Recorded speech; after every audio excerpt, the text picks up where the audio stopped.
Ladies and gentlemen, we are back. We are nothing but back. Life is good. Life is fantastic. I'm currently, momentarily, I will have to grab the Hot Pocket I've just placed in the microwave. Okay, so that is one thing we must keep in mind. But today is Monday. We're going to be doing some coaching. We got great things ahead of us. Let me notify the Discord. We are live with coaching. We are live with coaching. I hope everyone is doing well today. Some updates. How do these people find me immediately? Like, I'm impressed.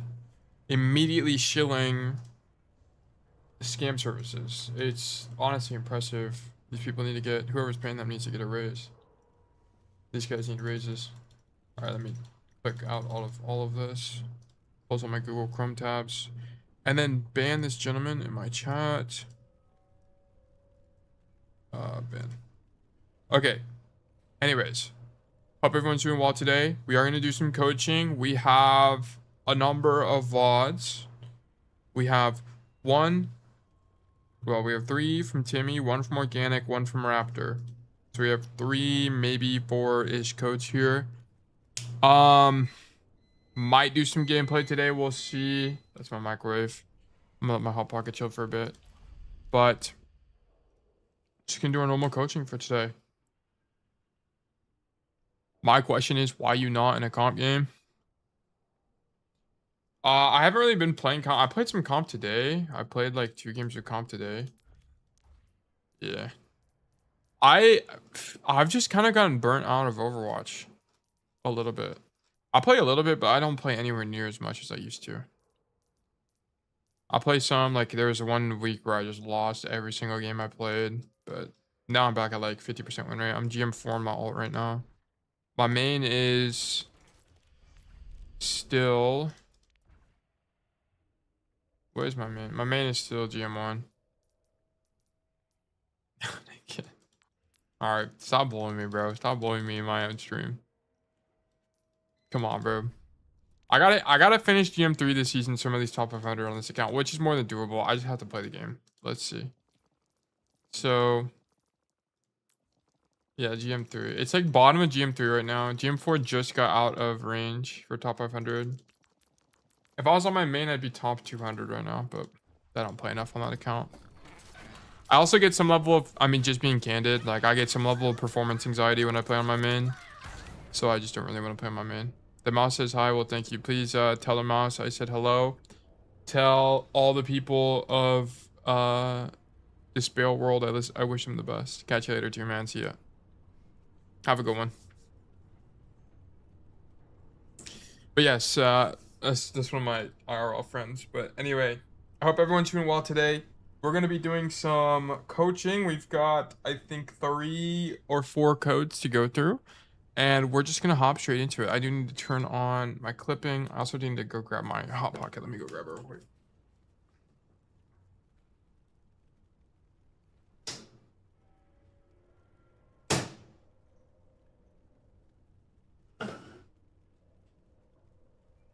Okay, I did make some eggs earlier, but I was like that for breakfast, so I will be a little bit hungry here.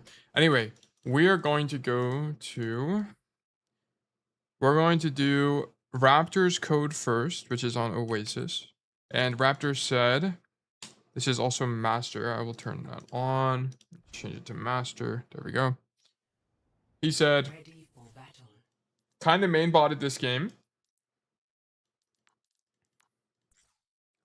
But I also hit my shots 46-18. You want to be around the 50 mark generally on accuracy. For weapon accuracy, your goal is 20. 50-20, 50-25 is generally where you want to be in terms of accuracy. So it kind of worked out. Unfortunately, I didn't deadlift enough and lost the game. Okay, so we will investigate what's going on here. Got a good cigar and a big iron. Montana, good to see you.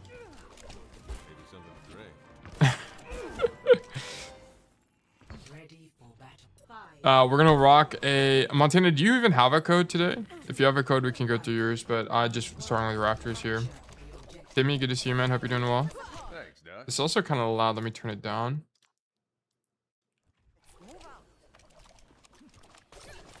Okay, so we are rolling out on Oasis. Our team comp is also, let me make sure my epic pen works before I get too far here. Have one, but don't worry, I'm gonna do uni stuff, so just do it later. Okay, cool. We can do it after this one. We'll be able to see the VOD. Okay, I gotcha. That is to, this needs to be changed. Where's my epic pen? Wow, where is this? Epic pen, there we go. I have to refresh my epic pen scene every time in OBS. It's really annoying. But anyway, okay. So we're playing Cass with a Sojourn. So this is going to be double hit scan comp. So, okay. So keep in mind on comps like this, generally it's going to be U flank. And then it's going to be Sojourn main most of the time. But once again, the laws of doubling up apply. Just check where your other teammate is playing. This is especially important in double hit scan. So just check where your other teammate's playing. Play on the opposite side of the map if you can reasonably. Otherwise, you know, use your best judgment. Okay. Well, we're playing double hit scan Sigma, so we have a gajillion poke. So fights can go long. We don't need to look for a hit or anything. You hear the whole enemy team on the right side, and you realize your tank's not fighting for it, so you give the space. This is perfect. Come back left side here. Okay, so... Okay, here you just saw your Sojourn in main to your right side. You needed to continue to wrap left here and let your Sojourn play main. Would have been the play. Your Sojourn ends up sliding to the left side here, but you honestly, this fight is really good for you as Cassidy. You want to be fighting in this room. Okay, especially when you hear the Hazard on your right side, you want to get as far away as possible from Hazard, right? So back up away from him, play this left angle, and then look for this long wrap and flip the map. That would be your idea. Because think about it. What is the enemy team likely to do in this situation? What's going to end up probably happening is that the enemy team core is going to flank behind like this, right? So what do you do as a Cassidy player to avoid this type of situation? Well, because they're playing Hazard, there's not really a good way for you to mark that rotation. So instead, what you do is you look to do something called flipping the map, okay? And what flipping the map looks like is, let me do this. So what flipping the map looks like is it would be as the enemy team rotates this way to your backline, what you're doing is you're making this rotation to their backline, right? So as a result, the sides basically flip, right? So now red team is here and then blue team is here. This is effectively what we're looking for. So this should have been your idea going into this fight here as you hear the Hazard and the rest of the core on the right side there. So this is a bad rotation in my mind. I think staying in main here is incorrect.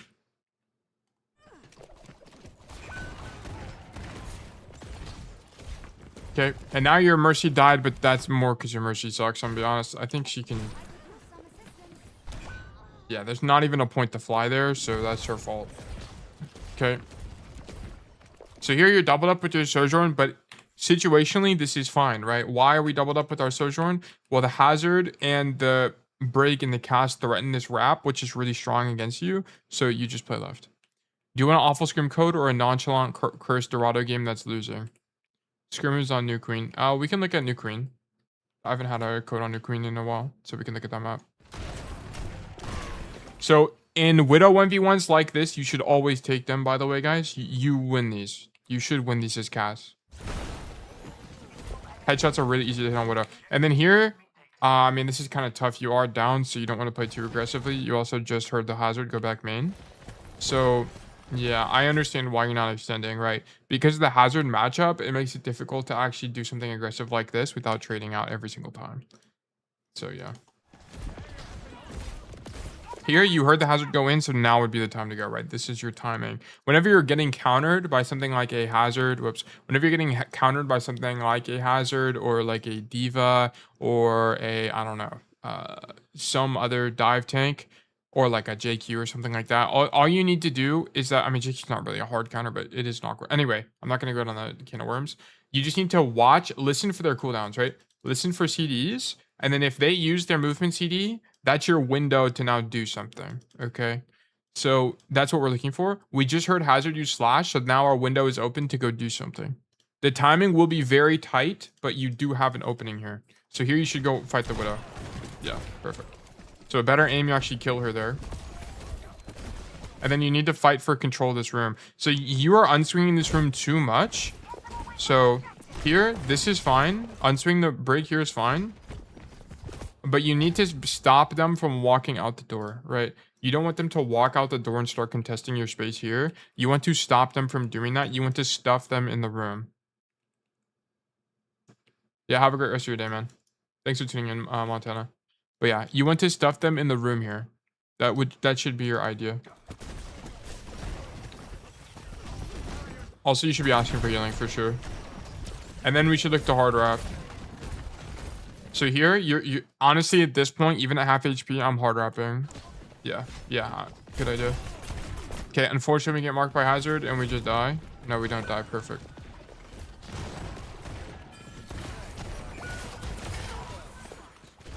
Okay. Honestly, you have to commit to this. So the fight is it's winning right now. Your Sigma just died. And then we just rezzed our Ana and we just killed the break, right? So the count is 0. It's a neutral fight. We need to just walk down. We need to probably walk down this Wu Yang and look to flank and be the win condition. I think staying in the room here, this is where you would push. You really need to push to make something happen. Because if something doesn't happen right now, this guy's just going to get healing and then you just lose. Okay. So we kind of just need to walk down the Wu Yang. Yeah, here I would just walk. Oh, you don't have flash. So you're waiting for flash. Okay. You know, I can understand that. Yeah, but as you can see now the hazard is half. So, or he's full. So it's just kind of losing now. Yeah. So you kind of missed your window. I know you don't have flash here, but I think you do need to walk down the Wu Yang.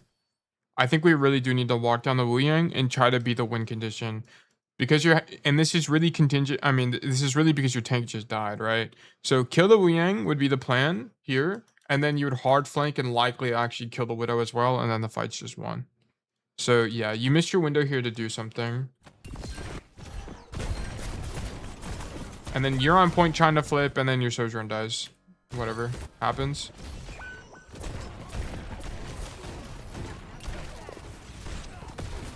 Whoops, my fault. Okay, here.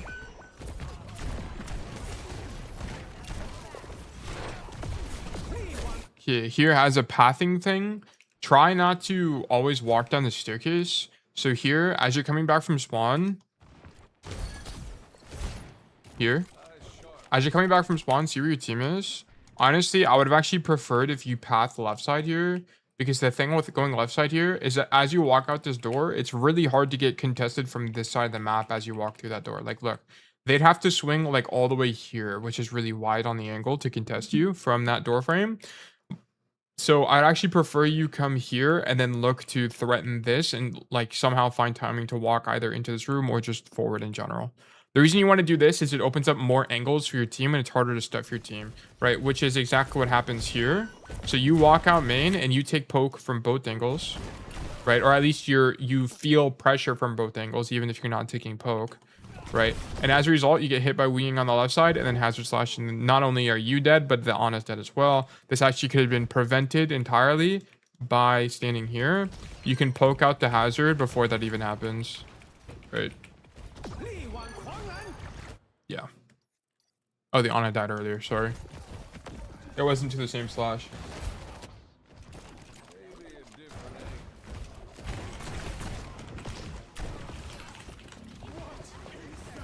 Okay. Yeah, definitely ego this Widow. Nice job. Don't worry about the... Okay, I guess you're going to walk through it, so break it, sure. Okay, so you roll... You choose to roll here because he's looking at you. So it actually helps you dodge bullets. And you want to close... I don't know... yeah, it's probably whatever. Not going to overthink that. You're definitely looking for a top right rotation here. Okay, so what you're going to look to do here is you're going to make this top right rotation...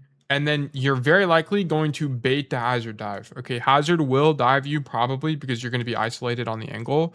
You just need to bait it and live. Your number one job here is to live. Don't worry about killing people. Unless you're not getting contested, of course, worry about killing people. But if Hazard is contesting you, you just need to live, okay? So your idea should be to come to plat here, stand far back from the window like this, so that when the Hazard does inevitably engage on you, it's really easy for you to rotate out, okay? So that's what you should be looking for in this mid fight here.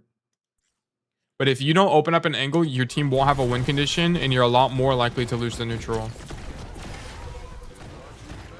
Okay, very fortunately, your Sigma just makes stupid amounts of space and everyone is low.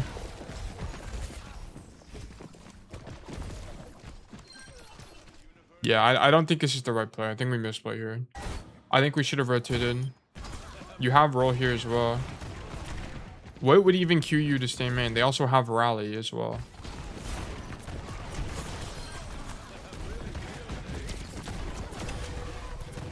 I'm not convinced there's really a queue here to stay in main. Maybe you could think they're low. Maybe you want to follow up with your Sigma. I guess you could argue that your Sigma is already in, and if you don't follow up now, he's going to die. So, I mean, if that's your idea, then maybe this is fine. I think that'd probably be the only defense here. Which I think is probably right. I would prefer going right side, though. Okay.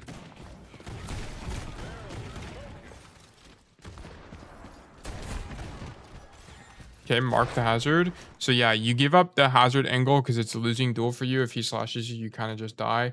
I would prefer you, whenever you're in this staging phase, that you actually just back up into this room and play like in the middle of the room here like this. And just contest the angle, right? You don't want to play here. You don't want to play outside of the door because you're playing into hazard, and hazard can just throw a wall on the door frame, right? And you don't want to get walled off because you would just die, right? So you want to play about here. That way you can see people walk up. Are you losing into Widow? Yeah, but it's less about you killing the Widow on the angle, and it's more about you contesting the lane from the enemy team, okay? So I'd prefer you being here, and then as they push up, you can give space, play here, then take space again accordingly. So yeah, I would prefer you to be on the left side of the map here, because as you can see, you playing on the right side here is just a little bit too close, right? Into the hazard matchup, this is like the same idea if you're playing into a diva. This is just too close to those tanks. So you prefer to be something like this, and then you can back up accordingly. Or honestly, you could have also been here, but I don't really like this too much because it's isolated from your team. But this would be a good idea, right? In terms of distance management. So yeah, I don't like how you're playing this here. We should be staged on the left side. Now you hear the Widow isolated on the left. You could actually just take the duel. I think it'd be fine. Okay, he was in Deadeye first. You kind of just get lucky that he takes a bunch of damage and dies. This was a bad Deadeye. He's got Deadeye first on you. If he gets Suzu or any type of healing at all, I mean, it looks like Kyoko is banned here, actually. But if he got any kind of healing, you just die. You never really know what's going on. I don't really like the eco Deadeye. If we look at his POV, I mean, yeah, he just takes a bunch of damage and dies. You could have just shot him and it would be safer. I don't like this Deadeye at all. Okay, you hear and see the hazard on your right side. So yeah, this play is just too greedy. This play is just way too greedy. Is the Widow in a good range for you to swing the angle? Sure. But you're absolutely forgetting about the hazard who can just wall you and one-shot you and you're dead, right? So this is a bad play. This play doesn't make any sense. This is bad awareness. Why are we swinging on the Widow here? You missed your window, right? The window that you used to Deadeye was the window you had to shoot the Widow, okay? And you just made one decision over shooting the Widow. That's the sacrifice you made, okay? Now, egoing this Widow doesn't make any sense. You totally risk just throwing the whole fight right here. Fortunately, the hazard doesn't get any follow-up and you live. And he dies because his team sucks.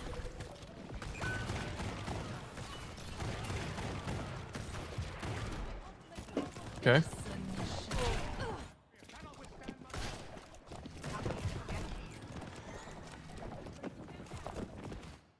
This is exactly how you should be playing this. So they use Widow walls, so they can see you through the wall here.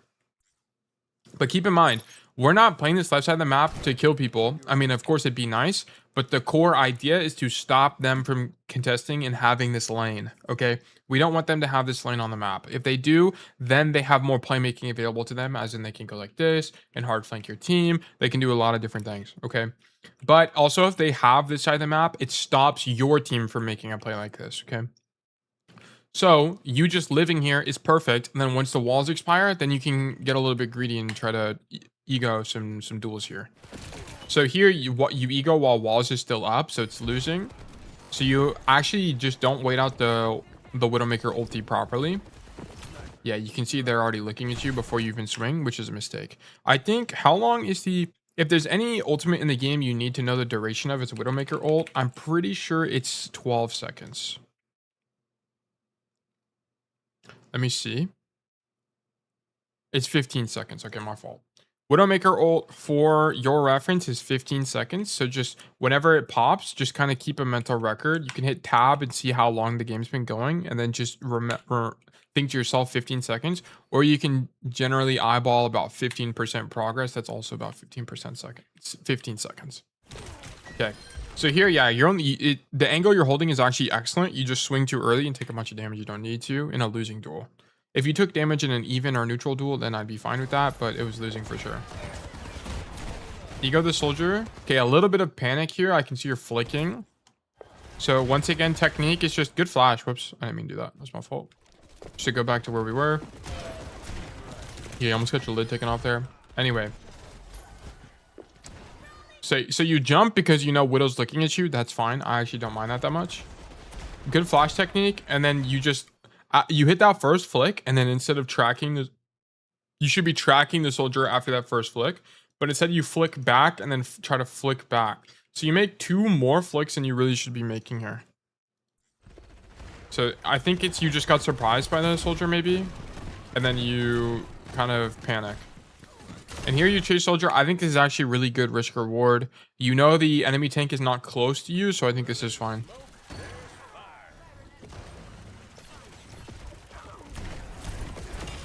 Nice.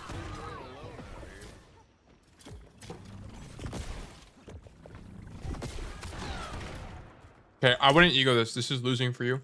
After you don't hit that first silver bullet, this is losing for you. This is like 25 to 30 meters, which is out of your fall off range. So don't take this duel. You want to take Widow duels in like 15 to 20 meter range.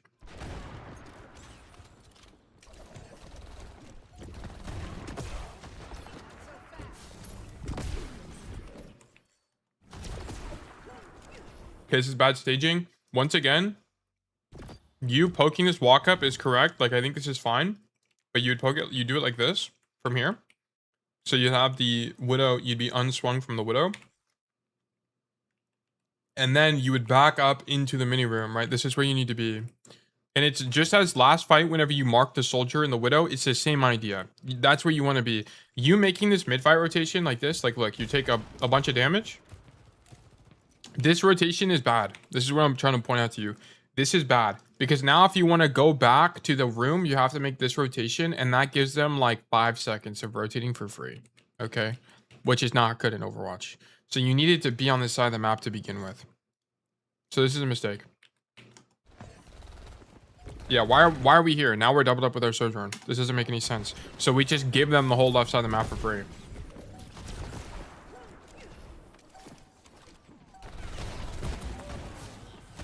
Huh?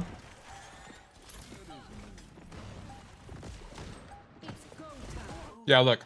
So this whole time you're chasing the Sombra, which you should ignore, by the way. Because if you're basically doing what she wants you to do. Which is, she wants everyone to look at her. Because if everyone looks at her, her whole team gets to walk in for free, okay? So I'm chewing my hot pocket. Basically, this whole time, ignore the Sombra, stand here, and just shoot the enemies as they walk in. Shoot this Widow, shoot this Wu Yang. Just live and mark them from the angle. You would have killed Wu Yang. You would have killed Widow. But you give up so much space, and now you're on the Widow fight, but it's late. Like, the fight is already happening now. Honestly, that's fine. Whatever. Good prediction, Flash. You know he's in the corner. Okay, this is just way closer than it should have been. You turning for that Sombra is bad, but honestly, it's not even a turn for Sombra thing. You turn for Sombra because it was kind of convenient for you. You should have been here to begin with, and then this would have been correct positioning, and then the Sombra would have been inconvenient for you to peel, so you wouldn't have even shot Sombra anyway. So you should have been here. What do I say about good positions, guys? Good positioning gets lucky. So just stand here, mark the angle, then you can stop them from doing things. Sombra wants everyone to turn for her. Ready for battle. Oasis. I miss the quiet confines of the laboratory. Okay. Sorry, I'm eating this hot pocket. 4, 3, 2, 1.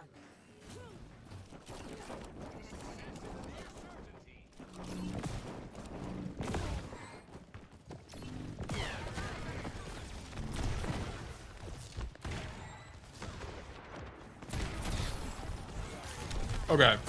So here, you get hit by winging. Honestly, I kind of get why you're hesitant. They're playing monkey now, which if you're isolated can yield your death, okay, very often. So you don't want to commit too much to a rotation and get caught out and die, which I can kind of understand. I actually don't know if going top is better here. I don't know if I would go top. Like I don't know if going top is correct. As in from here you would like roll across and make this rotation up the jump pad.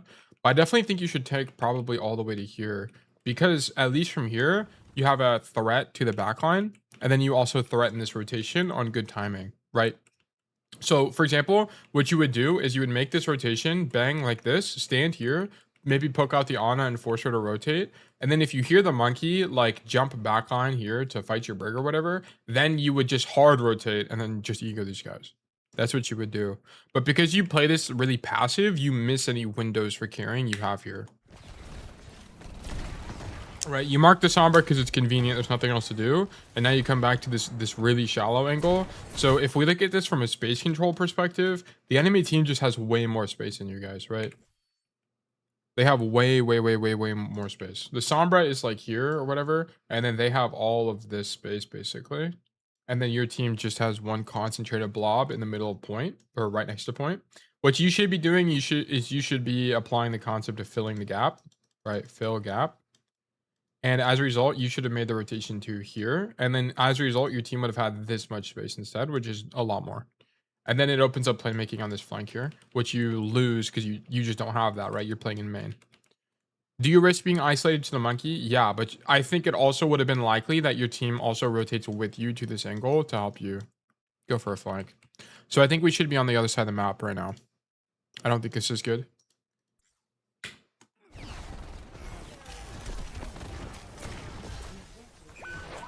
Yeah, and then your brig is dead and the fight's lost. Yeah.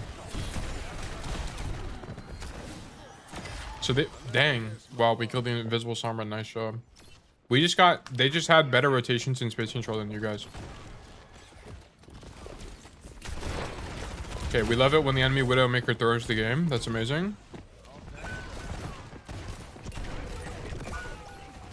Okay, don't jump here. So jumping is a mistake. Ana can't crit you, and the only time you jump in any matchup is to prevent yourself from getting a headshot. But even then, it's just not that good. You should be crouching, if anything. Here, bang, that jump is bad. It gets you a headshot, but that's bad hygiene. Just don't jump. And 1v1s, don't jump. The only time you jump is like when a Widow's looking at a corner and you think she has good crosshair placement, so you jump to break the crosshair placement. That's like basically it, but even then, it's not that good. So taking this duel is good, by the way. Do we have flash? No, we don't. We use it there. Yeah, we use it here.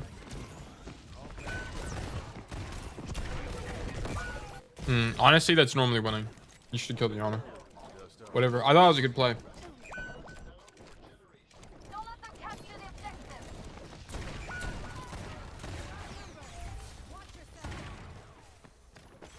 Okay. Our brig is dead. Our brig is now Mercy. Sick.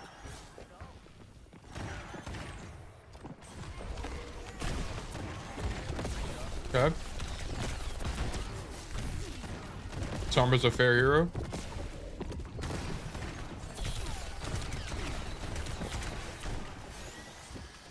Okay.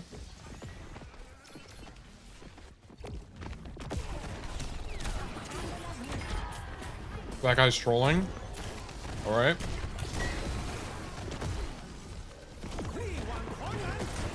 Don't deadeye. Thank you. Oh, this fight's lost. You should have just died. You lost like 3 people.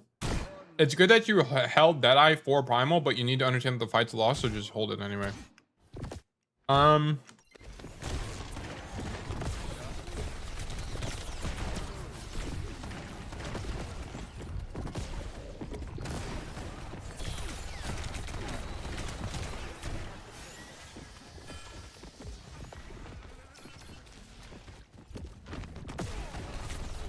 I'm just trying to see if there's a way we could have won this fight.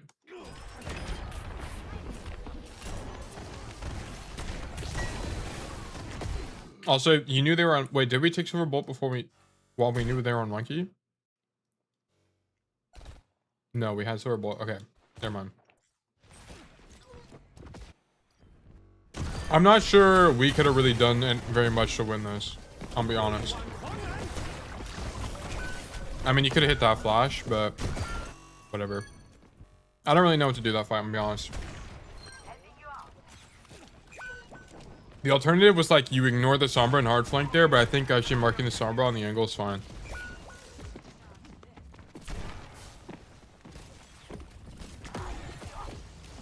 Okay, I finished eating.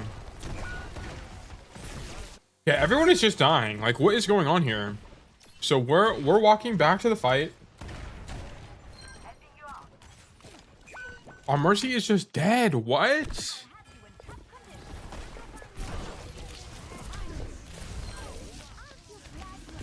Oh my god, what? Okay. She didn't get healing. So now we're even. Now we're down 1. Here you need to leave. This is lost. You need to leave. This is an awareness issue. Your Moira and your Sigma are dead. This fight's lost. Or not your Moira, your Mercy. Okay, just leave. Just leave. Don't go in at all. Here, don't even shoot the monkey. Just leave. Just leave. Yeah. And you leave too late, and now you die. Like, you should have not marked. You should have literally just turned around and walked out. Type of situation. Okay. This was bad.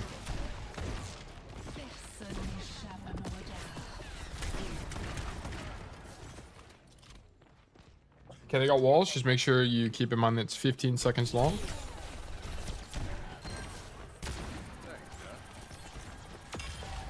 Silver Bolt is fair.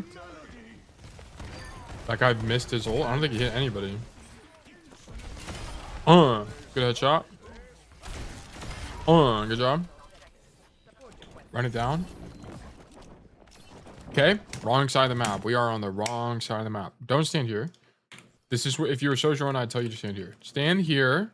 Stop rotations here. You don't want people to rotate this way and flank you guys for free, okay? Because if they make this flank for free, your whole team has to back up. It's really annoying. Stand here. Stop them from rotating. Unless if you get contested by Monkey, rotate back to your team. Okay, if you're contested by Sombra or anyone else, back up this way. So you stay on this side of the map, okay? Here, you would play this angle like this. You would get hacked by the Sombra, coincidentally, and then you would back up this way toward your team. Okay, it just kind of depends on the situation, but you shouldn't be in main here. Being in main is definitely incorrect. You wouldn't have stopped that Sombra from getting in, but that's not really the point. The point is that you would stop them from, like, the Junkrat and the Wu Yang and all of them to make this rotation for free and stop you from turning around. Right, it makes it harder for the Sombra to do anything. Because you're right here, it's going to be the Sombra, what he's going to do is try to hack you from here, and then you would just back up to main and be fine. But now we have more space control. I wouldn't hunt the Sombra. Hunting the Sombra is not the play. You hunting the Sombra is exactly what she wants you to do. Right, because you left the angle, look, the Junkrat got to walk in for free. The Wu Yang got to walk in for free. Right? You could have baited the monkey dive, which would have saved your Sojourn, which would leave her on a really good angle. But because you're not there, no one can bait the monkey dive. She gets dove and she dies. Right? We should have been on that side of the map. This is bad staging.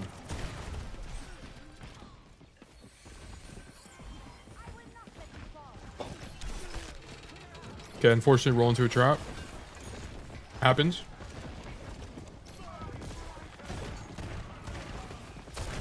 Your Sojourn, okay, this is the same problem. Your Sojourn is here. Where did she go? What? Okay, she slid up top. Anyways, it doesn't matter. You need to be here. You would have stopped this Sombra from doing this. And then you would threaten this in the mid fight. This is bad. You just don't do anything.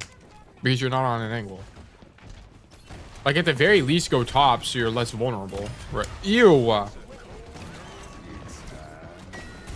Okay, well you killed Junkrat because he sucks. I'm gonna be honest. I think this Deadeye is okay at best. Let me see this. Okay, here we kill Sombra because we're goated. Bang. Bang. It's okay. He didn't know the monkey got slapped, so it would have been like anti-monkey technology.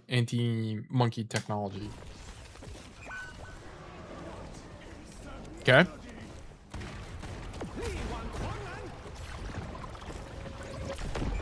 And then we flank here.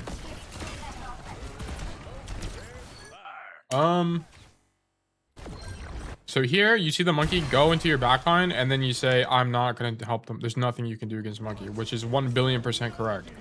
Whenever there's a nano monkey in your backline, chances are that guy is not going to die. Okay.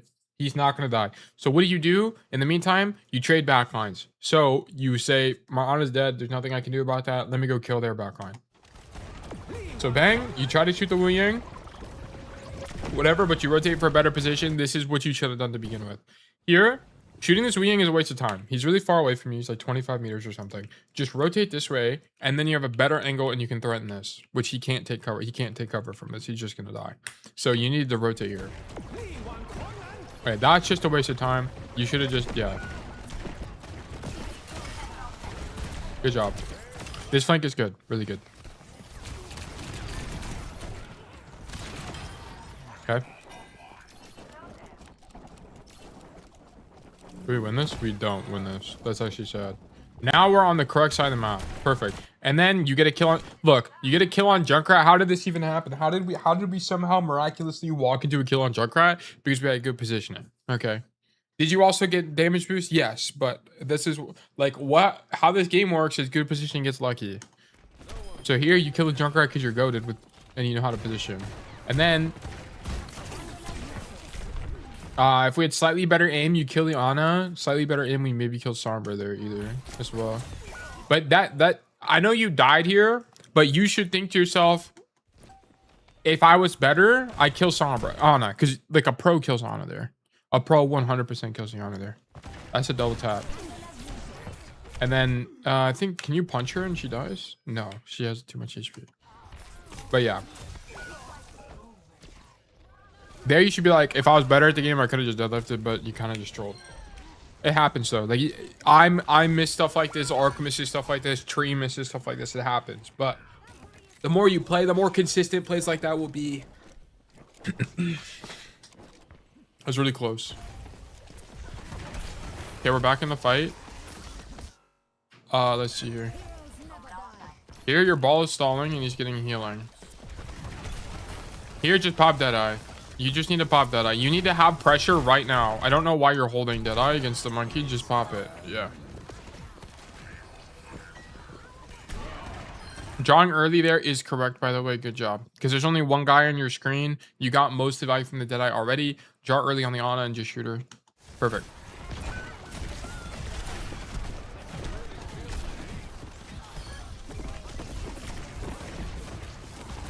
This is a good rotation.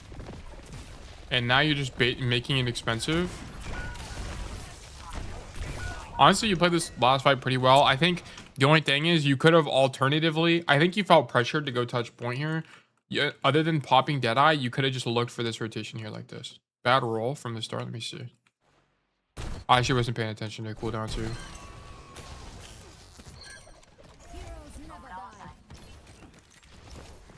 Yeah, he thinks he needs to touch. I can kind of understand that roll.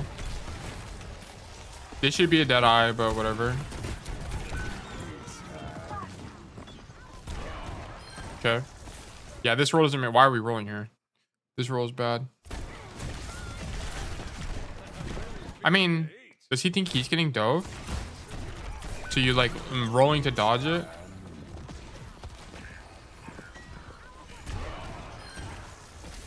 No, he doesn't think he knows. He wouldn't have had enough time to realize that he would be the dive target here. So this is just a bad roll. I guess he's trying to make distance between him and Monkey is like the idea. But now we're just kind of stuck in the mid fight. Like if you're gonna roll anywhere here, you wouldn't roll forward. You would roll like laterally. Like you would. This is not the roll you'd be making. You'd be making this roll, and then you'd be looking to play in the stairs. Is how you would do this.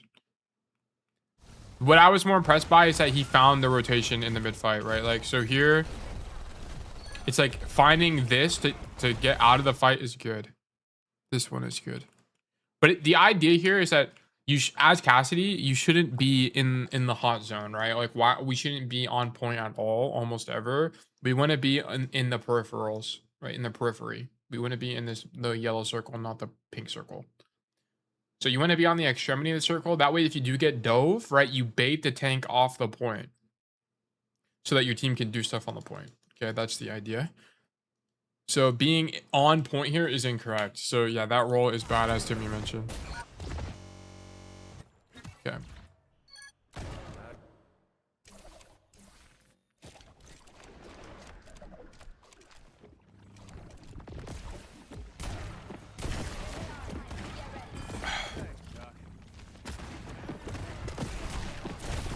I would also be fighting for this space. We all have battle rolls, yeah. I also make a lot of battle rolls. I don't know why you're jumping so much. It just makes your aim harder. Wu Yin can't crit you, and neither can the monkey. Okay, just stop jumping. Just shoot them.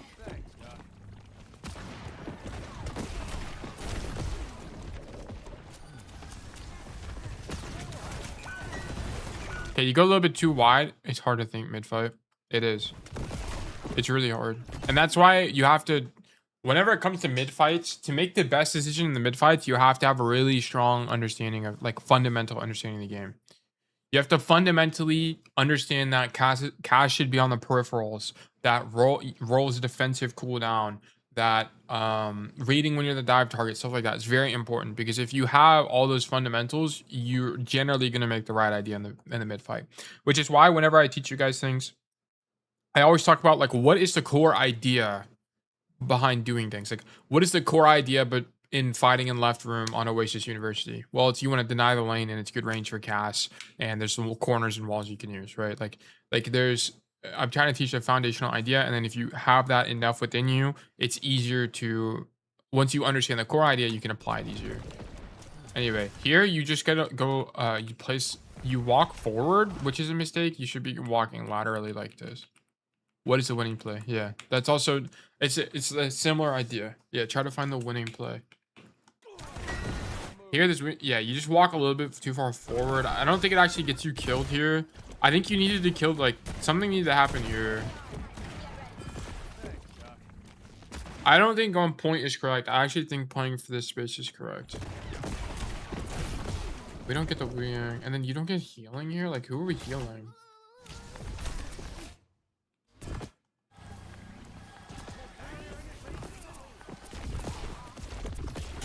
Okay, dude. Alright, whatever. Headshot this. I'm gonna be honest, you guys just kind of get outplayed. I really don't know what the, like, what a better play could have been here. I think going left is fine. I think, yeah, I don't really think it's, I mean, other than don't miss the silver bullet, the roll is fine there. I guess you can say don't go as wide as you do. What does this look like from Wu Ying's POV? Yeah, you are kind of wide to the angle, but you have roll. Outskilled by support. Yeah.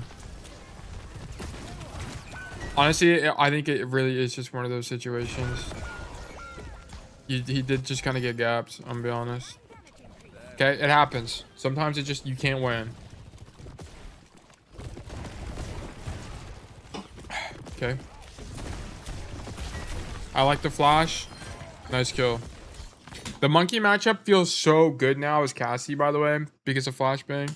Holy moly, the flash buff. Okay, big choke on this Genji, unfortunately. Thank God he dies. Holy moly.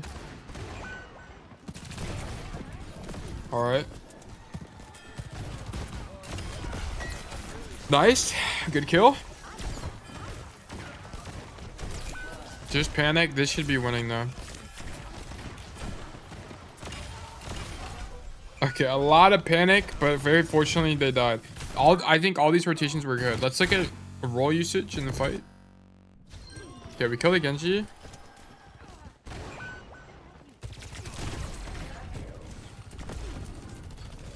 So much spam. Oh my god. Roll up this Jake, I think is actually good. Then you move laterally to dodge the dart. That's good. You have silver bullet here, by the way. You should just quick scope it. Every time you use it, you have it. You should just use it. Here you have flash.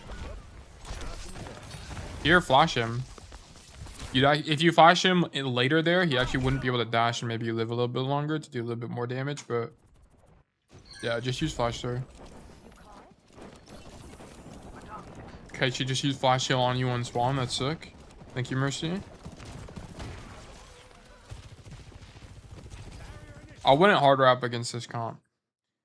Yeah, I think this against this comp, this isn't like a hard wrap type of situation. I mean, maybe you could. Maybe you could. I would just be worried about getting slept and naded and stuff like that. So I think playing main is probably fine. Yeah, here, I don't really know why you walk back out into the open. You think it's just us in here? Yeah, it is. That's fine. I'm not worried about it. One thing about like my journey through content creation right now is that I understand that the stream is not going to be huge. That's not really the idea I'm going for. I understand that the stream won't grow. It's boring. Yeah. Yeah, it's a little bit boring when there's not very many chatters. Yeah. But I think the stream won't grow until I post content regularly. Like I posted my first YouTube video and stuff like that. And I'm just not doing that, so the stream's not growing. But I want to stay consistent with streaming, so I'm just gonna stream anyway.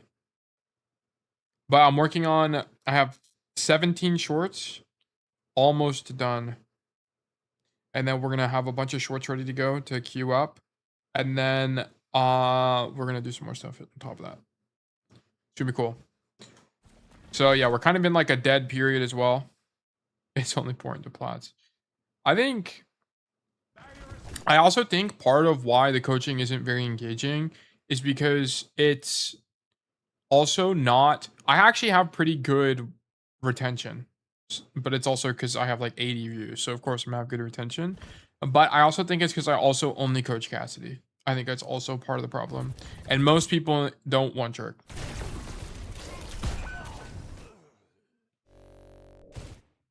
Yeah, here I don't really know why you go main, by the way. You should just stay in the room.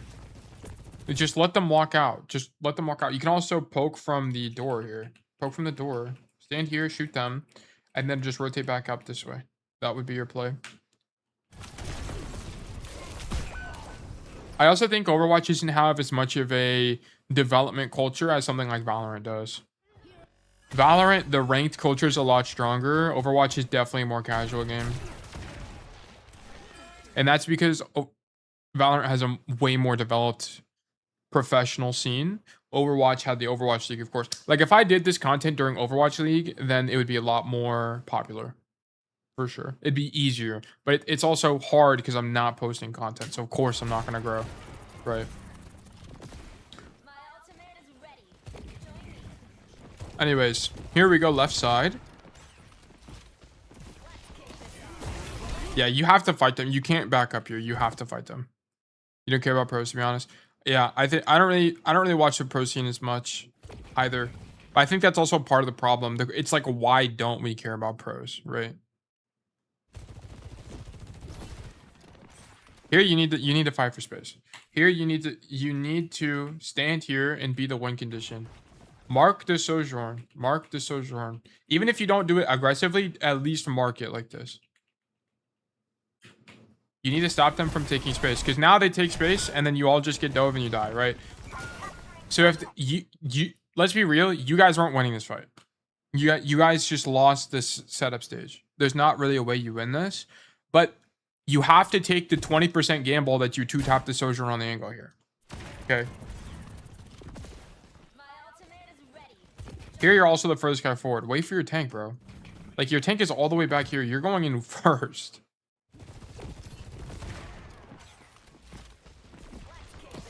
Yeah, so you're in too early, number one, and number two, you have to ego this guy. On last fight, I go far right sometimes. I do too. So, like, and I know what you're talking about. I do this. If I get broke, if we get stuck, I do this too. Yes, exactly. And the idea here is you want to live on the angle and just bait people to rotate back to point. That's the idea. Because sometimes you don't even need to fight for the space. You can just bait point, like come out here, maybe touch point once and then stand back here. And then it'll force people to come deal with you. And then you just hard rotate like this. And then you can walk back up the staircase if you want. You have options. So this is also something that I do as well. I don't know if I'd have to be in the game to know what I would do exactly. But I'm just trying to point out mistakes here. It's like, yeah, you needed to ego the Sojourn and the Wu Yang there, and then because you needed to take the 10-15% chance gamble that you win that, because otherwise you're just not winning into Nano Blade. And then here I would definitely go far right. I would like 1,000,000,000% go far right. I would get the Sojourn out like you're doing right now, and then I would be like, okay, well, someone needs to touch. I'm gonna go touch this way. That would be the idea. Okay, and then we just die. Unfortunate. And then we lose. Okay, here no major issues. There's some lane control issues on the first university as well as on the city center map. But other than that, I didn't think it was too bad. I didn't think it was too bad. Just have a little bit more ego sometimes. You'd have to go back and watch it to see specifically. I feel like this is probably more of a map specific thing. And thinking more about lane control. It's really your defenses that are pretty bad. I know his attacks weren't that good either. Overall, it just needs a review. Overall, it just needs a review. Take a look at everything I mentioned, and then if you have any additional questions about this gameplay, just let me know and I can clarify. I don't have one specific takeaway for you though. Is it a matchup issue? I don't really think it's a matchup. I wish he was here because I'd want to ask him why aren't we like on, for example, like on this map, after we cap, why are we playing here and not in the room? And I don't know if that's because he's worried about monkey dive or the hazard dive or something. I don't really know. And that's what I would want to figure out. Because I can't really decipher what his core issue is. And that's why I'm more leaning toward it being a map specific thing, because I feel like he does have some, in some of the codes I've seen before from Raptor, there is a lot of, he does understand some of these fundamentals. I feel like in this matchup, he just didn't really play the room, so he got less value. He let them take space for free. And then on City Center, or whatever this point's called, we didn't look for these hard wrap plays like this that we needed on, especially on the first fight. We needed something like that. And then on this map, the biggest mistake is that he just kind of threw a fight by walking in the main. I don't really know why he did that. He needed to just stay here, poke the walk up, and then if he wanted to go for a hard flank, I wouldn't have been mad.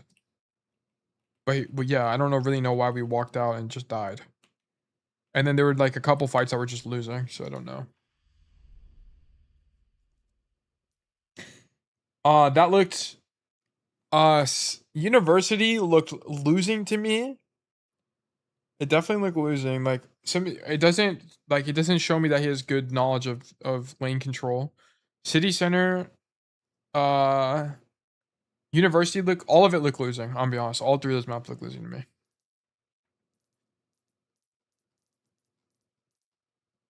Definitely need some work. I hope I explained it well. I feel like sometimes the problem is I'm trying to get better at it, but sometimes I just can't decipher what the issue is. And I'm not convinced every code has an issue, like a core issue. I'm not convinced. I feel like most codes are 3 to 4 fundamentals that aren't being executed on correctly. Or it's like I think one thing I've learned a lot is it's crazy how many games people lose because they just make one mistake. It's crazy. Like him dying on that last point there just by walking out in the open probably cost him the whole game, unfortunately. It's just game losing. So it can be rough. Tammy, what code do you want us to do, by the way? Do you want me to coach the other cast? Do you want me to do Eichenwald or do you want me to do Samoa? The RR4 one? Coach the other cast. Yes, okay. All right, we'll take a look. Okay, we're gonna coach the other Cass here, and this isn't Masters. Who is he? StepOnMe, right? It's this guy. Does he play Ash? Okay. All right, let's look at this guy. How long does he play Ash for? The whole time? No, he swaps. He swaps very quickly. Okay, cool. He needs to go pro. All right, we'll take a look. Unsolicited coaching. Okay. We roll out on Mercy Pocket Ash. Shoot the hazard. We are shooting the rails, so don't shoot the rails. Okay, he is just dead. Honestly, I don't really know what you're supposed to do here on Ash. He just kind of got shit on, I'm gonna be honest. That's crazy. They carry on the angle. Ew. Okay, so we're so back. Okay, so we're cheating. so we're cheating. Okay. What is this aimbot flick? That's actually insane. It's not even like he's trying to hide it. This is like an obvious what? What? That's actually insane. Oh my gosh. Okay. So right now we're just mainbotting and we're hoping aimbot is gonna carry us. Wow. It's like he needs to get a higher quality cheat. This cheat sucks. Okay, so even with aimbot, he should be off the cart right now. He should for sure get off the cart. Because the problem is he's gonna be walking point blank into hazard. He needs to come here and fight you, actually. He needs to come fight you on the angle for this. Because the problem, how is his team gonna lose? He's gonna lose to this cast doing this. Because this is just really strong. This angle is really good. Hopefully you don't get your lid taken off. But yeah, he either needs to go top right now and shoot backline or contest you. I don't really know which is better for Ash specifically, but he should pick one. What? His hack is almost making it worse for him. Just throw dynamite. He doesn't even throw. Has he thrown dynamite a single time? Oh yeah, he has. He threw it earlier. Okay. I wonder what this guy's true rank is. It's definitely giving plat. Or gold, actually. It's definitely giving gold. Okay. He literally is doing nothing. This is excellent.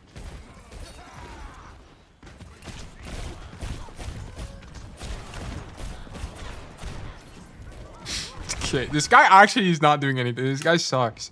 This guy actually sucks balls. His problem right now is he's not taking an angle, right? Why are we in main? Coach gun up top and use your aimbot up top, bro. It's not hard. It's not hard.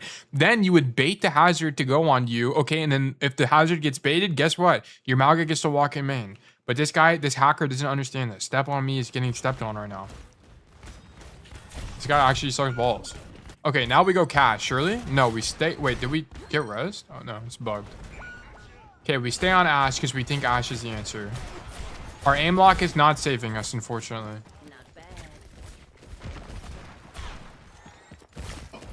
Okay. Once again, we're making the same mistake. Why are we on the... This guy has to be gold or lower. Real rank. Gold or lower, for sure. Why are we still on the floor as Ash? This sucks. Dude, literally do anything. Coach top. Play for this door. Hard flank. I don't care. Pick one. They're all better. They're all better. Okay. Okay. Yeah.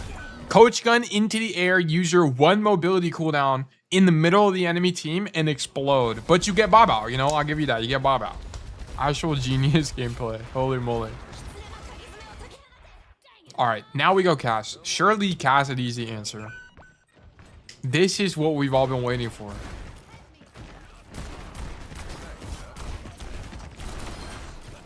Okay. Let's just walk into the hazard. Let's just walk on him. Let's not practice good distance management at all. Let's not, I don't know, stand like here so you don't walk into the Reaper. You know, maybe he just didn't get pocket. Maybe he just didn't get pocket this time. It's not his fault. It ain't him. It's his Mercy, bro. Why was his Mercy not there? Wait, why is he nasty? Wait, why is he nasty, actually? Look at this. Look how crisp this is. Bang. Oh my god. Wait, the type of aim I strive for. Oh my goodness. And then he just turns it off sometimes. Why didn't he just leave it on, bro? Just leave it on. Also, really bad staging. What's the play here? Guys, what do I say the play is here is all the time? It's to go up these stairs. This is the play to win, okay? This play sucks balls. You can't do anything in main. You're not going to win in main. Oh, wait. I forgot this guy has aimbot, so maybe he wins in main. Let's see. Did we win in main?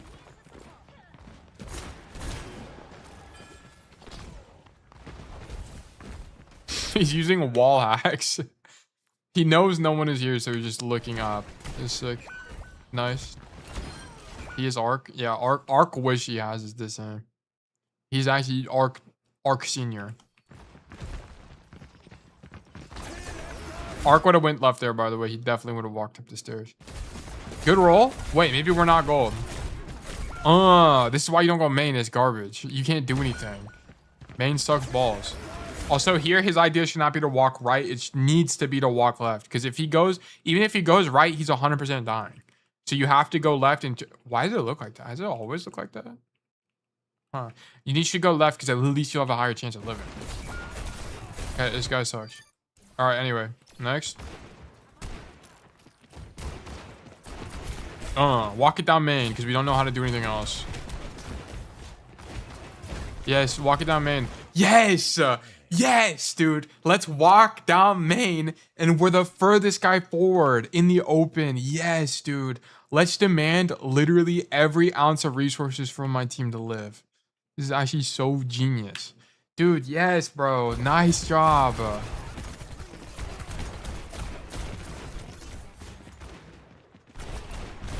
And then he just dies because he walks him in because this guy sucks balls at the game.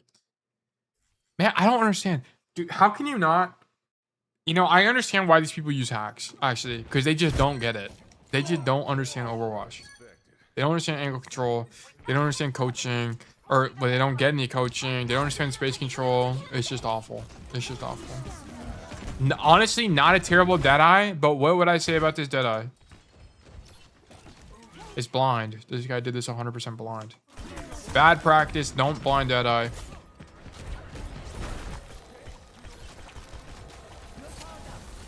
Okay. What? Nano boost? Damage boost? Look at this. Look at this. So he gets... They nano boost the hacker. And then damage boost the hacker. And then bang! Oh my god. See you later, Mercy. Surely this is a shot. Wait, he's good. He's actually so good.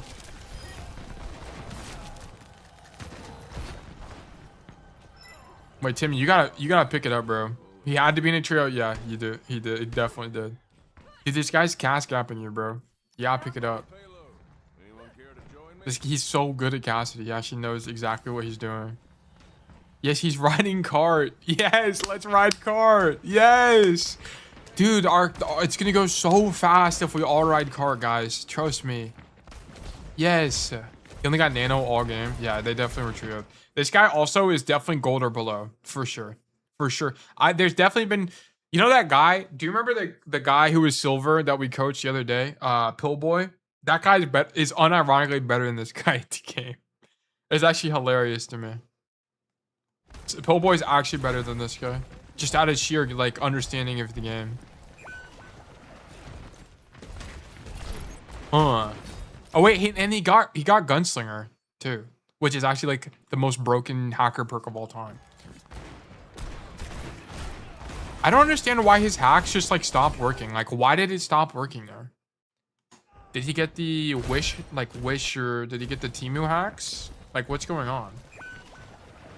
Yeah, it's better for him. Yeah, it's broken for him, actually. Why? I don't understand why he's, like, why is he not aim locking here? Why did his Timu hacks just turn off? What's going on? StepOnMe, wake up, bro.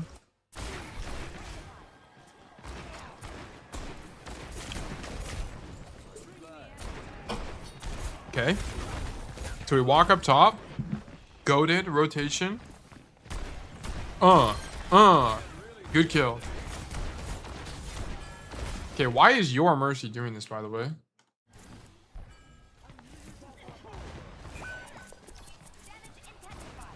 Oh, she wanted the res. Okay, never mind.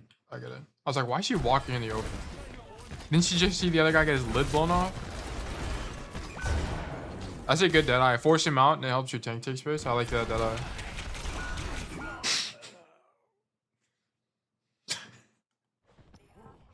Dude, this is excellent work, bro. Just turn on your rage hacks and 2-tap this guy. Oh my god. Alright, bro. Insane.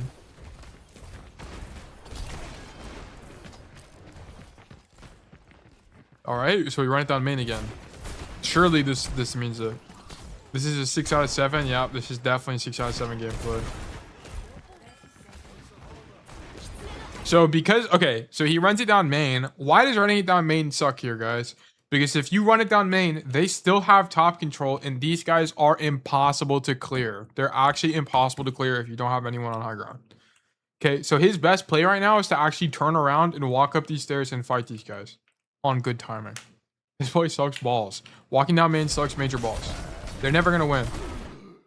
Your other DPS is just getting 2-tap the whole game. Your Reaper's actually not doing that bad. I actually feel like your team is doing fine. It's just that this guy's hacking, so he gets like random 2-taps, like he 2-tapped your Mercy and Valk. It's just like, or actually 1-tap that guy, for the record. Okay, so here, this Deadeye's not good because it's really bad proximity to the enemy team, right? It's really close, and he's actually on the low ground. Look who gets Nano. Does he get it again? Oh yeah, he does get Nano. He's just lost. And he's lost because he's on the floor. Bad positioning. His team hack should have got that Kiri kill, but they failed.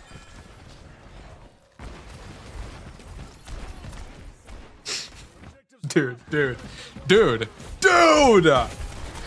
Chill. Oh my god. This guy sucks balls. Oh my god.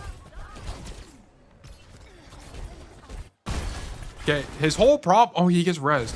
Okay, his whole problem is he's main botting. If this dude went top and cleared top first, it'd be way easier. And he also has really bad distance management. So here, for example, after the Deadeye, why are we walking toward all of these people? Yes, let me walk toward the hazard, who has a shotgun and a wall. Genius. Oh wait, but I forgot I have Temu hacks, so I can just kill people at will. Oh wait, but my bad positioning gets me killed anyway. Right? Like, even hackers need to fucking get their shit straight. This is terrible. This made no sense. Okay, then we get rezzed. Bang. Big flash.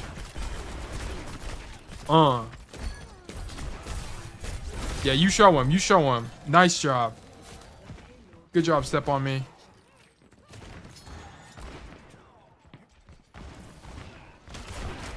Bang, bang. Nice, dude. Nice. Okay, we're just gonna stay in main. Staying in main here is actually fine. We solo grabbed that. You guys solo grabbed, really? That's actually insane. Dude, come on, bro. They really gonna solo grab you here? What? You're actually so far away. What? No way you get grabbed. Hold on, watch this. This is actually crazy. Good roll, really good roll. Look at this. Look how far away you are. Yoink. Bruh, come on. Oh, you get a bubble though. Do you actually live? No, you 100% die. That's actually so tragic. Okay. Yeah, you were mad. I would be mad too. Well, you get res, so it's that basically, that grab was basically 0. So that's sick. And the Zarya died too. Okay, so Zarya trolled this one, I'm not gonna lie. Enemy Zarya troll, or allies out. Alright, well. The person on Timmy's team trolled. No. The person on our team trolled. Zarya on our team trolled. Okay, so here we should be getting out of main and walking it down left side. Or right, pick one. Okay, never mind. We're just gonna walk it down main. Surely we pop Deadeye for space. No, we just die. Okay. So this is why I wouldn't go this way, by the way. Just go right side. The play here, you have 1 or 2 options. Come here and duel these guys, or walk up this way to open up the angle. You would have actually fought the Kiri and probably won because you have Temu hacks, and then you would have an insanely powerful Deadeye on this angle here. That would be the play. But instead, we run it down main, not even with Deadeye, just with nothing, and then we get our lid blown off, okay? So this is bad. Wait, but our hero gets rezzed. We get resurrected. Timu hacks. Bang! Bang. Flash. Flash. Roll! Dude, just use your wall hacks to know she's rezzing. Roll forward, flash, and kill her before she gets the res off. What are we doing? Bro, you have wall hacks. You have wall hacks. Roll forward, flash the floor, and kill her. What are we doing? Oh my god, so now the Kyrie gets res. That's your fault. That's your fault. Okay, well, we killed the Kyrie anyway. So it worked out. He went depth, everyone. This is good. This is good. This is actually... I know what's funny about this is I hope at least you find this... Like, the thing about this is hackers can still fucking suck balls at the game. You don't... Having perfect aim helps, definitely. But you still need to understand... the Overwatch macro to continue to win. Dano Mercy Pocket? Yeah, he's getting everything. And he's getting literally everything. The Deadeye was too early here. Oh, he turned on the... Look, he turned on the Timu hacks, but why did he die? Why does he die? Not only is the Deadeye way too early, but he has bad distance management. Why are we so close to all these people? When he used Deadeye, he needed to pop it from here. That way he doesn't just get walked on and get stuck in the middle of the fight. It's bad space management. This guy doesn't know how to play the game.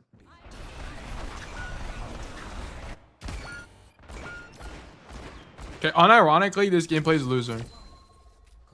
Perfect example of aim is not everything. Exactly. Yeah. This guy has aimbot and his gameplay is losing. It's actually insane.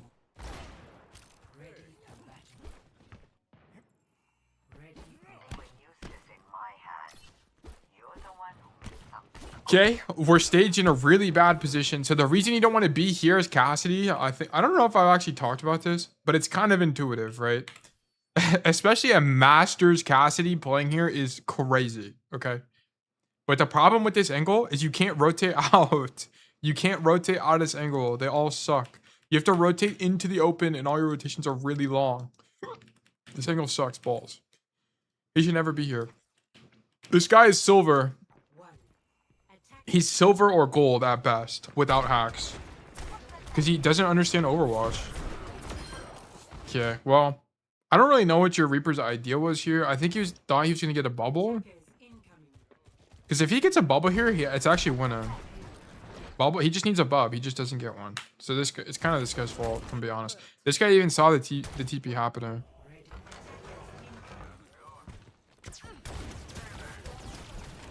Yeah, he even sees the TP. He's just not paying attention. Your Reapers need a bub. I don't even think it's that bad a play, I'm being honest. It's not like horrendously bad. Okay. I keep forgetting his aimbot. And the wall hacks. The wall hacks on the Kyrie here is crazy. Look. Screw the Zarya. Or who cares about the Zarya? Okay, kill the Reaper, but the Reaper is like, whatever. Let's just wall hack on the Kyrie real quick. Track the Kyrie. Yep. Yep. Oh, perfect crosshair placement for the Kyrie. Nice. Nice, dude. Love this. Love this. He's just too good. Okay, let's not shoot the Mercy. Actually, let's shoot the Zarya. Now that guy gets bubbed, but it's too late. And then we bub our hacking cast to get off the angle. So, and now we're just playing man because we have aimbot. All right, cool. And we get everything in the world. This Mercy was gold last season, by the way. I checked her account. What, Candy Cthulhu? Yeah. I don't get it. I really don't get what these people are trying to achieve here. They're trying to flex on people, I guess. I hit GM. I hit GM. This guy's really bad space management. Why are we walking toward Zarya? Also, he shouldn't be on the floor at all. Once again, his optimal position is here, for sure. And then you contest, because you're able to contest top and main at the same time. It's really good. And then you can also drop for this, which is what Timmy was doing. You can also play here as well, which is really strong. So, what even happened? How'd you even end up here? Oh, I forgot your attack. What do you do?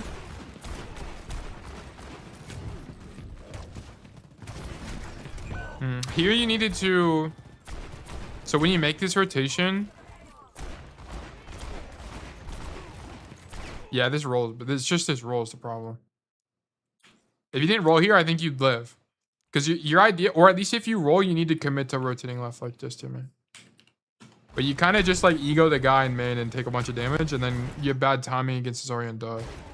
But the Zarya is also really overextended, and she should die, honestly. But...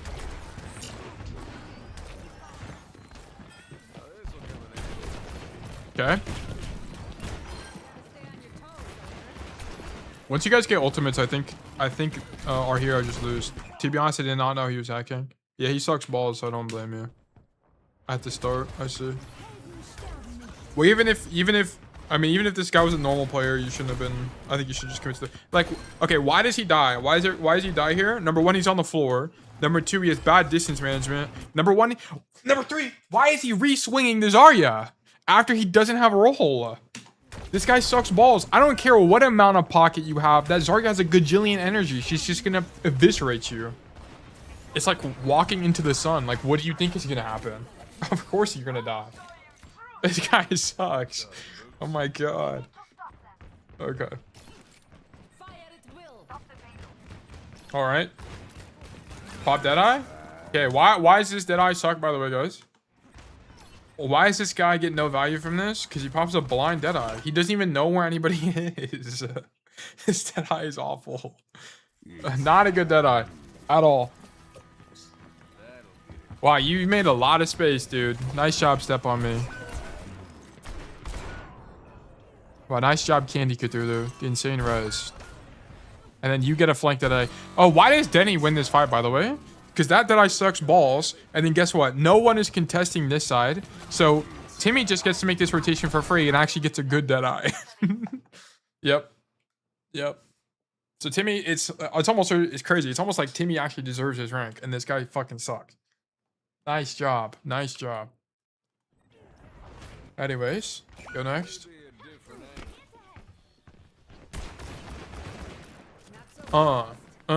Standing man. Not like, oh my god, that guy gets his lid taken off.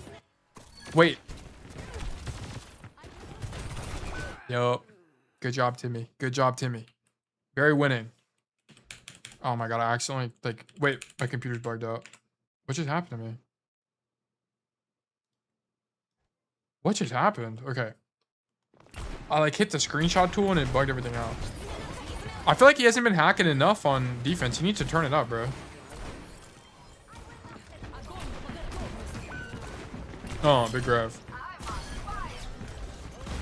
Okay, he's not doing anything. Guys, what was his mistake here? Well, this wasn't really his mistake. It's more his Sojourn's mistake. I don't really know why the Sojourn slides in so early. Definitely a little bit troll. But whenever you're in situation... My cursor is MIA. Hold on, let me do this. Well, my cursor... Oh, wait, there it is. Okay, wait, what? That's so weird. What he needs to do... He needs to make this rotation. This is what he needs to do. And then he needs to come fight Timmy. Or go this way. He needs to pick one. You're not going to win this fight. If you don't have anyone flanking, chances are you're not going to win this fight on Rialto. It's just not going to happen. Okay. And then he has bad space management. And because he doesn't make that play, he just dies. So sick.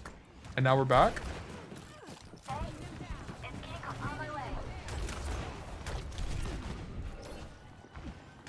The Temu hacks are engaged. This is lovely. And now we're on the floor. Okay. So here, he should be helping his team fight for high ground faux show.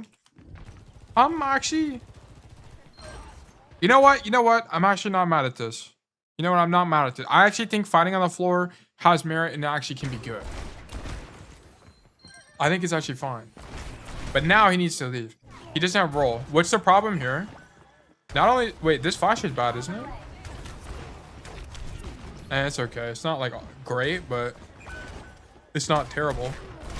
Okay, here. What's the problem? He rolls out and then he walks back in and guess what? He doesn't have roll. Bad cooldown usage. Doesn't know how to use roll properly.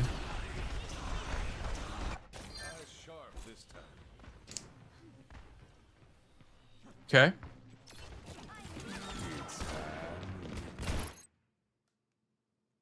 This guy's not real. This guy's not real. This is how you Deadeye? Turn the corner? No idea where anyone is at all? Pop Deadeye? What? From 10 billion years away? Be so for real.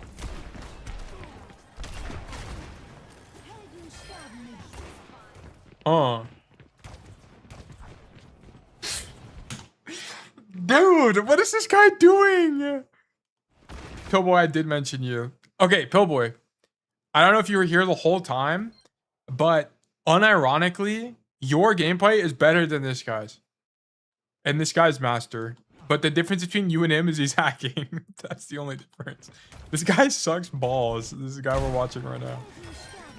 Okay, look. He has his wall hacks engaged right now, and he's looking at the Mercy and trying to wait till she swings. He's just looking. He's just admiring the situation. And he's not... What should you be doing right now, guys? What would the play be? Walk up the stairs. Come walk up the stairs. This guy's an idiot. Oh my god.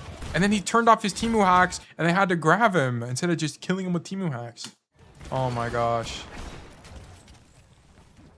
I was, but I didn't type anything because I was eating. Oh, I got you.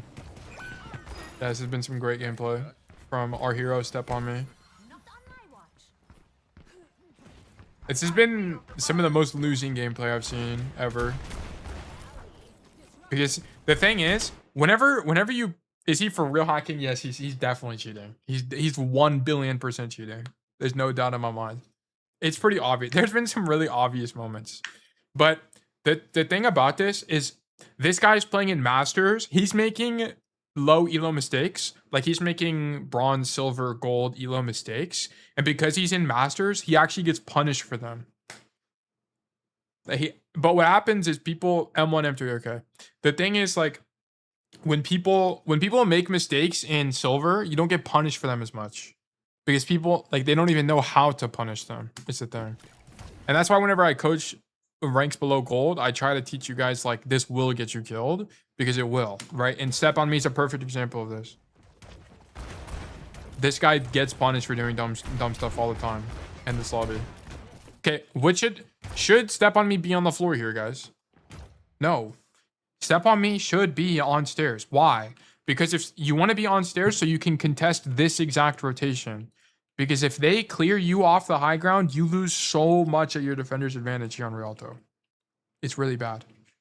So him being on the floor here is awful. Also, he's super isolated. So if he did get Dover walked on, he's going to require a ton of resources to live. This could be a TikTok. Yeah, I've been clipping this out the wazoo. So yeah, there's going to be a few TikToks out of this for sure. But yeah, this guy, like, he doesn't even know where to stand. And he's going to lose even with hacks.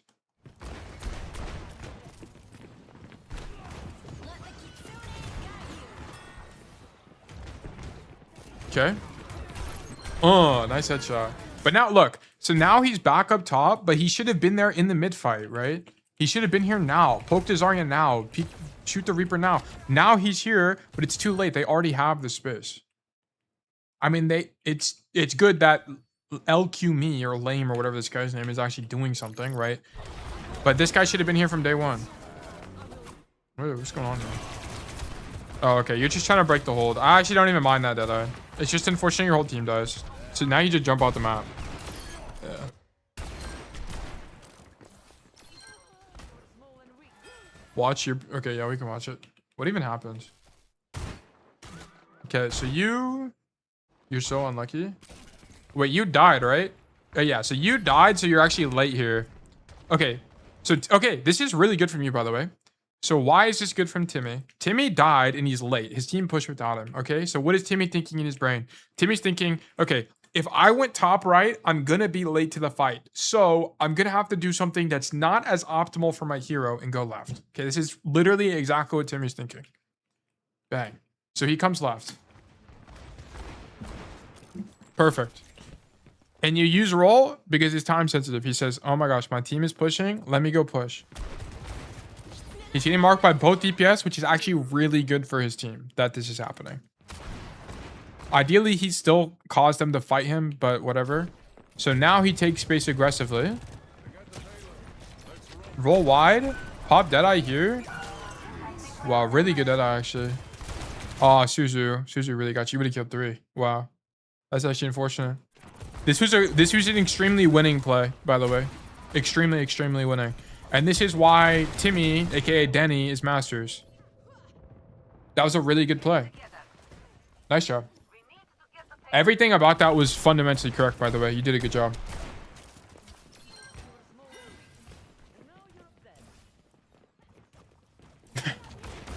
That is tragic that Suzu went off. That is so sad.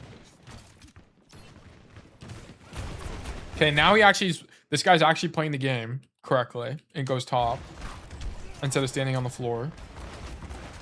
And why are we going so wide against his Zarya? Okay, we go galactic wide. Honestly, if you're gonna go wide, commit to it. I don't know why he gets so bad. He leaves. You know, I think if you make a TikTok explaining the tail tech, it would get a good amount of views. I will. It's in the plans. Thank you for mentioning that though, because I do think that's true. I do plan on making TikTok specific content. I don't know if I'll record them on stream, but explaining certain concepts like the count is something that comes up, because I also want to have something I can just point people to. Like whenever tail tech comes up, of course I can show it on stream, but I can also just point you guys to it. Be like, hey, go watch the TikTok. Like what the goal is on Twitch, for example, the goal is I want you to do tail tech like that. And then it'll pop up the command for, pop up the link for the TikTok. Also, habit of not rolling forward. Yeah. You're right. I'm actually glad you mentioned that because I forgot about that. That would make a good TikTok. Good content. You're absolutely correct. 1,000,000,000% correct.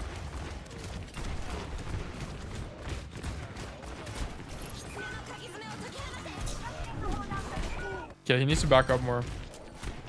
So here. Okay, where did everything go wrong? Number one, I don't know why we're going so wide here. He should just be shooting the Zarya from the door. That should be his play. Honestly, he can even just Deadeye the Zarya, because what he could do here is Deadeye Zarya and force the Zarya to drop off the high ground. So am I officially better than Hacker? Yes, you're better than this Hacker in Masters. I'm not even joking. I'm not even trolling.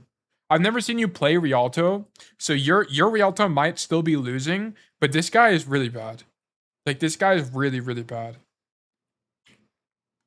This guy doesn't really understand the game. He's definitely not Masters. He's maybe gold at best. You get yourself some hacks. You can be, yeah. I mean, Pillboy would be GM. I'm not even trolling. The way he played Chambali was actually impressive to me for a silver player. Yeah, I think he could low-key hit GM. Okay, so he should have like Deadeye the Zarya at the beginning or something. Honestly, this rotation isn't really his fault. His team just can't really hold space, and the Mercy dies early. So the only thing you could have said is maybe he just needs to kite out earlier. I don't really know.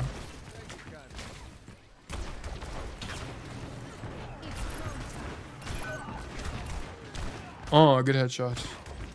I always lose Numbani, even though it's a winning map for Cass. Get a code, Pillboy. Grab a code and I'll look at it. Numbani should be good for you, in my opinion.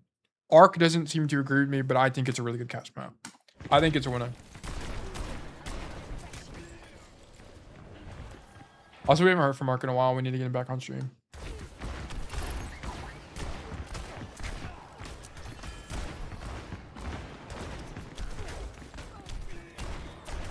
Also, you know, part of why they're losing on defense, Timmy, by the way, they're partly losing on defense because they don't have Ana. They don't have Ana, so we can't get nano boosted. If we don't nano boost a Hacker, we can't win, guys. Come on. Solo grab the Reaper. I think he turned off his hacks. I think he might be trying to lose right now, to be honest. He's just not hacking as much. The Deadeye sucks balls. He doesn't have the Deadeye perk and he's way too close. And he's definitely going to live here. He's at full HP. This Deadeye's bad. Yeah, you can give me a new Bonnie code, Timmy. We can take a look at it for Pillboy. I might actually have one. I might have to look through my games and we can look at my gameplay. Wait, he turned his team hacks back on. Okay, bad distance management. He didn't wait for his team. This was just me. Yeah, it's just good content. Thank you for giving me the code. If you guys find more hacking Cassidy's, just give it to me. I think it's funny to look at. It's also really good. It's a good learning experience. Because it really truly shows that you can still fucking lose with aimbot. I have the ball hacking. It's just not gonna, if it's not a Cassie, yeah, but it's not gonna, if it's not like Cassie specifically, it's not gonna be as fun. Yeah.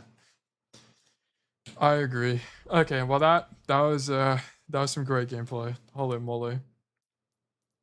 Do I have a new Bonnie code? Wow, I haven't played New Bonnie at all, really? I guess I haven't. No, I haven't. Yeah, if you have a new Bonnie code, we can look at it. Can I send you a Runasapi code? Yeah, we can. I didn't try the tilt tech yet, but I don't know why, but I'm afraid to do it. It feels unnatural to me. Okay, that's good.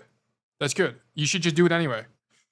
If something, because what's happening right now is that if something feels uncomfortable, it's like knowledge that you've learned, you should be applying it. It should feel uncomfortable. Like hard flanking, if you don't understand hard flanking is going to feel like you're throwing. And then you're going to realize, wait, this shit's goated, and then win games. You should try to tilt tuck. I don't have any Numbani. I don't know why I don't have any Numbanis either. I mean, I haven't played on my, this is the only account I've really played on, so I don't have any on any of my other accounts. Maybe I have it on my other alt. Hold on. Let me switch this. Hold on, we're on a black screen right now. I'm switching to my other alt here.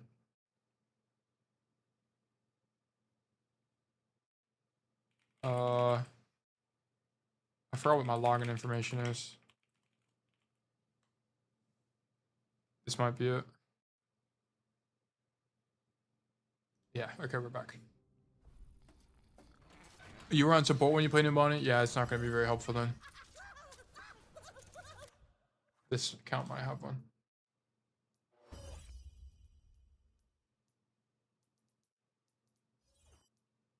Wow, Numbani is not a popular map at all. There's also no Numbani here.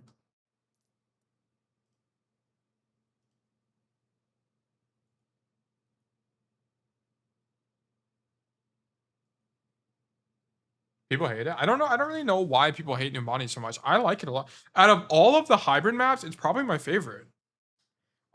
Especially compared to King's Row, bro. I'm so tired of playing fuck ass King's Row. Oh my god. And you know what's funny? Actually, I'm starting to like Midtown now. Actually, I'm starting to have an appreciation for Midtown. If Widow and Hanzo are banned. If those heroes are not banned, then I hate the map.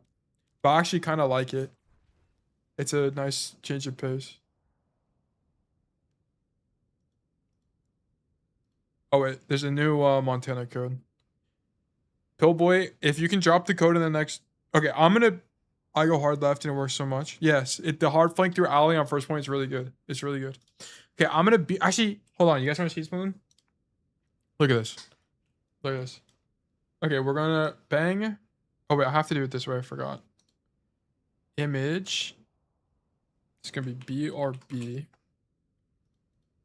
And then I made a new image. It's very simple, but I didn't make one. Where's my folder? Tail assets folder, images, BRB. We got a new card for BRB. Okay, I'm gonna go use the bathroom real quick. Let me just play some, I don't know, we'll play some just cast gameplay that I have. Is this even cast? I don't even know who this is. Pillboy, we'll do your code in just a second. Okay, that's not cast. I don't even think I've played cast on this account. No, you're not too late. I just need to use the bathroom. Okay, here's me playing Mercy. All right, be right back. Be right back. Let me skip it a little bit so you see some active gameplay. There you go. Attackers incoming. Defend objective A.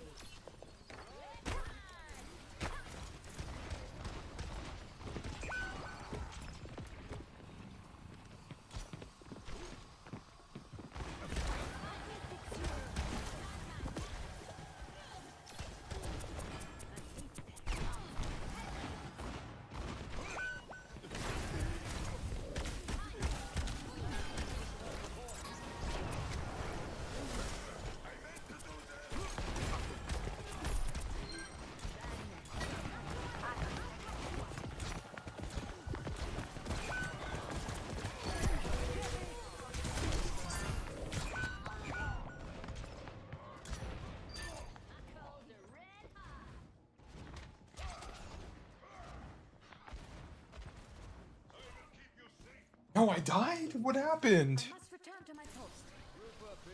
Wait, actually... No way, dude. How'd I die? Anyway, sorry, that didn't take as long as I thought. Okay. No longer BRB. We have returned. The code is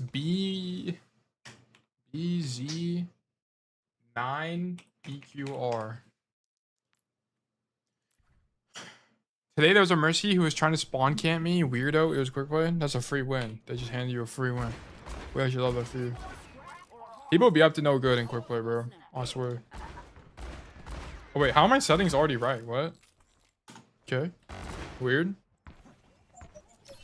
Okay, let's watch him. Wait, Pillboy, what rank is this? Silver? Is this? Let me change it to silver. Masters to silver. Silver, okay. I play junk and quick play. And surely the rest of that sentence is demolish the competition. If I had to imagine. Okay. Okay, bad pathing. Okay. Okay. Already, Pillboy, I don't think you understand Runasapi. Junk takes shield? Yeah, junk is hard. Wait, what? In Splunk? Did my chat, like, I don't even know why my chat did that. Just, like, admitted half your thing. Anyway. Pillboy, we're already making a mistake. Dang, I need to make map guides, bro. I actually need to make map guides. Because right now... Nope, I think this was the second time I play this map. Okay, perfect. So you're going to get, like, an actual really good understanding of the map from this video. Or from the stream. Why is my shift to draw... No, what is my thing? What is going on? Which now? Okay, anyway. My EpiPen bugged out. Okay, so let me actually turn on the icon so because it'll actually be useful here. Okay, so the game just started. You should name the stream the maps you go over. Yeah, like on the VOD afterwards. I was thinking about that. I was gonna. So thankfully, okay, we're gonna go on a second. We're gonna go on a quick tangent real quick, and then I'll go back to the Pillboy gameplay. Tangent. So I am currently on winter break for school. I will be gone from. I should not be gone, but I will be out of my apartment from Wednesday to like Monday. Okay, and I'm gonna have nothing to do. So what I'm gonna do is I'm gonna go back through old streams and find all the maps and codes of who I've done. Like Timmy, I'll be like Timmy Runasapi, Timmy Atlas, whatever. Montana, whatever, and then try to find the rank as well. I'm going to make a spreadsheet so that you guys can just look at the spreadsheet and pick the map. It's going to be the idea. And also I do want to go back and change all the stream names, but it's really tedious. But I know it would be useful for you guys, so it would be worth it. But it's just going to take me a second. It's like a big project, and when I'm literally nothing else to do, I will do it. But yes, so that is, it would help just start now. Yeah, I guess I could. After the stream ends, I could change the name. I used to do that. At the very beginning, I did do that, but I just haven't kept up with it. But yeah, you're right. But okay, let's talk about Runasapi. So on Runasapi, and how Overwatch works in general, is there's always lane control happening. Almost always. Lane, angle, space control. There's a bunch of different ways to think about it. But on Runasapi in particular, there are going to be kind of 3 zones on this main point. There's going to be zone 1, which is this building. Let me not make it yellow because it's hard to see. There's going to be zone 1, which is like this building here. Okay, this is going to be zone 1. And then we're going to have this main area, which is basically this, which is going to be, yeah, we could do this, bang. Zone 2. And then we're going to have the coast side, which is this, which is going to be your... basically your zone 3. Okay, so the problem with what Pillboy is doing right now is because, as you can kind of see here, because none of his team is on the right side of the map, they're all on the left side of the map here. They are completely giving up control of lane 3 here. Okay, so you have given up control of lane 3, which means that they can use all of this space to basically demolish your team. And I can predict with almost, unless the enemy team throws, which is very likely to actually happen in this elo, like this monkey jumps into a bastion, for example, unless the enemy team throws, the chance the enemy team actually wins this fight right now is like 80%. Not even trolling. It's actually very high. Red team has already made a fundamental mistake, right? Not only is your tank late, but you have nobody looking to control this angle, so blue team can just take this for free. Okay, so what you should do, what good rollout would look like, Pillboy, is you'd come out of spawn, walk through this door, and then you would fight for this lane like this. And then if no one's here, then you can get more aggressive and flank and do stuff like that. Okay, that's like generally what your play should look like. Okay, so here, okay. That kill on the Junkrat, I need you to understand, is what I call an overperformance. Okay, that kill is crazy. You should not be killing this Junkrat. Okay, this Junkrat should not die like this. That's actually insane that you kill him. So what do I mean by an overperformance? If you kill someone on an angle, or if you kill someone in main just randomly by not taking a good angle or something like that, I call it an overperformance. Okay, you're getting a kill that you shouldn't get given your angle. Okay, so this kill here is an overperformance in my mind. This is not like you didn't do anything to get this. You kind of just got lucky and killed him. Okay, so it's an overperformance. You turn down your sensitivity. That's good. Perfect. Okay, but here, your idea shouldn't be to shoot down man, right? We're making a couple of mistakes. Number one, we're making the space control error, right? We're giving them the right side for free. Number two, we're also doubled up with this Bastion, which is incorrect. Let me ban this guy real quick. In Overwatch, you want to make sure you don't double up with your ally DPS. And the reason being is because what you can, if you're doubled up with your ally DPS, you control less of the map, right? So right now, think about what part of the map you're controlling. You're controlling this, okay? If you weren't doubled up, guess what? And you were standing here, you would actually control this much space, okay? And this is why doubling up is a really good way to think about Overwatch. If you don't double up with your ally DPS, you'll control more space and you'll win more fights. Okay, so yeah, so you kill this Junkrat out of sheer luck. Okay, you didn't really do anything to do that, to deserve that. And now we're on the right side. It still looks like your sensitivity is high, but I don't think it's I don't really know why your aim looks jittery like this.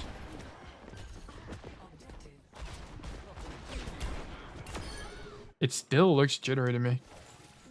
I don't know. But this, Pillboy, why did we get this kill on the Ash? Because we demonstrated good understanding of space control, right? So you end up flanking the Ash, and now you have a good angle on her and she dies. Nice job. Okay. Now you hard flank. So ideally we kill that. Really? I feel it fine, but maybe I should lower it more. Can you... I don't know. Well, I don't know if it's a... It might be a... Just a wee bit. Here's what we're trying to point out to you, Pillboy. So you have some shakiness to your aim. Look at how, like, it's shaky. Especially here. You lowered it from 5 to 3.25. What did you say your mouse DPI was? What mouse do you have? Like, what model mouse do you have? It's 800.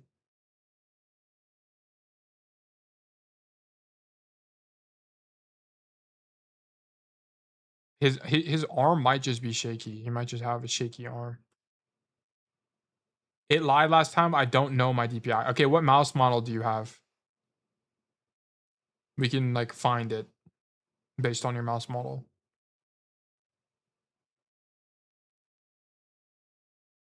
For example, I have a Razer. What do I have? A Razer Death Adder V3 Pro. And I have it set to 1600 DPI. It's mine. And I can find that by going to the Razer Synapse website. Or it's a Corsair, okay. Can you like look at the bottom and see? Okay. Let me know. Okay, look it up real quick and then tell me what it is. But yes. Anyway, the reason we killed that Ash is because we took space and got a flank. Enhanced pointer precision is off too. That's mass acceleration, isn't it?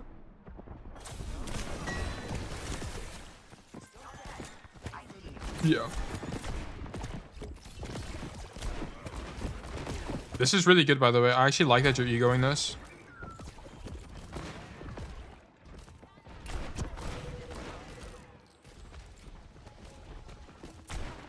Maybe his DPI... It looks like his DPI is like 100. Like it's like so if like you're pixel skipping. I don't even know how to describe it. It's so weird.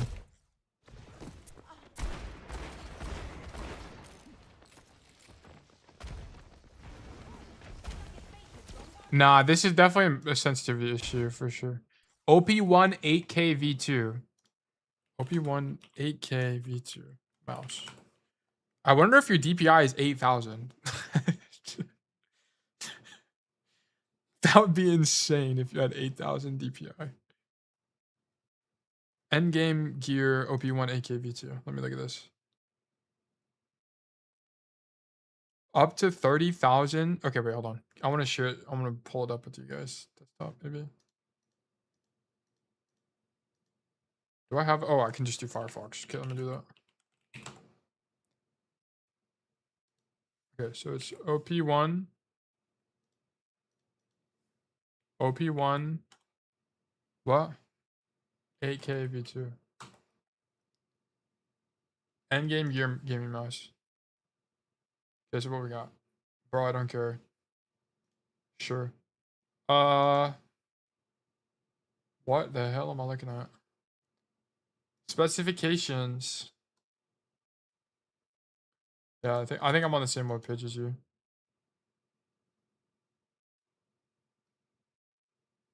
No power saving. Control F DPI. Oh, it's got. Do you have like a DPI button? I found the app he needs.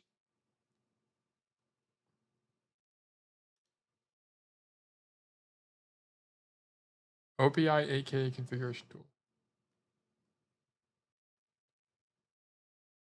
I think it's the button in the middle. Yeah, it definitely is the button in the middle. What? I wish it told me like what the DPI states were. Like, what's the lowest one?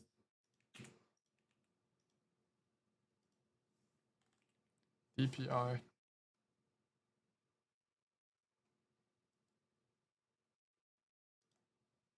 Let's okay. YouTube.com. OP1 8K.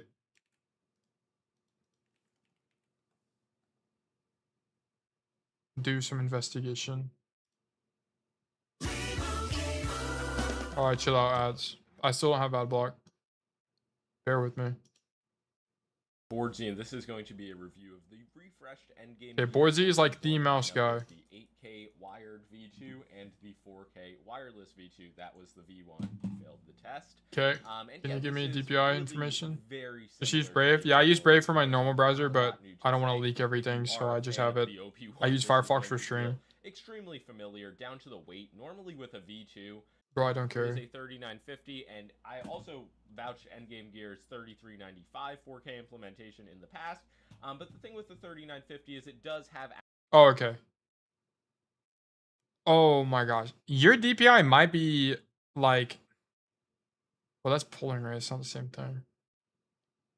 You're gonna have to download this software. You're gonna have to download the configuration tool and then see if you can find, like, go to basic settings. I almost guarantee you in this basic settings thing, it tells you what your DPI is.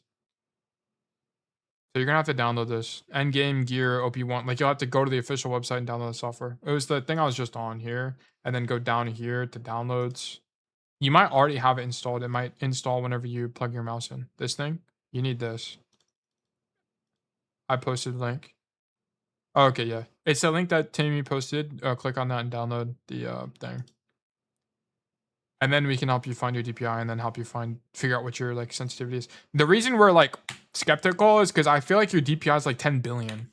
So you still have like a really high sense, even when you lowered your in-game sense. Okay, go to the basic settings and tell us if it has the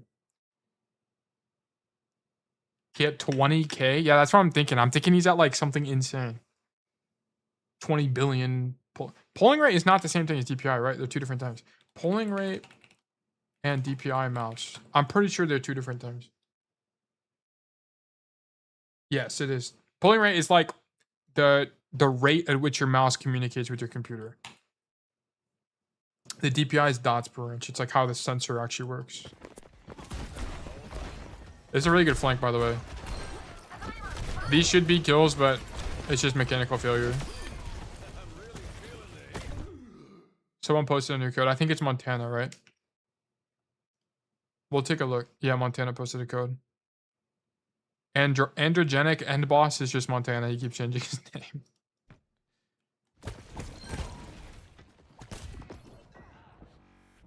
Here, Pillboy, this is a good play. You just mechanically underperform. This is it.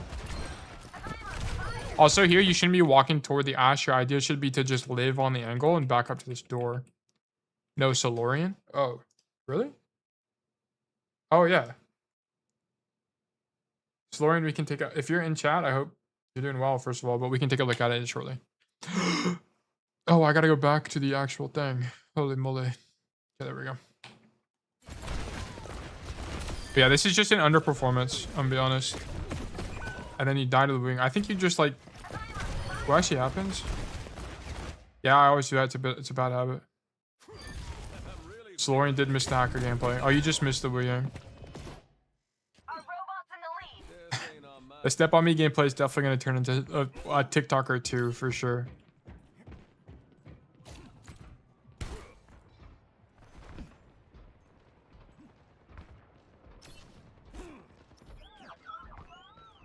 Okay, Pillboy just doesn't know the map, unfortunately.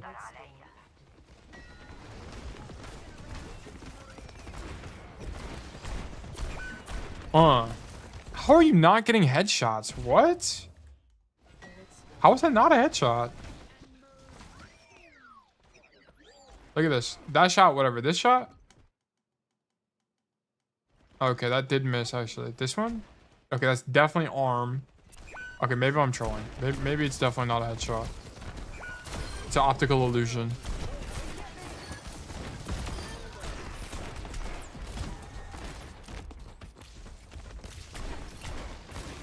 I'm gonna be honest, you actually just deadlifted this whole fight. That's great. Pop that eye! Just pop that eye! Just pop your ulti!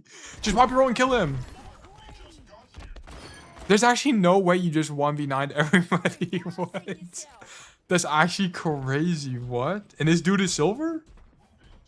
Am I the GOAT? Yes, you are. You are the GOAT. You are the GOAT. You actually played... I'm gonna be honest, you actually played that fight pretty well. That was actually pretty good from you. So what you did is you played main, you backed up. You didn't like go wide. Like you didn't do something stupid like this. This would have been really losing. You went wide like this and then you backed up, played this angle and just 2-tap people. Like if you knew the map, I think you'd be higher rank. How many hours do you have? How many hours do you have in Overwatch, Pillboy? And then update us on the DPI thing. Okay, here you don't hear the Wu Yang. 38 hours. Oh my God. Okay, I'm gonna be honest. 38 is like honestly too few to get like. You just need more playtime. Plat soon, yeah. If you have more playtime, I think you'd be plat. Yeah. 38 is in the grand scheme of things is basically nothing. It's like actually basically nothing. Deadeye. Okay, if they pop Primal Rage, which is Winston's ultimate, if they pop Primal Rage, your idea should be to Deadeye, almost always. Deadeye is one of the best ultimates against Primal Rage, and it's the only thing you can do to live against Primal Rage as well.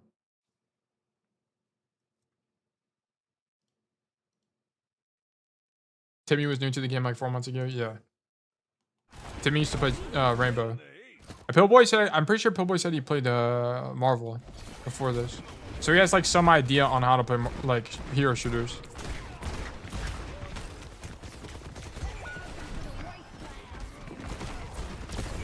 Okay, I'm gonna be honest, your positioning here is not that bad, but you messed up here. You needed to pop Deadeye. You would have just won the entire fight. I'm not even trolling. If here you just press Q, right now, right after Primal Rage goes off, you just win the fight. Like, the fight's just over. You would have killed the monkey, and you would be fine. Okay, one question. Do you think I should still pick Silver Bullet against Monkey? No. Silver Bullet, the only time you don't pick Silver Bullet is against Monkey and sometimes Wrecking Ball. Against Monkey, you need Fan. You absolutely need Fan the Hammer. It's very important. Because if you don't have Fan the Hammer, Cassidy can't break Bubble at all. He sucks balls at breaking Bubble. And breaking Bubble is like how the whole Monkey matchup works. I stopped playing Rainbow to not play versus hackers. Now I played versus 3 hackers this week. It's yeah. There's been, I mean, you and Ark have been talking about it. I feel like I don't really notice that many hackers, but it's definitely, this is the worst it's probably ever been I've like ever heard about hackers, to be honest with you. For the past while, I haven't heard about hackers in like a long time. But yeah, if you just pop Deadeye at any point in this fight, I'm pretty sure you just win, by the way. Like even here, I think you still win. Anyway, coming to this angle is good. You're far away. This is good distance management. I like that you use roll, or sorry, you use flash on that guy, but yeah, this fight was okay. You've been playing all weekend, that's why. Yeah, I mean, the more you play, the more likely you are to run into them, so that's probably part of it.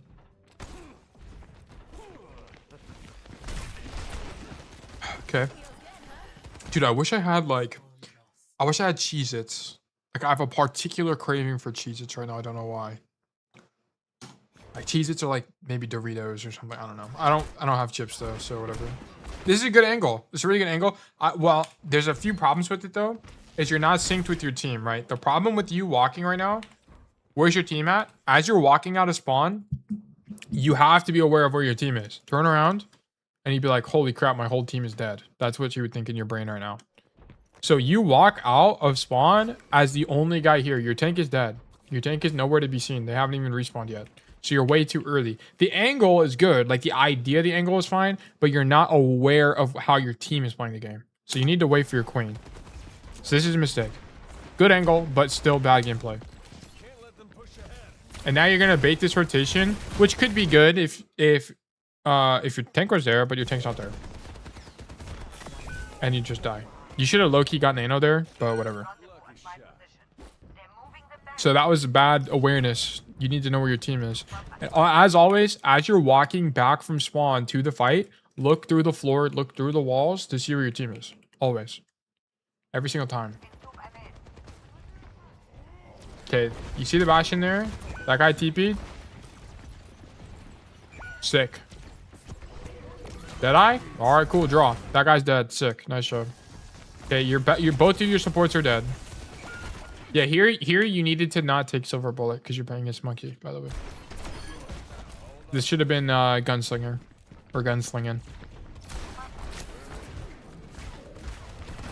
Okay, you don't hear the soldier behind you. Awareness issue. I think the angle is fine. Most of the time on Runasapi, I mean, as you climb, so you're in silver, so you can get away with more, but good hygiene should generally be a lot more main, right? But it's always going to be contingent on your other DPS, right? Where's my Bastion? Is your Bastion in main? Okay, should you play a different angle in main? Like, let's say your Bastion's playing here, and you're fighting for this. Okay, then you should play here. Okay, or you should play like here, maybe. Think about stuff like that. Play off angles.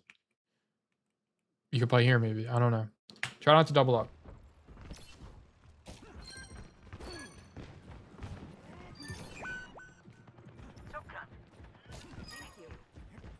Okay. We're running it down. You know what? You know what I think about? This made me think about. Pillboy has 40 hours in the game, basically. And he's only played Runasapi twice. That actually sucks for map vote. Because you're never going to really vote for maps you don't play, especially in comp. Like, why would he ever vote for Runasapi if he's only played the map twice? He's just going to vote for King's Row, which he's probably played 10 billion times as a new player. Dude, map voting kind of sucks. For new players, at least. Because you don't get to play every map. Like, you should at least be able to play. Have you played Paraiso a single time? You probably never played Paraiso, actually. You actually vote for King's Row? Yeah, but you would probably like Runasapi more if you just played the map more. You probably have played King's Row 10 times more than you've played Runasapi. Like, probably a third of your playtime or a quarter of your playtime is on King's Row. Just because it's such a popular map. Good flank. Really good flank. You have to roll here. This is time sensitive. You have to roll here. So what you would do is you would roll forward to make sure you have good timing with your team and you're not late to the fight. Well, you have to walk. You have to take space against this William. You should be walking toward him right now. Yeah, you should be walking toward him because he's stuck. He's stuck. He can't do anything. You have to just push into him. But you guys take way too long to kill the Wu Yang and your whole front line explodes. Also, this is an issue of you and your Bastion are both flanking, right? You see this play that Bastion's making? Because both of you guys are making a flank play, there's no one in main, so this guy just explodes. So there's a few issues happening here. You could call it unlucky, but it's also an awareness thing to know where your other DPS is to make sure you both aren't flanking. Right, because you both flank, your guy just dies in main and it's over. So there's a few issues here. You were too late on the flank. You should have walked down the Wu Yang. You also probably shouldn't have flanked to begin with because your Bastion was already flanking. So it's probably better to stand in main. They got us outnumbered. Keep that in mind. Barricades on the move. Let's go. Okay. Here, this is the same issue. Okay, so Pillboy, this is going to be your homework because this is like the 3rd time you've done this. Every time you walk out of spawn, every single time you walk out of spawn, I want you to look through the wall to see where your team is. Every time. Where's my team? Okay. There's an Ana there. Cool. There's a Junker Queen, super extended, and then there's this Curie that's through the wall. And then I want you to think about who's dead and is the fight losing? We're down 1. Yeah, the fight's losing. Okay, so what should you do when the fight's losing? What's the intuition? Give space. Why are we taking an aggressive angle when we're losing a fight? And we just came back. This fight's lost. Nothing you need to do here. What you should do is you should come here and just poke them and wait for your team to get back.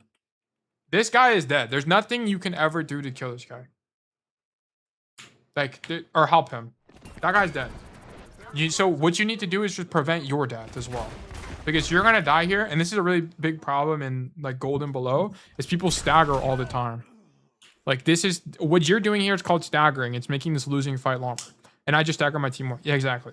Exactly. So you needed to just poke here. Just poke. Like your queen actually ended up living somehow. I don't know how, but she did. Okay. So now she's going to look and she's going to say, what the hell? How is Pillboy dead? That's what she's saying right now. She's pissed off. Like, you needed to live. 1 billion% just needed to live here. Well, you needed to identify the fights losing and just live. As you get higher rank, I will be more okay with you doing plays like this. Because sometimes you can just do a hero play. Okay, but we're not there yet. We're skipping steps. Okay. We're not making hero plays in this rank. We're going to get out of silver with just pure good fundamentals of Overwatch. Okay. Which is here, you should have avoided... The fight's lost. We're going to avoid staggering. Okay. Here we change our Spotify playlist. Do you listen to music when you play, by the way, Pillboy?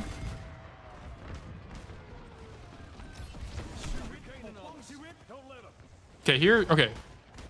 Here. Okay. This is an awareness issue. Really low. Okay. Here, the fight is happening. The fight is happening. Okay. It's literally happening right now. People are popping ultimates. It's literally like the US military is going to town right now. Boom, bang, bang. Ultimates are happening. Okay. I forgot what fucking Life Weaver says, but okay. Look, everything is happening. That's what I'm trying to say. We need to be in the fight right now. This is urgent. Urgent value is needed right now. You misidentify this. I think you are trying to apply the principle of not doubling up here. I actually don't know for sure, but I feel like that's what you're doing. But I need you to understand that you should not double up. Sometimes the fight is already happening. You just need to help the fight. Like, here's what you should do.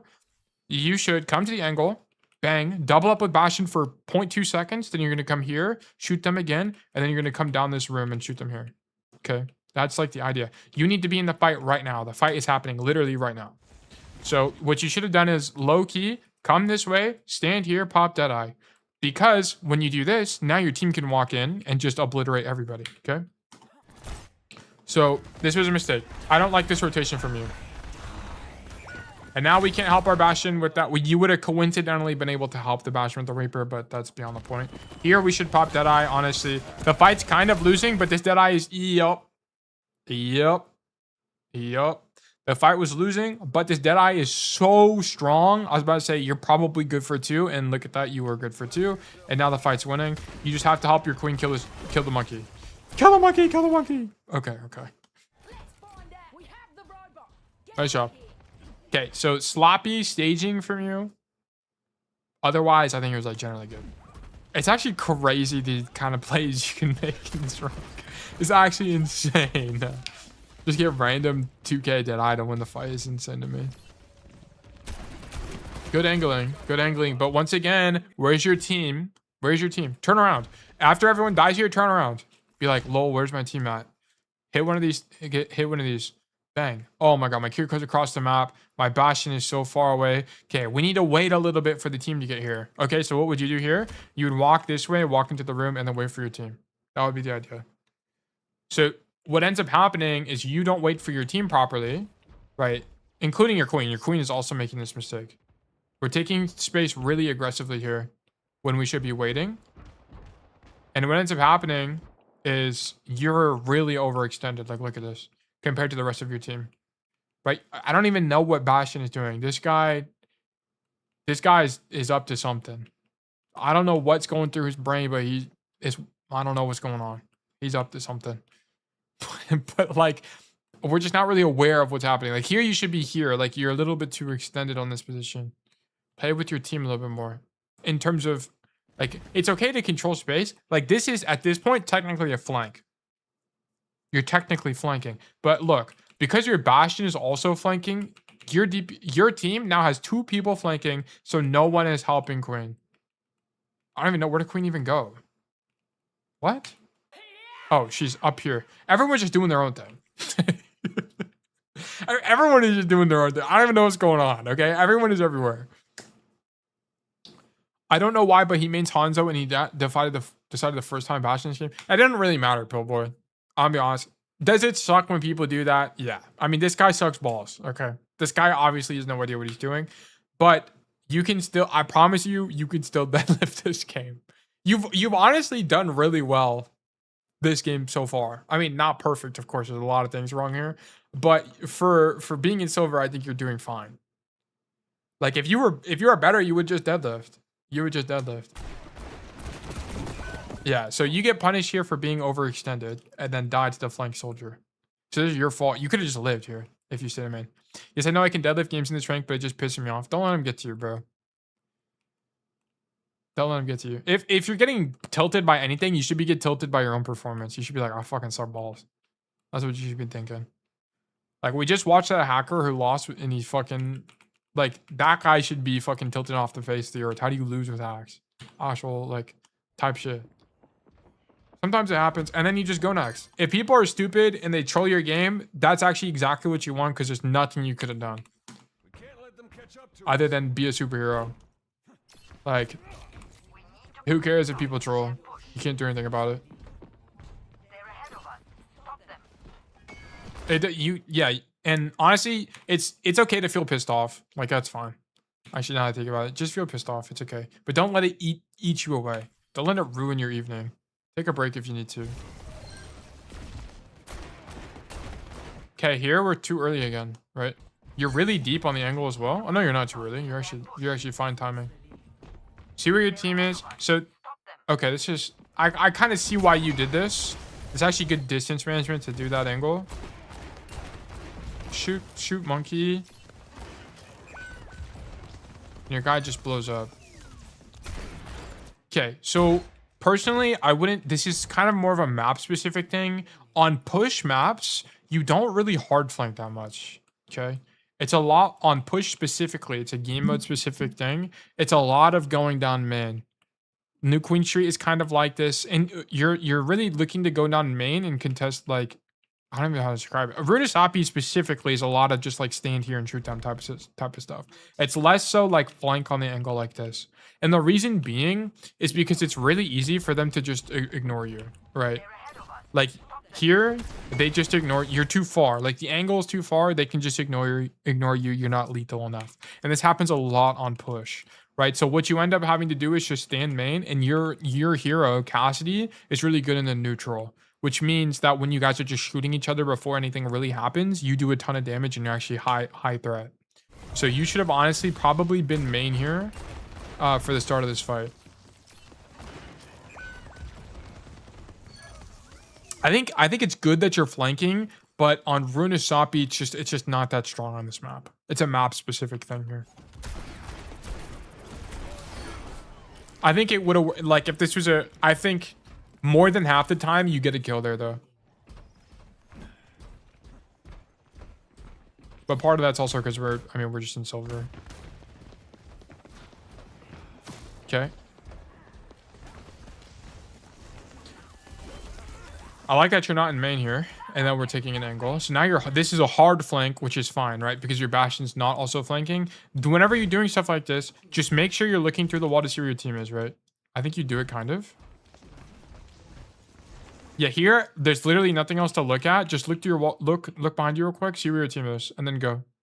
This helps make sure you have better timing. Here, the monkey's zapping that guy with his bubble up, so there's not really anything you can do. So now you're hard flanking. Shoot the soldier because he's overextended. This is a good play from you. But it's because this is a good play from you because your Bastion is in main, right? You're flanking. So you guys aren't doubled up by any means. And there's a guy in main that helps the tank. And then you pop an ulti and you just win. So and you had good timing. Didn't that go really wide there? Yeah, but I mean, this is going to get you killed in diamond. We're not in diamond yet. I'm coaching more of your ideas than like, do you make a micro issue here? Should you technically be probably closer to this? Yes. Should you probably be more on this angle? Yes. But you're not there yet. So don't worry about it. You need to build up your fundamentals, right? Your team awareness. Do you have good timing as you make your flank? Stuff like that. Those are the questions you should be asking. I don't really care about you going wide. You're not like, if you were like diamond, I would tell you, yeah, you're going too wide here. But the fact that you're flanking in general is going to be enough. Yeah. Like a lot of what Pillboy, if you go back and watch, a lot of our community members are like Diamond and Masters. Whenever you watch those VODs, you should be listening more for when I'm talking about macro specific things, like what part of the map should you be playing, using, like finding good timing, stuff like that, flanking, whatever. Think about more of the broader concepts and think less about should you be going wide on an angle or not, right? That'll help you. You'll get more improvement faster.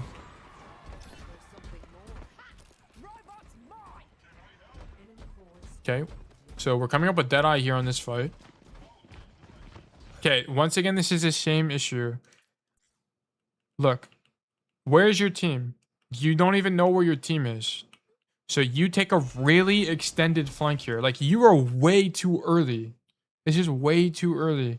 And way too aggressive. If these team were good at the game, you would be 1 billion% dead here.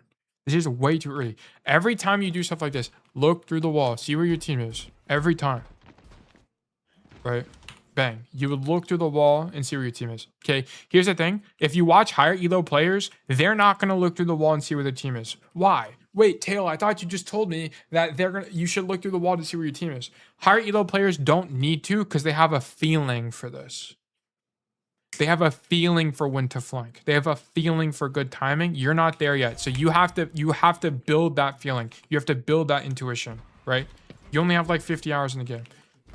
Good players they won't be in front of their, like Timmy would never be in front of his queen right now.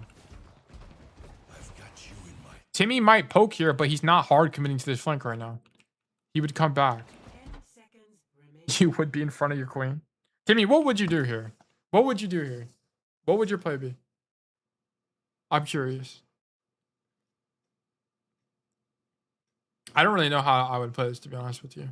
If I was just like teleported into Pillboy's shoes. I might poke here, but I'm definitely not hard flanking. I'm definitely not hard flanking in this fight. For sure. My team is so split. There's no way. I'm definitely playing in main and I'm complaining about my team being flipped. Might go poke flank or I would go on top of bus. Yeah, I think like this is your best play. It's this or like your best plays. Almost definitely. The fight is happening here. For sure. And this you can rotate out and you're actually with the rest of your team who's actually fighting a lawyer right now. Right. Or I would just one clip the queen. The queen is on your team. One clip the monkey. Yeah, I would not be flanking though. But anyway, the point I'm making here is like higher elo players will play differently because they have a different intuition than you. I don't know, man. Yeah, flanking here is definitely incorrect. There's a lot of mistakes happening here. Flanking here is wrong though.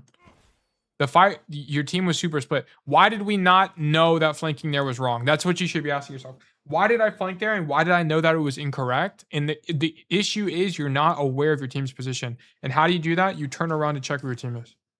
It's a good habit to build. Let's see. Hold on. Let's find a VOD of mine. Let me switch back to tail. Hold on.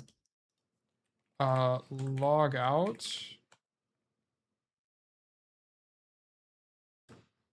One minute, friends.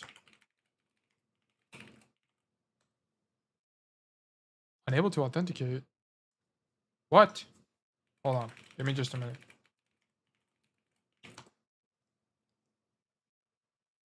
Okay, I think that'll work. Yep, that works. Okay. Okay, let's take a look at my gameplay. Well, we just played a game on New Queen Street. This New Queen Street one is rough. Let's do this Midtown one. Let's do New Queen Street, whatever. Let's be candid. Okay, let's look at how I play. This is GM4. Okay, let's look at this. Walk down main. Okay, wait, Tail, why are you so far ahead? You're gonna be ahead of your tank here. Well, the reason I'm able to do this is because I can use sound cues, and this is a map where you can use sound and visual cues to know where the enemy team is before you get there, before there's a reasonable threat. Okay, so I didn't have to worry about being ahead of my tank or not. I also have cover available to me. Tail, wait, why do you go wide right here? I don't like this map. How good is it for Cass? It's not like perfect. It's playable. It's like a neutral map. I think it's very playable. There's a lot of good angles. A lot of the map is going to revolve around how well you use this staircase. This staircase is so important on attack and defense for Cass. Because on defense, you can like flank like this, which is really good. And then on attack, you can flank like this, it's really strong. It's really, really strong for Cass. Anyway, but you might ask, wait, Tail, why are you falling down into main? Don't you want to play topside where there's better cover? Well, playing against Queen, who's on the floor, which I can contest on the floor, and also I'm no longer doubling up my angle, which makes my Sigma's angle stronger down main. So that's kind of the idea there. But then I end up walking back up toward main because I get pushed by more than one person. It's also the Reaper there as well. But look, okay, force the Reaper out, and I'm back on an angle. Shoot Queen. Whenever I reload, I tuck into cover. Really good practice. And my Tracer died, so I know this is losing. So what do? I leave. I have a good feeling for Overwatch, right? So now I'm able to leave, and I don't stagger this fight at all. And I don't give them extra ult charge, and I have more uptime as a result. Okay, wait, how was I able to determine this? This is also an ebb and flow thing for Overwatch, which you'll get a better feel for as you play more Overwatch, right? I can see here on the screen, and I have a feeling for not only did my Tracer die, the enemy team is taking space against my team right now, right? I can feel that my Sigma's getting pushed back, and I can feel them push into me, right? So I can now have the feeling of rotating out, right? I know to rotate out. So it's also a feeling thing. And you also just like see all the people on screen take space. And as you get more hours, you'll have a better feeling for how that works. Look, and this is why not staggering is very important. I almost killed a Lucio here.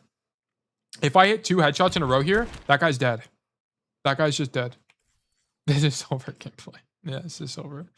This is Grandmaster. Let me just change it to GM. Okay. My bad. But yeah, like this is why uptime is important. Or sorry, not staggering. Because you can also, it gives you windows of opportunity to kill people like this. This is M1. No, this is GM. I'm GM4.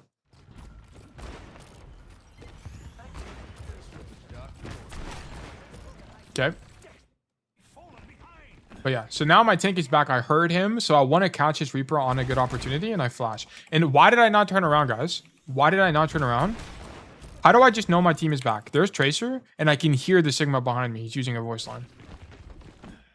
Sure, you're GM. Bro, I'm bleeding.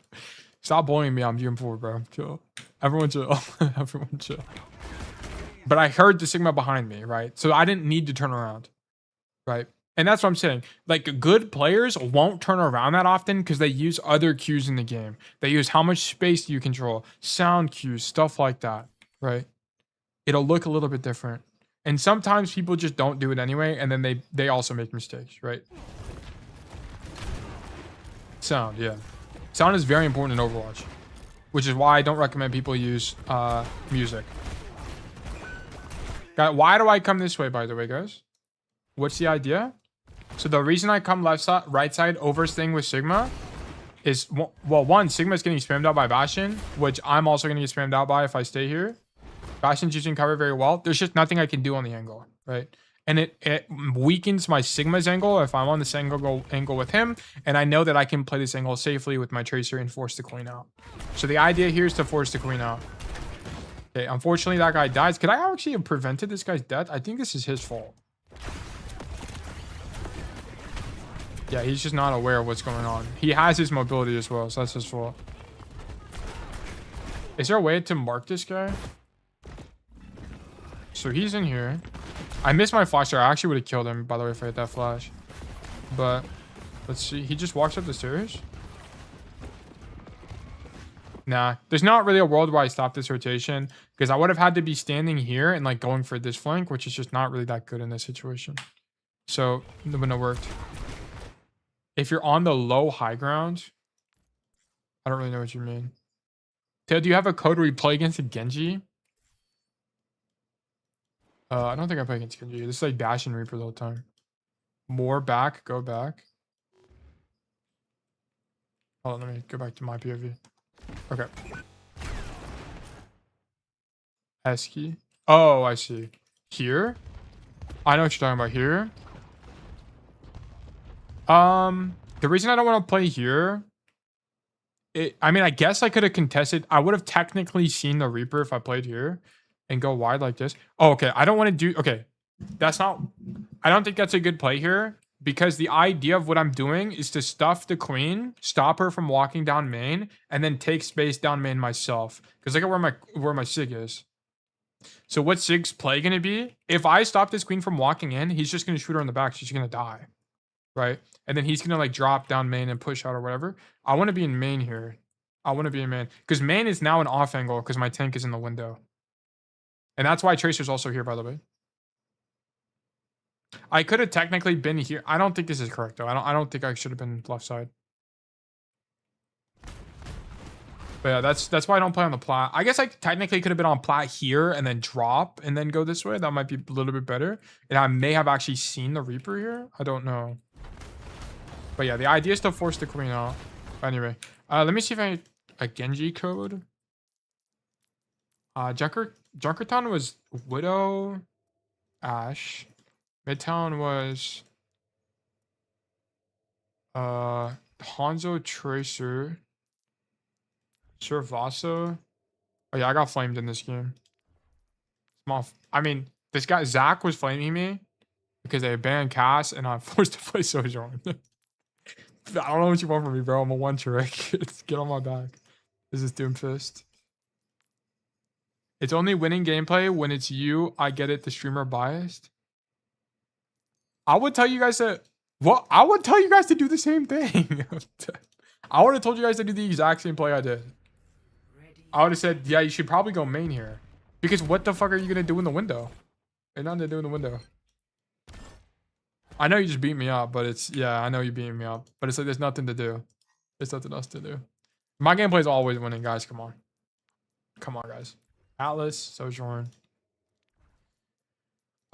See, Genji can play. Nepal. Nope. Samoa. Okay, here's a Genji game.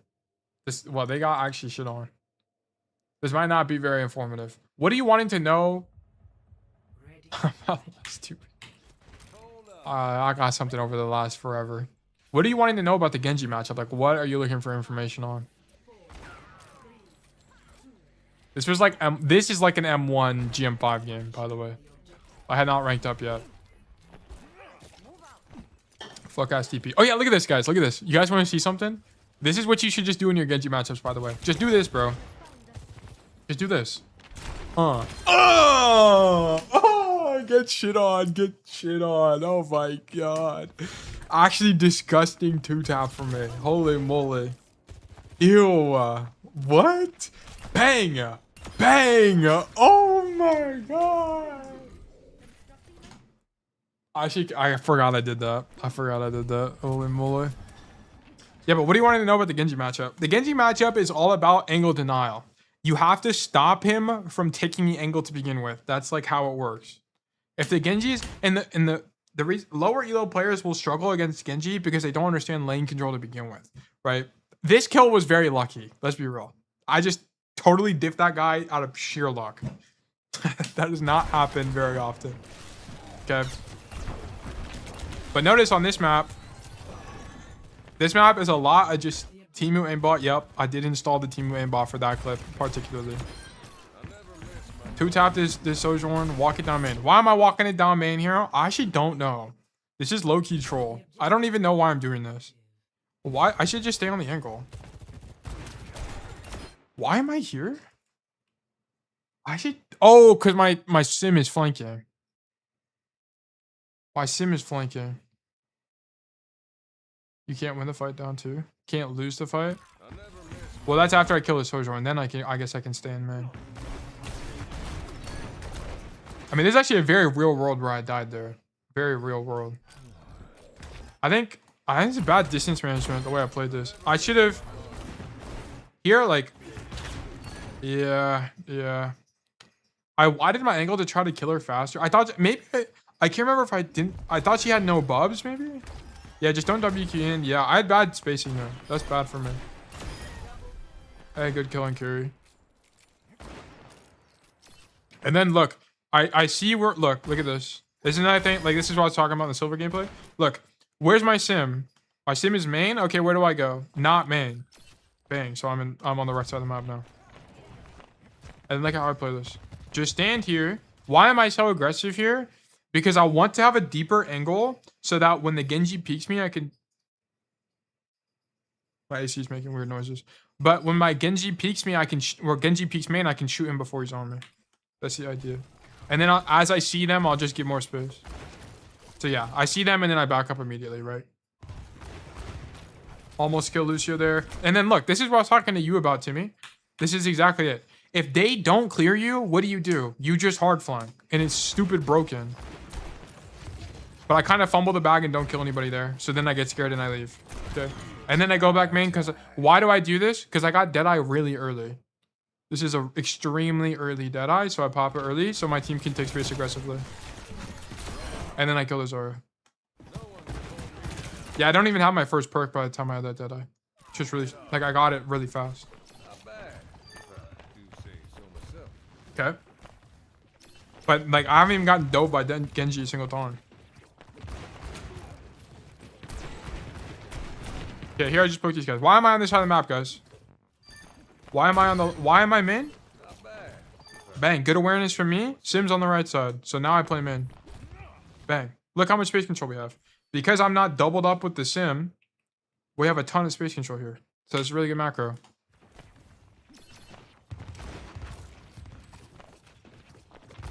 Here I'm just poking.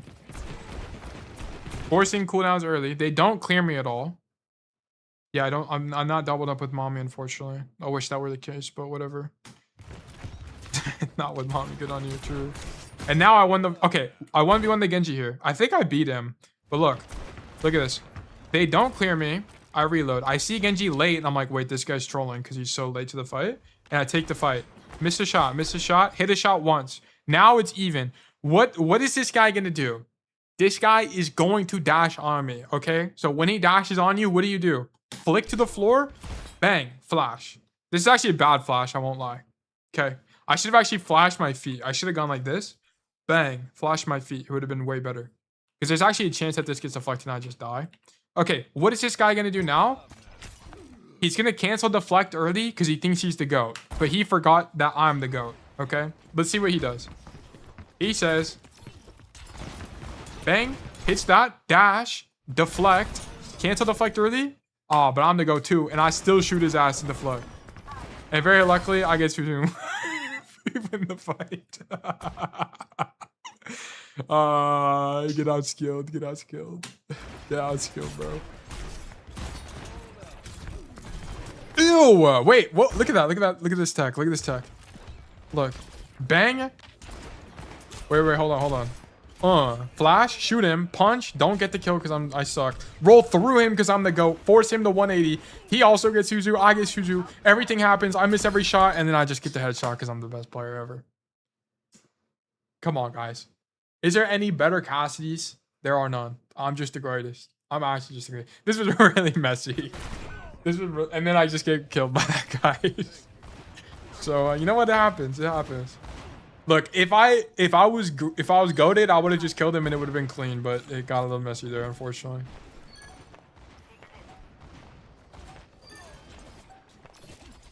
Okay. StepOne owns you. He does not. StepOnMe does not own me. I actually would turbo demolish StepOnMe. Like I would actually get his shit rocked, because that guy just sucks balls, and I would just outvalue him to oblivion. If you guys play against StepOnMe, you will win. You will win because you'll just outvalue that guy. Because playing in main sucks balls. It's not good in Overwatch. I mean, it's contingent on what's going on, but it's just not that good. He just got Nana all game. Or Nano all game. Yeah. Yeah, he just had everything. Okay, look. Here's what I tell you. Okay, look. Look. Boom. Take the TP. What do? I go right side, and then I'm like, wait, where's my team? Okay. This is good. This is good awareness. And I say, oh shit, my whole team's coming with me. Well, I guess we're all playing right side now. Okay. But now I have information so I can make better decisions. Okay. So here's what happens. I see where my team is. I check again. I check a second time to see where my team is. Okay. Because I'm the furthest guy forward here. I'm taking a lot of risk. Okay. Should I really be the furthest guy forward here? Not really, but it doesn't really matter that much right now. Okay. Poke these guys and just maintain good distance. So I leave. I wanted to go right side and hard flank, but then I see the sim. So I'm like, okay, well, I'm not doing that. I'm just going to stay in main. Because someone needs to help our Zarya. If no one helps our Zarya, we're low-key screwed, okay? So I stay in main to help Zarya. I was thinking about flanking here because my sim didn't actually end up flanking. So I'm like, wait, no one's going that way? Let me go that way. And let's see what happens. I roll because it's time sensitive. The fight is about to happen. I need to go now. Okay, so I roll. I come all the way over here. Unfortunately, I suck dick and balls, okay? So I don't kill the Curie. But if I was better at the game, that Curie dies, okay? That Curie dies and we're just up one. Like, and this is what I'm saying. Like, flanking is really good. Or if I don't kill the Curie, I would have forced Suzu, which is also really good in winning. So I suck balls. But look what ends up happening. I forced the Curie to look at me. Look, Lucio's looking at me, and Curie wasn't healing the Maga. Yeah, first I forced her to turn, right? It's still really strong. It's still good. I have both supports dealing with me. And now they're zoned. Lucio comes to fight me. I can't really deal with Lucio, so then I run it down. And then I get booped in and die. But if I was better at the game, I would have just killed the Curie and we would have won already. So I just suck. So I missed my window to win. And you should look at situations like this and be like, damn, I just suck ball. It was a good play, but I just suck balls. That's what you should think. I wonder if I should have here. Honestly, at this point, I might have just wanted to roll right like this and then come here and shoot the Curie. This actually is definitely my best play. So I missed this play. Once the Curie unswings me, I should have rolled this way and just fought her here. This would have been really good, but I misplayed that. So that's my fault. So I actually could have got more value here, but the idea of the play is correct. The idea is correct. Okay. And look at that. We won the fight. Let's see actually what ends up happening. So I get booped in. Okay, let's look at this. My sim is in. I get booped in. I get collapsed on by the Lucio. And I died a Reaper who turned around to deal with me and the sim. My sim gets out. Now we have a ton of space. What is that Suzu? That Suzu is way too late. We have a ton of space. The Malga dies. How does this Malga die, by the way? Why does Malga die here? He has to fight sim. And this guy just can't heal enough because the healing, everyone is zoned out. And then what is this guy doing? This guy's fighting me the whole time, so he's not healing Malga. Yeah, Malga got actually 0 healing from Lucio. And then he amps his corpse. Right. So like, yeah. Okay, but like the thing is, I'm not really fighting Genji, as you can see here. I'm just not really fighting. He's not fighting me, so I don't really know what to show you. And tank tank's worth like 2. I mean, basically, yeah. If the tank dies, the fight's like generally lost. Yeah. And then here I come right side to mark the Reaper rotation. See, look. What do I not want the Reaper to do? I don't want the Reaper to flank my team. So I have to mark him to stop him from doing that. Very important part of Overwatch. If that was a Genji, it'd be the same idea. Mark the Genji, mark the Tracer, mark the Sombra. I mean, don't chase them if they're out of your range, but stop them from taking space. So I stopped the Reaper from taking space, and then this is also more of a high elo thing. But I read his body language, and I read that he's just gonna leave. So I'm like, all right, I'm just gonna leave too. So what do I do here? Bang! Mark him again on a crazy angle. He did not expect this. And he just used Wraith. So what happens? Yeah, I don't get the kill, but if I had slightly better timing, I would have got the kill there. Okay, this guy dies. Well, how does this Genji die, by the way? So I'm half HP, and very luckily I get care. But what happens? How you win the Genji matchup is you have to tag him before he shoots you. He does get greedy, yeah. But I tag him. Not only tag him once, I tag him twice. So now he's half HP, pops deflect, and then he just dies to the sim beam. He's just dead.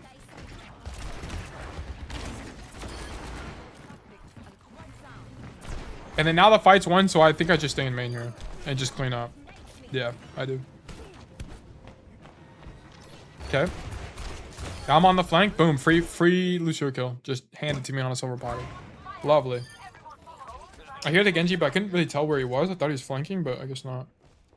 And then here I do this. Why, guys, why do I peek this door? Why do I peek this door? Because I hear that the Genji is 10 million light years away from me. I think I saw his shurikens, actually. I thought he was flanking me, but then I see his shuriken, so I know he's in main. So I know that Genji is really far away from me. So I'm like, okay, I can swing the angle a little bit aggressively. Just get ready to roll out. But he's too far away to be able to kill me. So then I'm able to peek that and just kill that guy. Well, he also takes damage from the Ana, but that guy just fucking dies. It's sick. This game was a steamroll. This game was not close at all. Okay. Clean people from spawn is nice because they always do predictable movement. Yeah, they just turn off their brain. Okay, here it's just a nano deadeye. And then I'll walk it down a little bit. I don't get too greedy here because Cassidy once again just has no mobility, so don't go to their spawn. And I stay on, look, I just stay on the side of the map. I'm not playing him in. Shoot them all. Bing bop boop bam. Lucio touches. I shoot the Lucio and I died at Genji Blade, whatever. And then we just win. Oh wait, they flip actually. Okay, my fault. Okay, here. I suck balls. Okay, let's look at this. I take TP. What if, okay, here's what's going through my brain right now. I'm dead. I respawn. I'm thinking to myself, oh, cool TP. And then I'm looking through the, right now, I'm looking through the wall. And I'm seeing, where is my teammates? Okay, my Sim and my Kiri are on the right side of the map. So where should I go? Not the right side of the map. Okay, so then I go main. Okay. But keeping in mind my Zarya is dead. So I'm not taking space super aggressively. I'm just going main to pick a different angle and like try to poke people. Shoot my silver bullet, shoot these guys. Get hit by Pharah. And then I realize, wait, I'm getting outranged. My guys are still on the angle. Maybe I can try again. And I get outranged again. And I'm like, you know what? This is not working. We are even though. So I'm going to try to push the advantage because I know by now my tank ought to be back. And guess what? My tank is back. Okay. So, oh, my tank's actually in front of me. So now I push with my tank and try to make a play happen. Here, I wanted to go right side. But because Sigma doesn't have any fuck-ass footsteps, I don't hear him. So then I almost walk into him. And I might actually die here. Do I die? No, I don't. But I open up space between me and Sig. But the downside of this is because I didn't know Sig was there, I forced my Zarya to bubble me, which is bad. So because I made a mistake, I forced Zarya bubble. Even if the bubble doesn't do anything, he shouldn't want to bubble me anyway. So that was a mistake. Okay, and now my Sim is still in main, which is thorough. This guy should not be in main. I to just walk us down main here, and I catch the Pharah out of luck. And I think we just win. Good headshot. Yeah, that last fight was a little bit awkward because I was forced to play main there. because my sim was on the angle, and then my sim just didn't go back to the angle. So we didn't have a lot of angle control. So it was low-key my sim making a mistake there. But anyway, that was just a Genji card. But I mean, that wasn't very useful because it wouldn't, like, I didn't fight the Genji very often. And it was a 2-0 just shit on these guys. He played Genji into double beam and never flanked. So of course he lost. Okay, that's a little bit of tail analysis. Okay, we have 2 codes. We're gonna do the Solorian code. We've been going for a long time, but actually I'm not even tired. I actually feel fine. So we can go for a little bit longer. Open up a Coke Zero here. Okay. Dude, I wish I had, I already said this, but I wish I had some Cheez-Its, man. Okay, we're gonna do Montana's last. We're gonna do Solorians now. Solorian is Masters. Man, we have hella Masters people in the community. We got like 10 gajillion Masters people. So let's switch this from GM, bang, to Masters. Man, Stream Deck makes it actually so easy to do that. Holy moly. The Masters Gooners. Yeah, we got Mega Masters Gooners around here. Ready for battle. Solorian is Molang. Okay. He said, won this game, although I felt like I was doing a whole lot of nothing. In general, this map is pretty difficult for me to play, and I normally lose a lot since I don't know how to play this map. That's surprising in Masters. Really, I feel like Suravasa, it feels pretty intuitive, but we can, we'll take a look. Let's get a diagnosis going. Tail, do you like 6v6? I think it's okay. Cassidy feels better in 6v6. Because Cassidy just does 10 billion damage to tanks. And Diva and Hazard aren't as bad as counters. It's like a 50-50 for me. The problem is that if they play, there's certain points that just suck balls for Cass. This point sucks major balls. I hate this point. This point is basically impossible to retake. I don't think I've ever successfully retaken this point. This point sucks. All the other points are good. What, and that point's also bad? And actually, this one is pretty bad for Cass too. This one also kind of sucks for Cass. Both of these suck. Also, first point is also okay. First point's okay. You know what? Yeah, Suravasa should be like a 50-50 map. They play Cass on pro play on this map, but they also have a Lucio with the Cass. So like the Cass can actually like cross distances and do things. But that doesn't always happen in solo queue. But yeah, 6v6. I don't mind 6v6. I don't like open queue as a format. And in VC, yeah, that's true. So he actually gets comms. But I don't really mind 6v6 as a format. I just don't like open queue. Because the problem is it's like people have to fill all the time. I just don't like open queue. Even in Rivals, I don't like open. I mean, I'm a tank player in Rivals, but I just don't like open queue. Coliseum or Dorado? I would pick Dorado. I think Dorado's a winning map for Cass. Coliseum is also not that bad too. It's just a little bit awkward.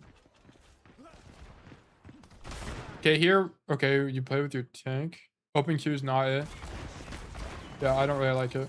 You heard the ball grapple above you, so this is a bit of an awareness issue. We didn't hear the ball. I think playing with your tank here is probably correct, given that they're playing Wrecking Ball and you don't want to walk into a dive. But now you should know that they're playing Reaper Ash with it, so you can actually angle a little bit more. I'll play 6v6 if I had roll lock. I would too, but the queues would just take forever. That was the problem in Overwatch 1. Okay, so this fight, we just don't really do anything. Okay, so here, for example. What are we supposed to do here? Yeah, okay, here, I would probably realize that my Ashe is already going left, and I try not to double up with my ally DPS. So I would go left side. I would get to this point, see the Reaper, and how they already have space control, and then I would back up this way. And I would play, like, point side, and try to bait them to point. That would be, like, my line here. That's how I would have played this. I don't actually know if it's better, because I think playing in main is actually kind of fine, to be honest. I don't think it's technically wrong. Or not in main, but like with your team here, I don't think this is technically wrong. The problem I have with this is how do you win? Like, how is this winning, right? And the way I coach Cass is it's always look for the winning play. What's the winning play? And I just don't know how you win here. You would have, number one, had to be aware of the ball and flash the ball. That would have been good. but we weren't aware of that. And then we just shoot people. This is just shoot people simulator. I mean, it's good spacing, right? I like that you're not walking forward and you're actually just shooting from far away. Like you're, yeah, but I don't know.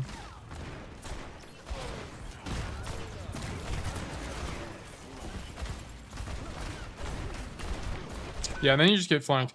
I'm pretty sure. Oh, bad roll. Let me actually see. Yeah, why? Yeah, rolling in here is throw. Yeah, rolling in here is definitely throw. Thank you for being the roll police to me. I actually keep forgetting to look at rolls. Both of them. Let's look at both of them. Yeah, this roll backwards is bad. You need to just walk out. Just walk out because you need roll for the engage. Yeah, this is a matchup thing.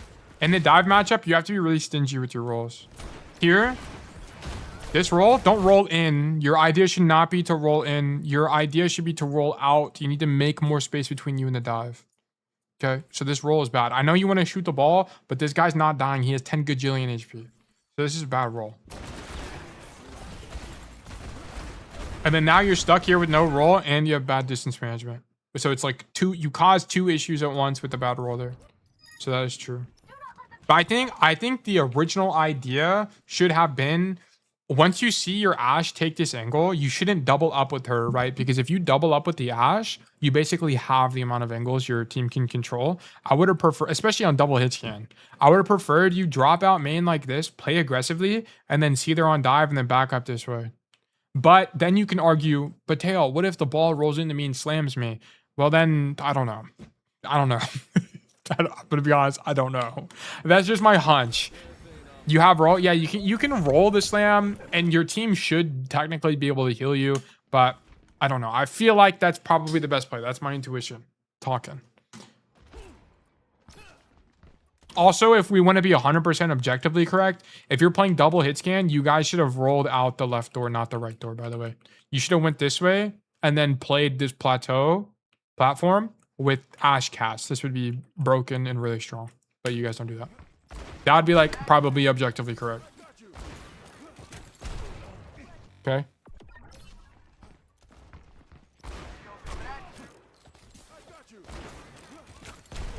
Okay. Whatever. Okay, now we're on Reaper, no longer Ashe. Thank the Lord. Good swap. Here we go, left side. This is wrong. You need to ego right side a little bit. I wouldn't be coming left at all. Here, like what I would be doing is okay, this might be a shutout loss. Here, what I would do is okay, because what's gonna end up happening is if you guys don't fight these guys at all ever, they're just gonna sit here forever and you guys just lose. They're never gonna die. They're just gonna sit there forever, shoot you guys from 10 million light years away and just live forever. Okay, I'm not a big fan of that. What I would do is I would stand here, and then on good timing, when I hear the Ashe shooting again, I would swing out flank and just 2-tap her. That would be the play. This would be really strong. You come here, shoot them, and then you would come this way, shoot them. Because you want to control this side of the map. You want to control this side of the map, constrict where they can and can't play.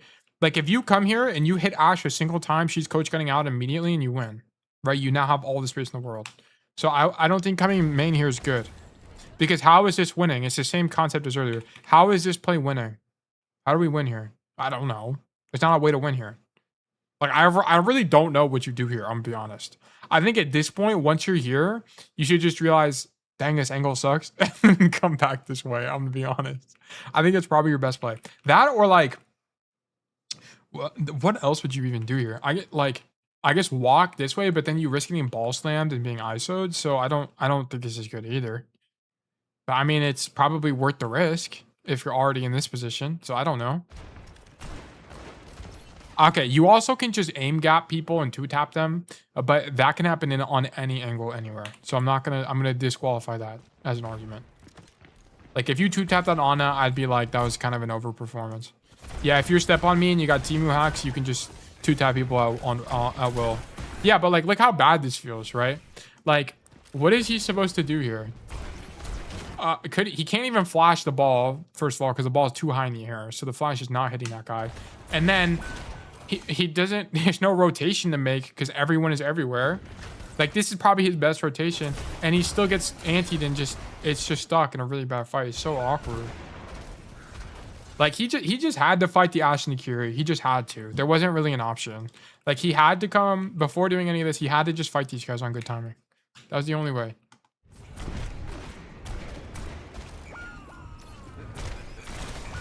Yeah. Okay. Okay, wait, what? Okay, here. You had to be the one to make the play. Exactly, right? And this is what I coach, right? Make the winning play. What's the winning play? Be the hero. Be the hero. That's the simplest way to put it. Be the hero, carry the game. Here, bad roll. Why are we rolling forward? If you're gonna roll for uptime, roll laterally. Don't roll forward. He very fortunately gets booped back to the high ground. That's sick. So he gets to just sit here, and it's just lost anyway. I guess you could technically... Okay, if you were going to roll forward here, what you needed to do is roll forward and then continue walking to play this angle. Because even if you die here, like let's say... Okay, let's say our hero... Okay, well, let me actually zoom out and pull out the epic pen. Okay, and then let me turn this on so it'll be a little bit easier to see. Okay, let's say our hero makes this rotation like this. Yeah, that's what I was about to say. You should roll in, flash Ana, and headshot her or fan her or whatever. And then you're going to come play this angle. And even if you die here, what the idea is that you bait the ball or you bait the Reaper to fight you. And then if you're able to do this and live long enough, it'll let your Ram and everyone else walk in and kill backline. I would have picked the flash perk too by now.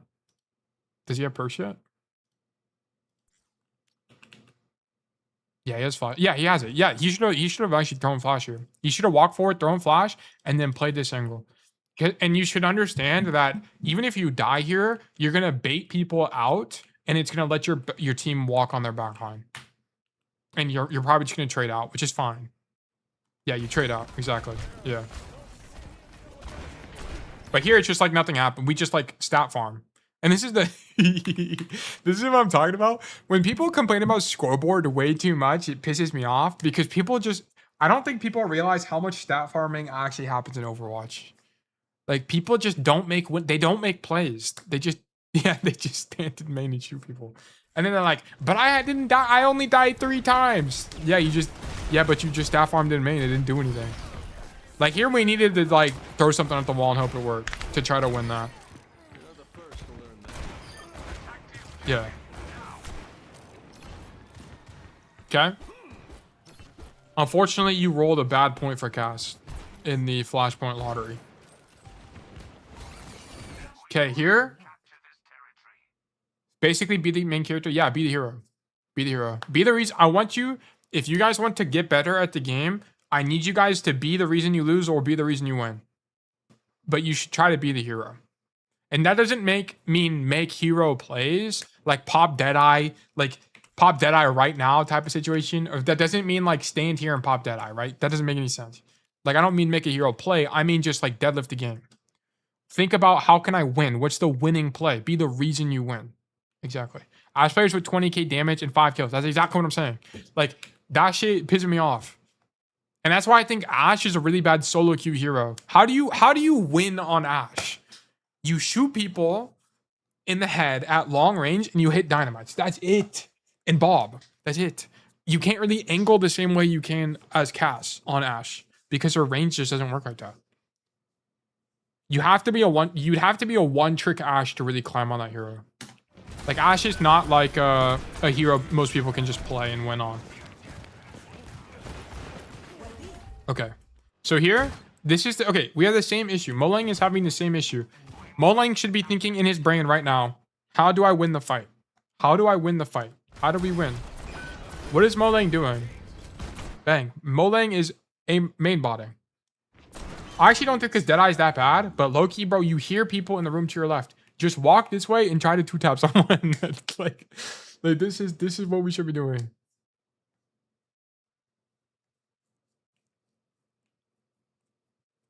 If he was top, it'd be way better. He just didn't really have the time to make that rotation. It's the thing. I don't really know when would he have been able to rotate here?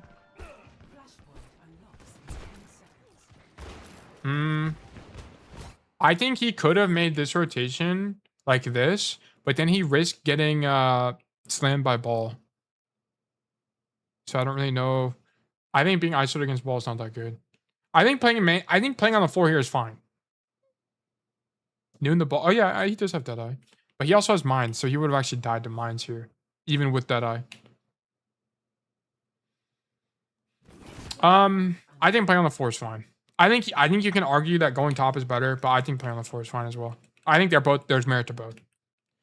But the problem is Molang doesn't even do the winning play on the floor. Like here, what he should be doing, noon the ball. Okay, cancel it. Cancel the noon. Once you realize you're not going to get any value, which is now, cancel the noon and then just swing the back on here. Because how else are you going to win the fight? There's not really a way to win the fight otherwise. Also, Molang, you need to know there's a mega here. Isn't that throwing because you're giving the supports farm for ult? Yes, exactly. Molang, you needed to grab this mega, walk this way, and 2-tap backline. Like, this is actually so free. I would have made this play 10 billion years ago. And if you get slept antied and then you get Suzu'd and lived, whatever happens, okay? But at least you would have, like, you lost this fight. You didn't even try to gamble that you were going to win the fight. Like, you should have just gambled and been like, fuck it. We're going to go try to kill these people. And if you die, you die, whatever. But we didn't even try. Like, and this is probably why you feel like, this is probably why you feel like you don't win on Suravasa, because flashpoint maps are honestly just like a playmaking check. Are we playmaking? So far, Molang has not made any plays. No plays. He's letting the opponents win.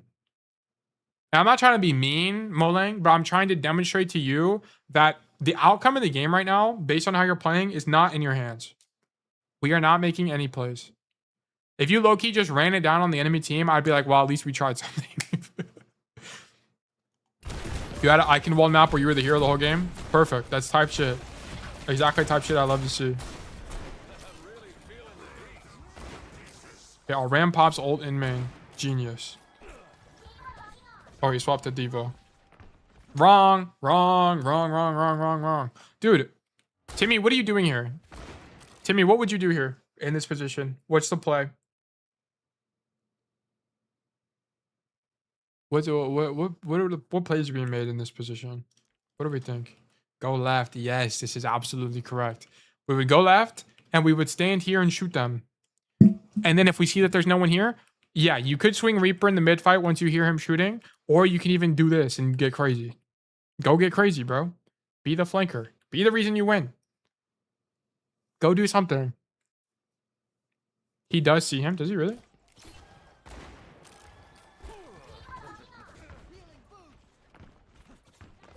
Oh, did his skin just clip through the wall there? Oh, wait, even further back? He fights him there. I don't think he knows he walks back in the room, though. I mean, you can maybe infer he's in the room, but he doesn't hear him either.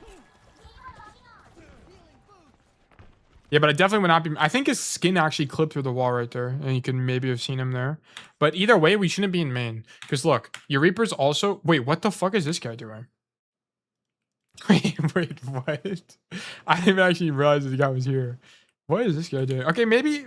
You can hear his step. Okay. I didn't hear it at all, but maybe you do know he's there.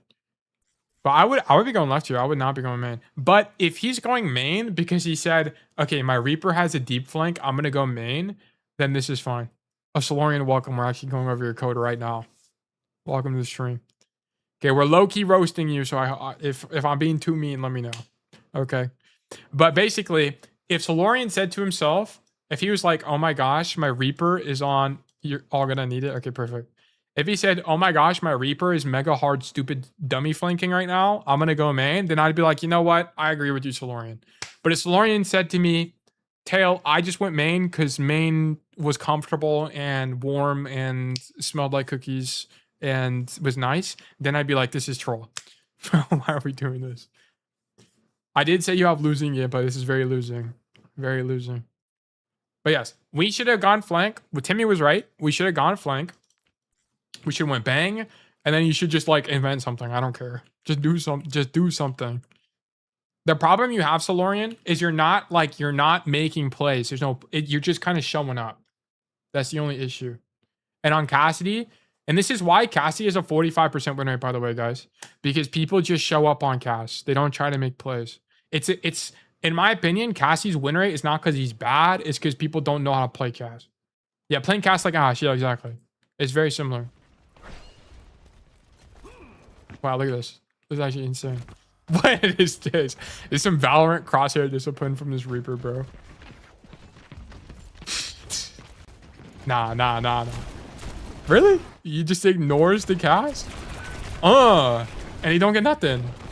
Wow, nice job. Oh my god, nice job, Reaper. Good job. All right, well, let's see what happens for our hero. Okay, Molang is on the angle. I would 2-tap the cast easy. Yeah, Molang should have died here. I don't really know why the Reaper ignores him, to be honest. But whatever.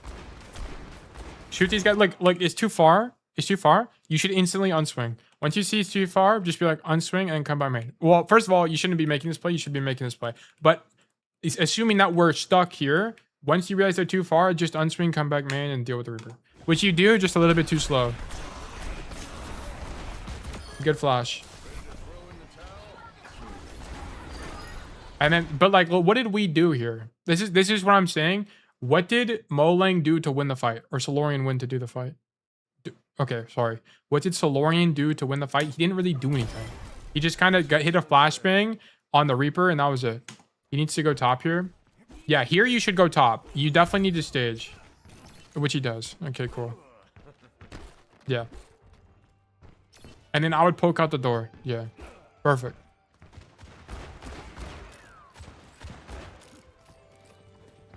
No! Just ignore that guy. Just ignore him. You can't do anything about the Reaper.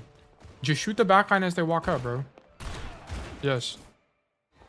Okay, here. Okay, you swinging for this Reaper is really bad, by the way. Ignore him, because what you need to do is you need to make them start using cooldowns. Make them start using cooldowns. Have more information. Maybe you get a 2-tap. I don't know. There's like a 10% chance you get a 2-tap here, but you don't even gamble for that. So we missed that. And that's all because what ends up happening, the reason you miss that is because you go check for the Reaper and now you have bad timing. But I think you end up, what you're trying to do is wait for them to push up and then have a flank. But if you're going to do that, you should have waited even longer. You need them to like start shooting in main because then you can pop out, surprise them.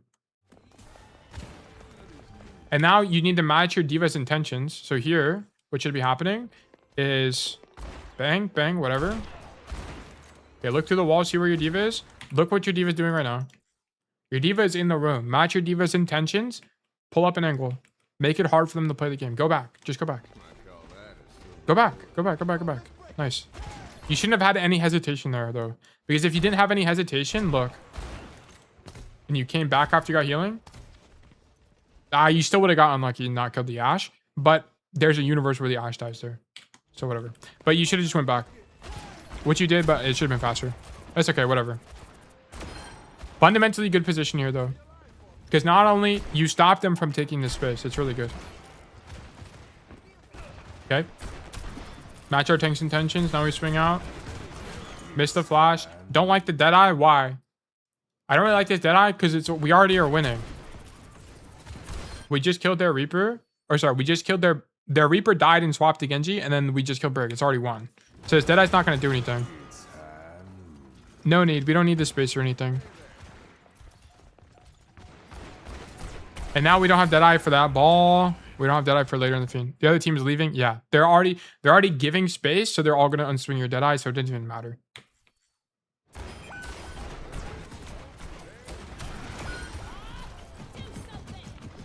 Okay, ignore Bob. Okay, here's what happens. You kill ball here, immediately turn around. I actually like that you turn around here, and then just go shoot backline. Just go shoot back. Especially after Bob comes out, just go shoot backline, kill the Ashe. Because you're not gonna be able to do anything. Here, I don't like. What do you like? I don't know what we're doing. Unless you're gonna kill Bob, but if you're gonna kill Bob, you would have already been shooting him. So what you needed to do is turn around, help your. You would have actually helped your BAP, and you probably would have killed Brig here with the help of your BAP. Yeah, but now you lose the fight because we just don't really do anything. Yeah, I don't really know why we don't reswing backline there. I'm gonna be honest.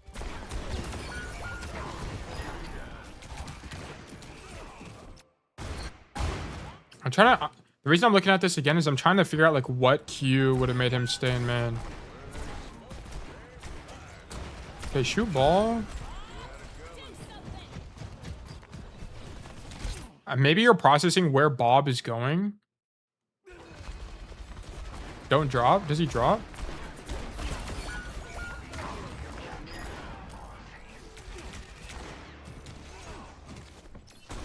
Yeah, I mean, he probably should have stayed alive at that point. But I don't think he knows what the count is. So I think he just thought it was lost. So he drops the point. Yeah, you definitely should have stayed up top there. But that would have been... Like, what the idea should have been here, by the way, is... So, basically, once Bob comes out, you swing the back line, and then you play this angle. You flip... This is a flip the map type of situation. This is very rare, but it happens. The higher elo you are, the more likely this is to happen. And how the intuition is that we just want to angle away from Bob, clear out the backline that's here, force him on the point, and then we can sandwich them when our team gets back. Yeah, we also just didn't need to drop, but I don't think he knew the count. So it's you can chalk that up to a bunch of different errors. You can chalk it up to an awareness error. Like I really don't know why we don't rotate, to be honest. I just don't really know. I don't know how to explain why that went wrong. Okay.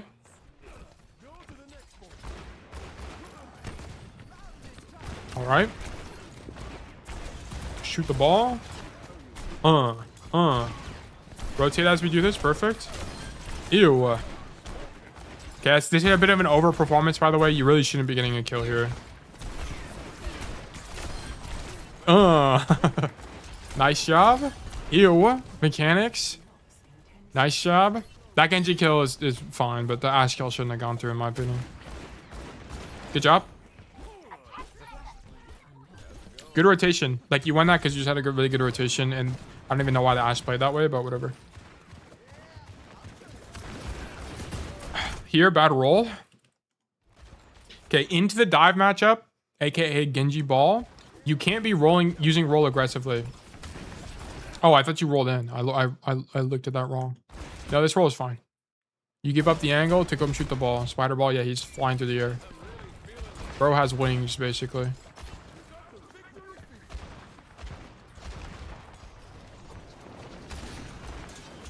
Okay.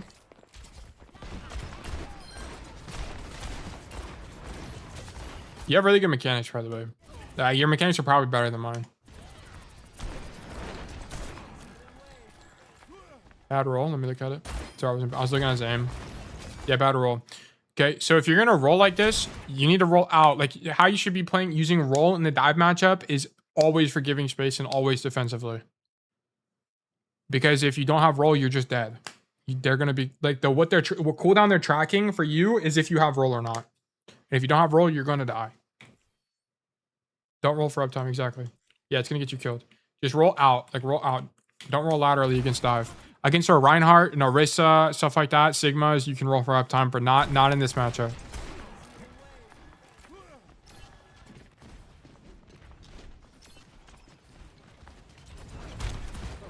Good flash.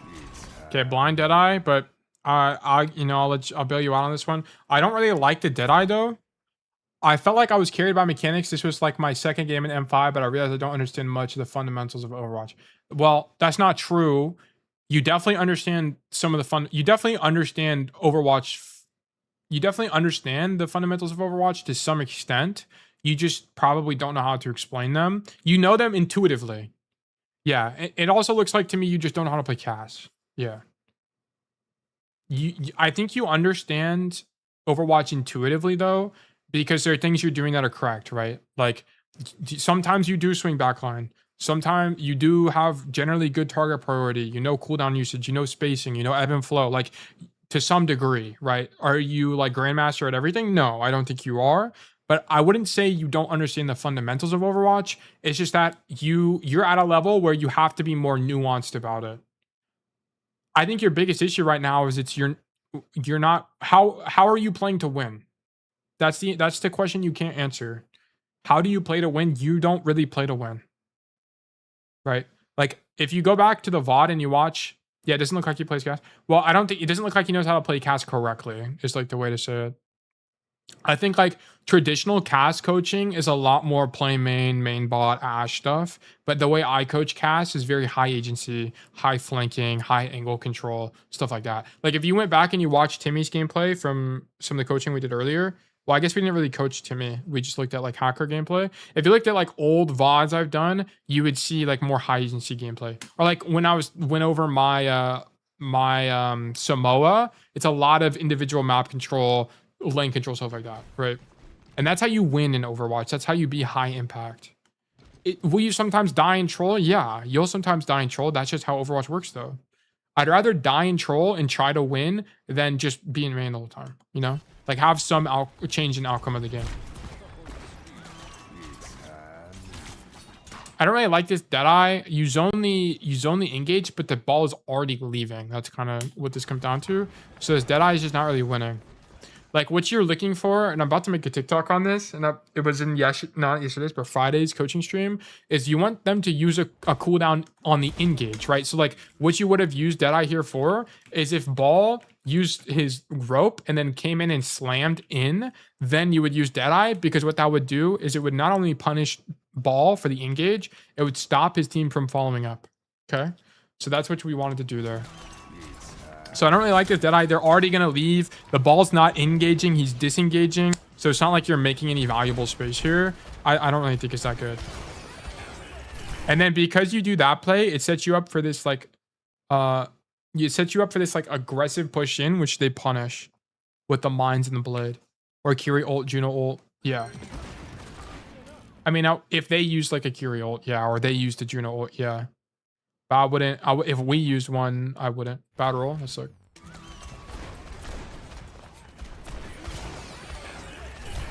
This roll's fine.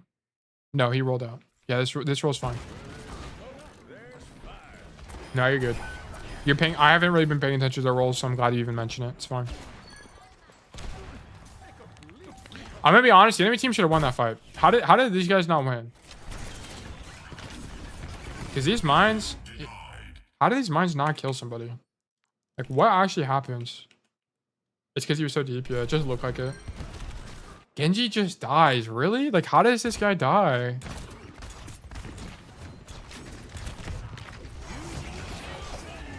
Really? Does he have dash here? This guy needs to dash, then blade. He needs to close the distance. Oh, wait, this guy's champ. Wait, maybe this guy knows more than me. I feel like... Oh, I mean, the beat just comes out. Beat and lamp just kind of saves you guys. Man, he dies? Really? Wait, how much HP does he have?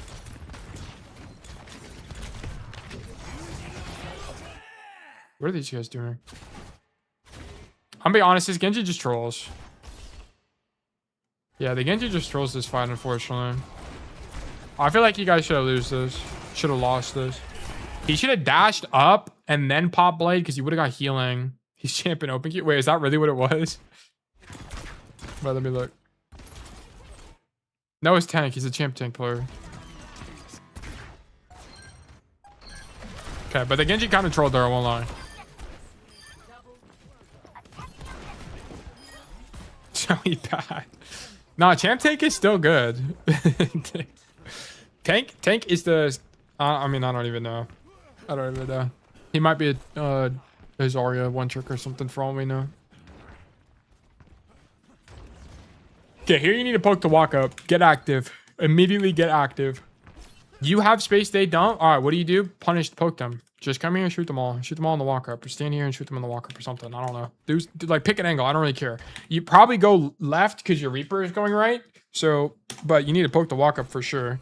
You want to make, especially when they're on Zarya, a big part of the Zarya matchup is making them use bubbles in the walk up. If the Zarya gets to the fight and she didn't have to use a single bubble on the walk up, you lost. You just lost. You deserve to lose, to be honest. She should have to use bubbles to take space. If she doesn't have to, then you're of course you're gonna lose, because she's just gonna bub a Reaper or something and you just lose the game. So we have to make them use cooldowns. Make the tank use cooldowns, exactly. Oh my gosh, Molang makes a winning play. Oh my god, yes, yes, yes, yes. We actually love this for us. Boom. You see them taking space instead of shooting them on the poke. Bam, flank backline. Wait, it's actually winning. Yes! We're winning! We're winning! Force raid. Then you hear them turn for you, so we leave. Yes! Yes! I'm celebrating your success. This is actually so good. Now we're back in main, and we baited cooldown. It's actually so good. There's another world where you just killed the Reaper there. But we didn't get that timeline, unfortunately. But that's not because you suck. That's actually because you got unlucky. Like, this is actually so good. Nice job. Also, you should be using Silver Bullet every time it's off cooldown. Like, now. Like, Silver Bullet should be coming out right now.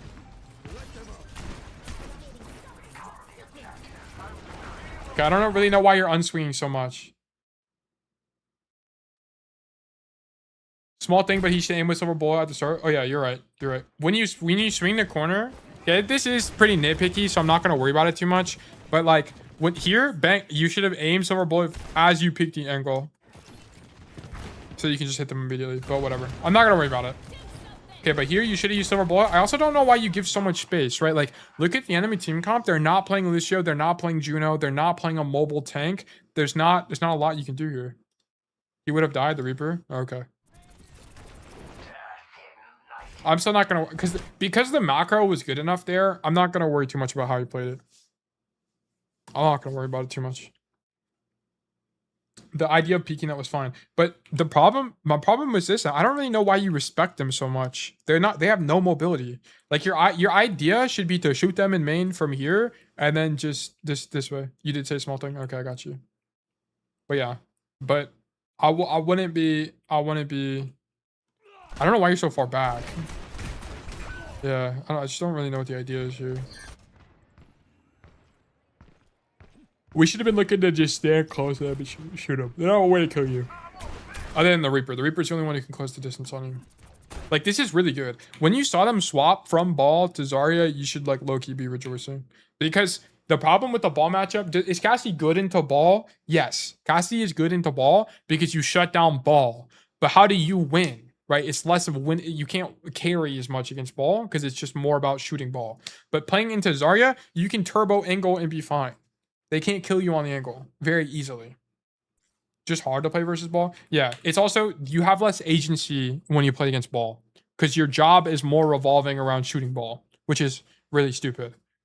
So it's more about removing the tank player from the game instead of winning is kind of what the matchup turns into, which I don't like. So I don't really like. The tanks you're like looking to play against as Cass is like Zarya, Orisa, shield tanks, Monkey, stuff like that. But not like the things you don't want. Like ball is fine. It's like a neutral matchup. You don't want Diva. You don't want Hazard. You don't want tanks that can mark your angles. If they play tanks that mark your angles, it's really bad for you because it prevents you from making winning plays and you have to AFK in main more. Which means if you're not making winning plays, you don't have agency over the outcome of the game, and then you lose more.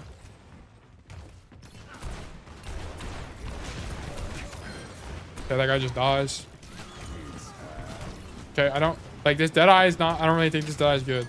You're already up one. I mean, the Zarya, this Deadeye is better because the Zarya is overextended, right? Like the Zarya is stuck. So this Deadeye makes it where she actually can't leave. And now she does, right? Your Diva punishes her. So it's like, okay. I'm not totally against that Deadeye. Okay, take a good angle and win. This is Cassidy's probably best point on this map. Cassidy, this and the next one, Garden. They're both really good for Cass.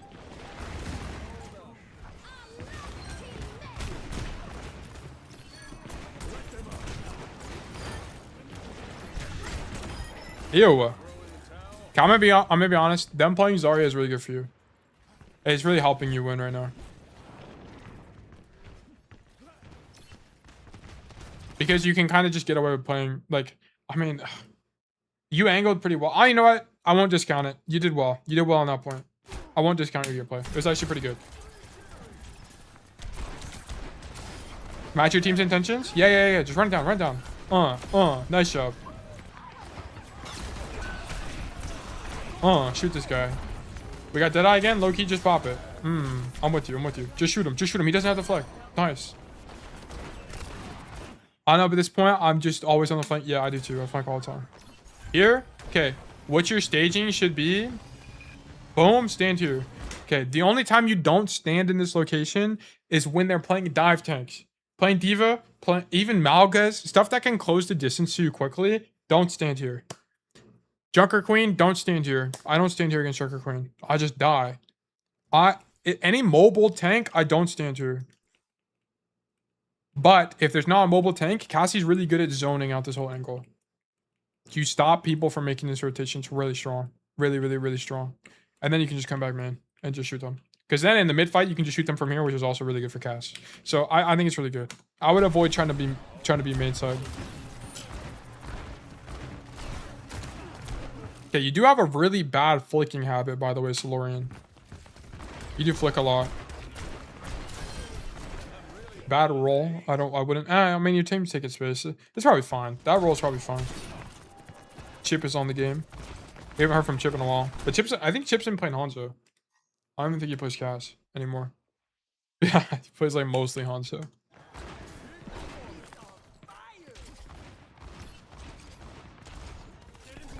Yeah, that guy just used everything.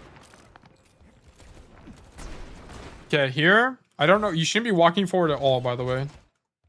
So minor thing, but you shouldn't be walking forward at all. You should just be standing here.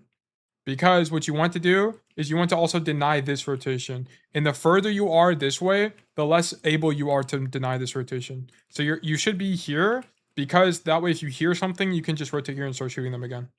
So this is bad. You're not really playing the angle correctly. You want to be able to deny both things. So I wouldn't be walking forward here at all.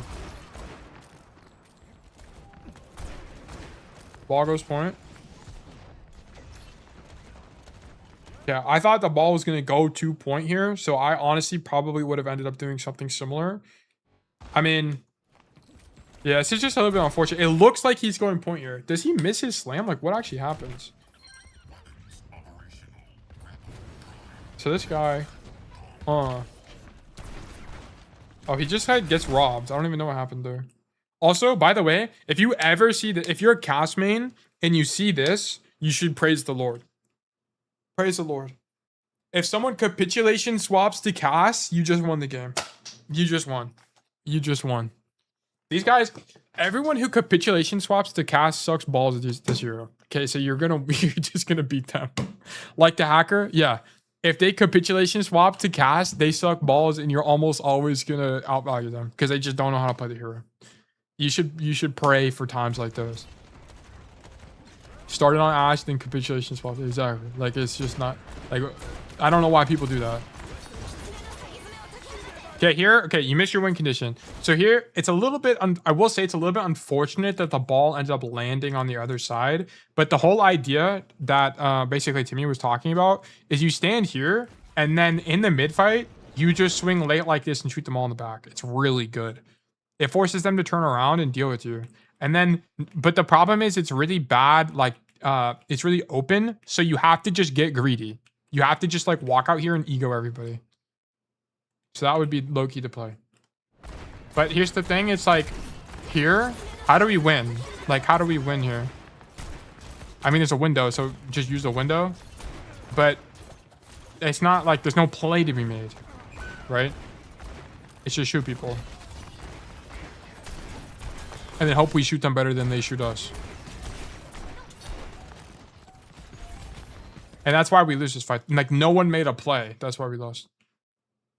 Tell yourself to two-tap Kiri. Yeah, exactly. Just come here and two-tap everyone. Low-key. But yeah, you needed to... So basically the problem is you rotated to catch the ball, which I can understand. But the correct play would have been to see that the ball's not on point, rotate back, and then just get the flank whenever the team follows up.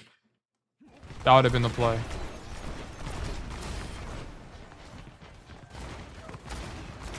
Here, here I wouldn't even... Not to main bot. Yeah. Here, I wouldn't, fuck our diva, I'm leaving. I would leave immediately, and I would come left side, and I would do this. I would open up an angle. I would leave main. I would definitely just leave, I'll be honest. I don't really think we can do anything here.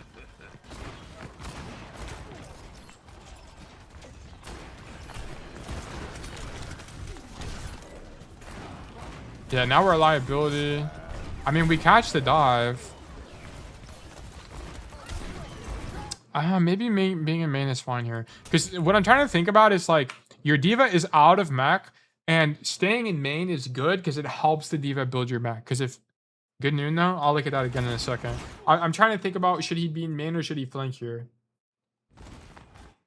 My intuition is to flank, but I think I'm wrong. I think you actually do stay main here. Because if you rotate, you need mech to win. You really need mech. 100% flank. I don't know. This is hard. He has noon. Yeah, he does have Deadeye. If he wanted to be the win condition, he would flank. If he wanted to be the team player, he would be in main because he can help diva live long enough to build Deadeye. Because the problem is if he leaves and this diva gets hard engaged on as baby, she just dies. That's the problem, right? Like, that's what I'm worried about. But you already have a Reaper on the angle. I don't know. I'm gonna be honest. Look at timer. What about it? Oh, timer for diva? They have time? Oh, yeah, I guess they have time. Yeah, if diva dies, it's not that big a deal because you just have another fight. Yeah, okay. Well, if you stayed in main with the idea, this is gonna be one of the situations where I kind of take the cop-out answer. If you stayed in main with the idea that I want to help my diva build mech, then I will let this pass. Okay. I will let this pass. But if you stayed in main because you thought main was cool and you wanted to be cool and stand in main, then you're wrong. Okay. Because otherwise the best play would have definitely been to come left side and then look to be a hero. Be the hero. Pop a Deadeye here. Hard flank. Pop the Deadeye here. Like, look at what Smelly Julian is doing. This guy is winning. This is what winning Overwatch looks like. Bang. Shoot these guys. I mean, he's also on a different hero, but the idea is there. Bang. TP in. Play this close angle. Grab the mini. Re-swing the cast, even though it's losing. Because he wants to bait attention. He's trying to be the hero. This guy's trying to be the hero. And that's why he's going to win the game, or at least try to. But yeah. Okay, hold on. Let's go look at this Deadeye. So here. Yeah, this is a good Deadeye. You basically have to pop this Deadeye. You're going to die otherwise. Or the chance of you dying is a lot higher if you don't pop Deadeye. Arc Noon. Arc would have had the Deadeye perk here. I don't even think. I mean, I think anybody would have known this. And Arc Noon is like, Arc is really greedy. Arc is really greedy. Arc would like pop Deadeye here and with the Deadeye perk and swing 5. That's like top shit Arc would do. And just like turbo greed people. He just puts a lot of pressure on the enemy team with Deadeye. I would have Deadeye there too. I think that's just a good Deadeye in general. Should I use Flash perk or the Noon perk more? The Flash perk is better into dive. You should take it every time into dive. Okay? So if they're playing a Tracer, take it. Venture, take it. Genji, take it. Ball, take it. Stuff like that, you should always take the Flash perk. Any other situation, I don't care. I think you can argue for both. But the problem is, Solorian, is you probably don't use Deadeye correctly enough to use the Deadeye perk. Like, you probably don't tail tech. You probably, you aren't really using it from good positions. You're just kind of, like, I don't really think your Deadeyes are that good. So you'd have to work on your Deadeyes more for you to get more value of the Deadeye perk. Like, Timmy has been a student in the community for a long time now, like a couple weeks, and he uses Deadeye well, so I would be comfortable recommending him the Deadeye perk. Okay? But if you're newer to cast and at least studying cast and getting better at the hero, I definitely think you should just take double flash or get more value. And then for the major perk, you should always take Silver Bullet unless you're in the monkey matchup. In the monkey matchup, you should take gunslinging because you need Fan the Hammer. Every other matchup, you don't need Fan. You don't need it against Sigma. You don't need it against Ryan. You don't need it against all these heroes because you're going to flank them anyway. It doesn't matter. If you're playing cast correctly, you should be flanking Sig, flanking Ryan, flanking all these people. If you're just main botting, then of course Fan the Hammer is going to feel better, but that just tells me you're not playing cast correctly.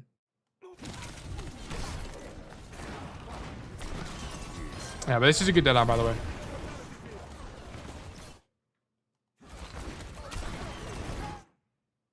And I'll play with the Life Weaver so I can do dumb stuff and not die. Yeah. Yeah, you can just get gripped out of a bad noon or peddled.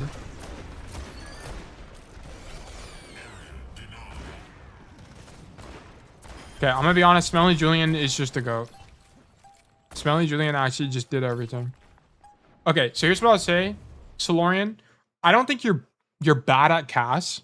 I don't think you're bad. I think you understand Overwatch well enough to be able to play Cass, but you just don't know how to win on Cass. That's the thing. Like, I don't think you did, nothing you did was like really troll. You didn't like go in and die. Your dead eyes weren't perfect, but they weren't, you know, terrible. But the problem is you just don't, you just don't know how to win, right? And if you go back through the VOD, you'll see times where I'm like, you need to flank, you need to go for backline, stuff like that. I just bought it on main almost the entire time, didn't get active. I don't think that's how you're not, I wouldn't say you're technically wrong, but I don't think that's the best way to think about it. How you should be thinking about it is it's not like I am or I am not main botting. It's instead I am or I am not winning is how you should think about it. Like, what's the winning play? Sometimes standing in main is the winning play, right? Like if your team has Kitsune, standing in main is the winning play because you want to play in the Kitsune, right? But then, yeah, so you can see how it doesn't line up with the main botting argument. So to me, it doesn't, you're not really thinking about the win condition. What's the win condition? How do we win the fight? How do I win the fight? You're just kind of playing Cass. And that's kind of what I think your issue is. So I would encourage you, there's a lot of coaching VODs. I don't know how much of my content you've watched, but there's a lot of like past coaching VODs you could comb through that have similar concepts. I would have to find them, like specific ones that would be most relevant to you. But I think it's more just study more Cassidy, learn more about how to win, flank backline more, and be the reason you win, but also be the reason you lose, but also be the reason you win, right? On Circuit Royale, Lifeweaver Cast Tech is so good. Also, Lifeweaver is just really good on Circuit Royale. It's a really good Cast Weaver map. All right, sounds good. Thank you for the code, by the way, Slorian. It's very informative. Okay, we're going to do one last code and we're going to wrap it up for today. We're going to do Montana's code. Thank you for the review. Yeah, no problem at all. How did you find us, by the way, Solarian? If you don't mind me asking. Is it just like on YouTube Discover or what? You pick it all the time for the memes? Yeah, it's good. I got a video on YouTube. Okay, perfect. Gotcha. Man, I need to make more videos. I think it was a Dorado review. Oh, okay. Oh, it's one of the old... Okay. I just need to make more videos, bro. I just can't make more. We would have so many more students if I just made videos. Same for you. All right, gotcha. Yeah, if I just made... We need... the problem right now is we have like the same 5 students, which is fine. I don't mind it. But I think it'd be more fun if there were just more people. It also is more informative because it's like... For Timmy makes like the same mistake like 4 times. And I'm like, Timmy, it's the same mistake 4 times. Actually, that's not even true. Timmy doesn't even make the same mistake. He does different small mistakes each time, but it doesn't mean that I can't like explain concepts as well when it's the same concepts over and over again. I don't know. I'm kind of talking out my ass. Move on. You cope rage? Yeah, rage Q, whatever, tilt Q, whatever it is. Okay, let's do this Montana code, and then we'll go from there. Okay, Montana.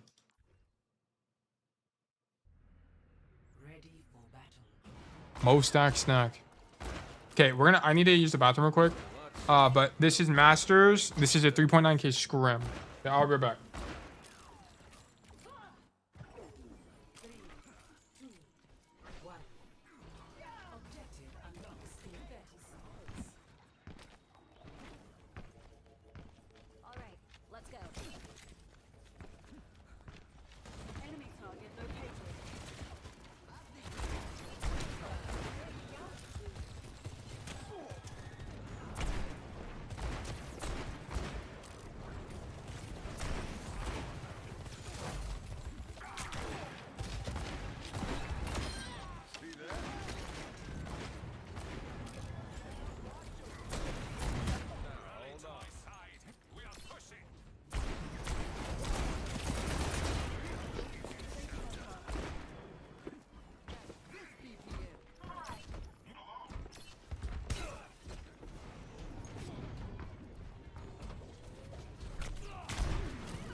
Venom and I have returned. I've also grabbed a banana. Hopefully this gameplay has been nothing but enlightening. I will now review. What the hell is going on here? Whoops. Okay. You show him. Nice shots. Okay, Montana said, was kind of beat up at that point mentally when playing this game, but I was completely lost in the matchup against Ball Chaser. Felt really weird and hard to do anything coherent. Okay. Felt like I never knew what a good play was and just played instinctively. New Queen is a map I lose often. Gotta just investigate. Take a gander. Okay, play with our team. Go left. Okay, they're playing dive, so they have the space faster than us. Okay. Okay, our Echo low-key trolling. Why is our Echo here? Echo needs to be in main. We have no space control. Look at this. Let me zoom out. Bang. You know what helped us dislodge this right now? The Echo is here. Because what can Echo do? Echo can bait and engage. Like the ball, like the tracer, something. Bait, do anything. Because the problem is, how do we take his space? Like, we got to just run it down into this. It's really tough. The only way we can do anything is if we have someone on this angle to open it up. So we need to have our other flex DPS on the angle here. Like, normally this is like a tracer.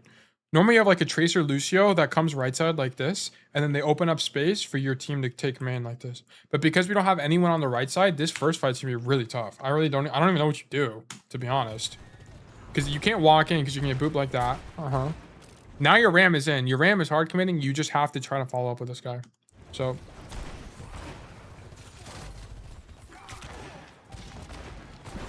you should make a VOD. You should make a VOD coaching a hacker. What do you mean? Oh, like a video. Yeah, I can make it a video. Oh, you know what? I can't make it a video because I didn't record it. I've only been taking clips the whole stream. Post the one we did. Ah, fuck. Okay, that's my fault because I didn't record this stream. I just been clipping the stream.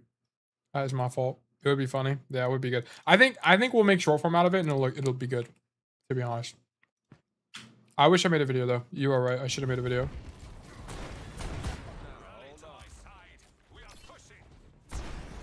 Okay. So far, Montana, I really don't think we've done anything wrong. I don't really think there's anything else you could have done. Match your tank's intentions. Walk in. Shoot the ball. Get ball out. Don't get booped off. And playing bridge. Why are we rolling forward? Don't roll forward in the ball matchup. At all. You just really shouldn't do it ever. Unless the guy's 1 HP. He's not. Just shoot him. Just shoot him and then... Yeah, I'll just shoot him here. I guess he was low before the shields went off. I can see why you did it. I wouldn't have done it, but I see why you did it. Okay. Okay, perfect positioning. Good job. It's saved in YouTube and Twitch, and you can record it if you want. Yeah, so here's... But here,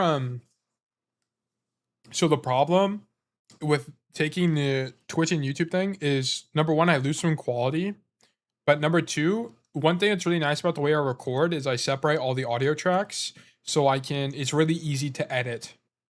So I have, like, my voice is an audio track. The gameplay is an audio track. My... and then, like, everything... I think that's really it. So, and then also, like, Discord and Spotify if I have those playing, but I don't. But it makes it really easy to edit and also equalize the audio. Part of the problem with just like taking stream footage is sometimes my voice is too loud, the game's too loud, it's clipping, it's really awkward to mix. All like in layers, yeah, exactly. And it makes it way easier to edit.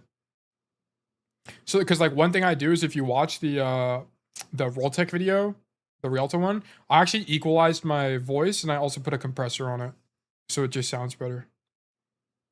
And then I also, there are times where I like mute out the game and then I make my voice louder so it's easier. There's just like a lot of stuff I can't do. And I like to have like a really high quality in what I'm doing. Because it's like the angle I take it at, I'm not going to go on the rabbit hole. But long story short, I just won't be able to record it the way I want to. But I do have it in short form. So I have clips from the hacker thing. I have like 10 clips that I took throughout the whole thing. So investigate. Here, don't worry about the Tracer. So here you should be worrying about uptime. So right now, ignore Tracer. You hear ball behind you, actually. Take a bunch of poke on accident, ask for healing. Here, shoot ball. Bang, bang. Okay, now that the ball's out of the way. Okay, go here. Hop your ram. Hop your ram. Don't worry, I'll queue up and find a new hacker. Yeah, if you find a new one, I can actually record it. We can maybe do a video. Here, ignore these guys. You have to just ignore these guys. There's not, like, you're not gonna be able to do anything. Like, at most, shoot ball, but you just have to think about what can I do from this position.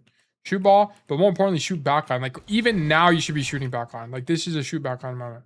And because the backline's not pressured, Gamer Lean is able to just two-tap people, right? It would have been a funny VOD. I agree. I agree. That is my... I wouldn't even think about it. That is my fault. Okay, this Sojourn killing too is not directly your fault, but you could have helped prevent this, right? If we had come to the angle, we could have stopped her. We could have put pressure on her that it might have stopped her from just shooting everybody in the back.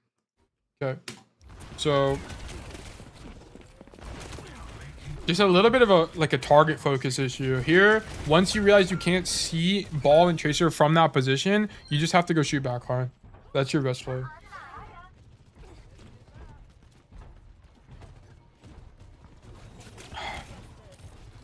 Okay.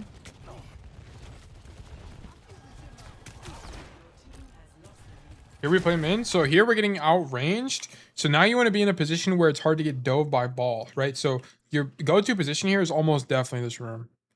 I would come to this room. It's really hard to dive you. It's hard to get outranged by Sojourn. And then you can swing back on backline and then poke people out if you need to. I would definitely move to the room here. I don't think being in main is correct. Because you're just out of the fight for so long. How long is this? 7 minutes, okay. It's like a normal push game.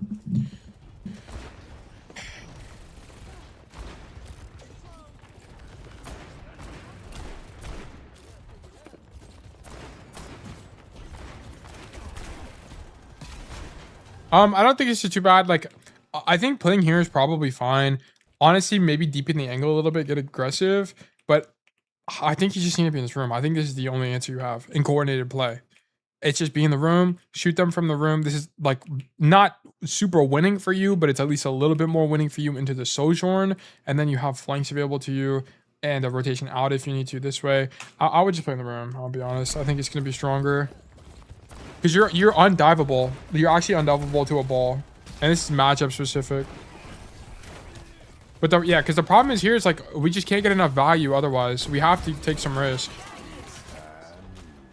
Popping Deadeye with our Kitsune is definitely a misplay. So we shouldn't have popped Deadeye here.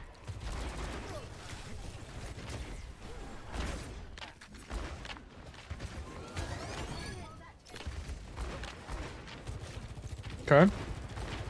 Walk it down. Shoot the Sojourn. Okay. Now we just go back up top.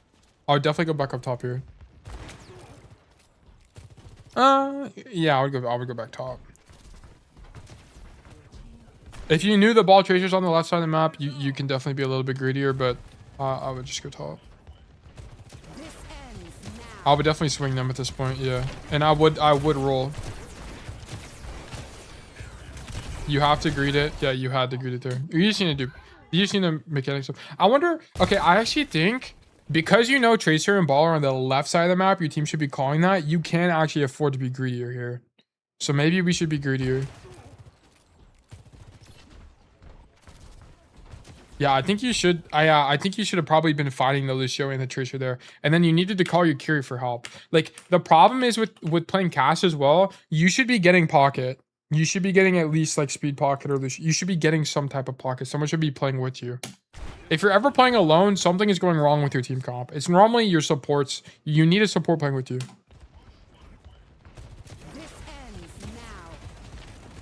Yeah, I think we should have just probably, and I don't know for sure, but my hunch is that you should have been fighting the Sojourn in the Lucio from the beginning there. I feel like that's correct. And then ideally you're playing with your Kiri or your Lucio, preferably your Lucio, because you out of everyone needs the speed. But now that you're playing Lucio Tracer, your Lucio should probably be playing with your Tracer and marking their Lucio Tracer. So you're now the like back line as Cass.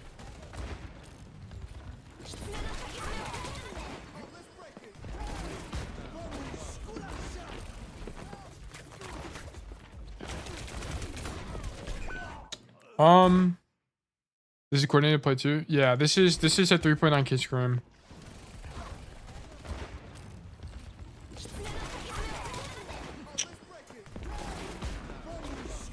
Here you need to just walk it down. When you get beat, don't you man bot more generally? And the reason being is that if you are isolated on angle, you're just gonna die in coordinated play. That's the thing. It's not because taking angles is bad. It's just because you're gonna get punished way more. It's the thing. The call out, yeah, and there's the higher level of coordination. Okay, after this beat comes out, you just kind of gotta walk it down, man.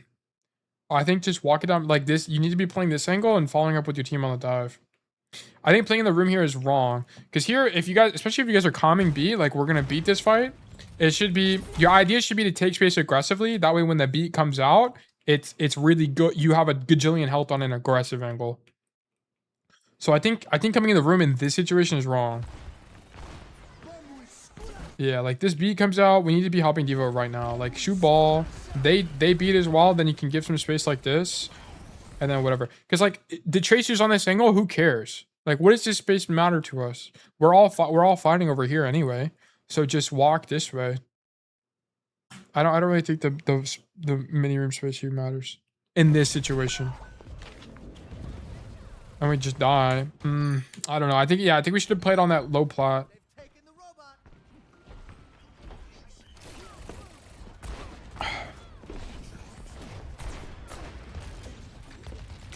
Okay. Good shots.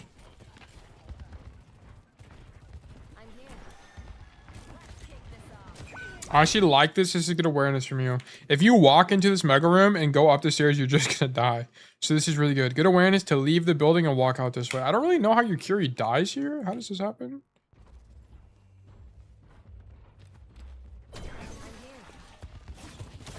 I didn't realize the Ellie Serafim's gonna noises. That's cool. Or maybe that's the mythic. I don't know. Yeah, she just kind of gets gapped. I'm not gonna lie. That's kind of crazy.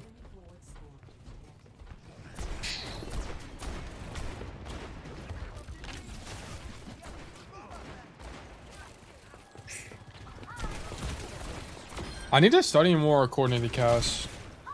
I wish there were teams that just one church cast so I can just watch all their games and figure out how they play it.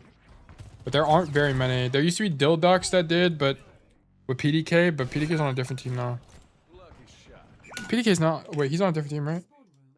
Overwatch. Wait, let me just look up PDK. Oh wait, no, Overwatch. Liquipedia. PDK. He's on Sakura, yeah. I don't think they play as much cat. They don't fuck around as much on Sakura. Sakura actually has a good team.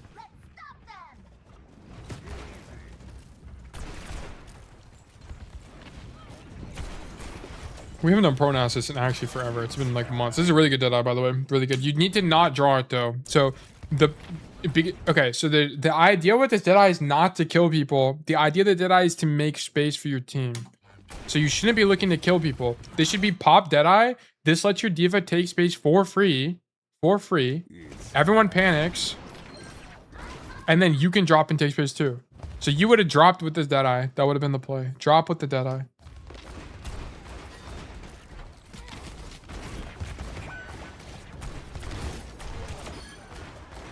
Okay. Shoot the ball. I think so far, I think Sojourn would have been better here. Because the problem is it's like, I just don't know. I don't really know how many playmaking opportunities Montana has really had. He's made like 2 or 3 main mistakes so far. It's been like on the bridge, he needed to come shoot backline once they were pushing up. He probably needed to aggress on the Sojourn and Lucio or whoever was here as well. This fight, he needed to not fight the Tracer. He needed to come main. And then, I don't really know. That Deadeye he needed to hold as well. It's kind of tough.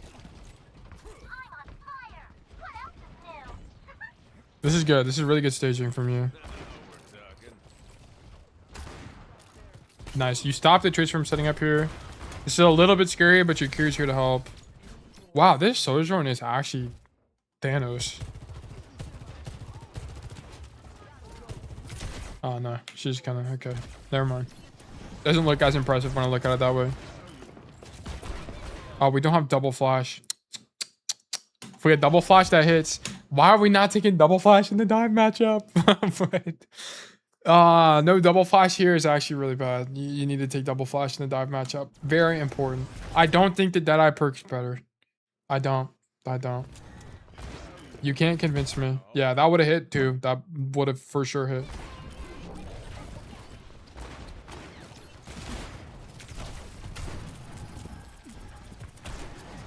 Shoot ball.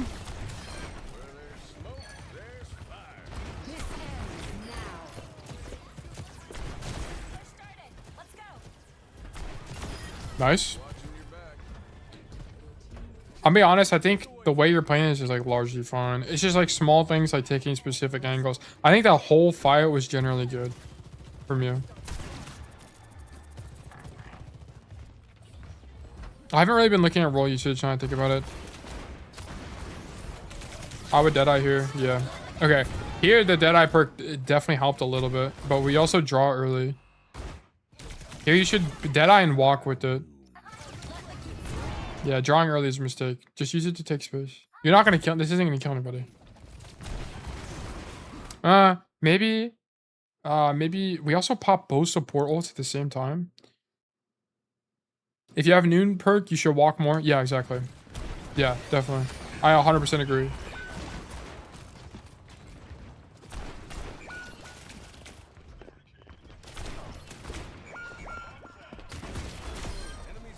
Just die to mines. Just walk into mines. Okay, if you die to mines, they don't get any ult charge, by the way. So just walk into the mines when that happens.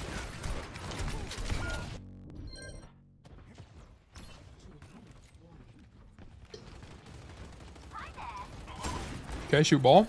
Shoot ball gaming. Play lower plat. I'm just gonna call that plat from now on. Good shots. Hard rotate right side. I think this is the type of gameplay we've been need. I'm gonna be honest. I think like the way you play this, the more I think about it, it's like you play in plat, hard rotate this way, and then you just need a support to help you. If you're naked, you're just not gonna win. You need a support. Like this, Cass is just so immobile compared to Sojourn. And a big reason why Sojourn is played over Cass also is because Sojourn is resource light. She doesn't need as much pocket as a Cassidy does. Because she can just slide out. She can take aggressive angles, slide out, slide in. Also, OC is a good ulti. But, like, you don't need as much pocket. So that means that the Lucio can hit more. The Kiri can hit more. Stuff like that. I've been playing lower plat a lot more, and it works. I think it's good. I think it just depends. Like, on the first fight, when they were over here, I think he definitely should have played in the room. Because the cart was pushing up. Like, the cart was here, right? Now that the cart is actually way further, I think this is probably better for this fight. Because you can make this rotation and play this way. Are you stuck here? Yeah, but I mean, you have to fight. Sometimes you just have to play angles that you're stuck in.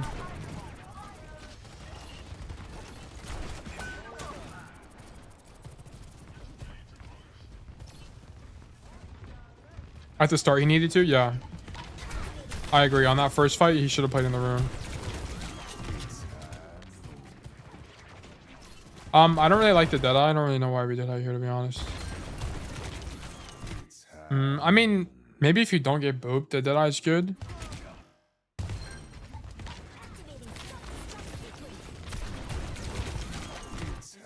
I don't know. I think we should just shoot them here, to be honest. I think it's just a shoot them moment.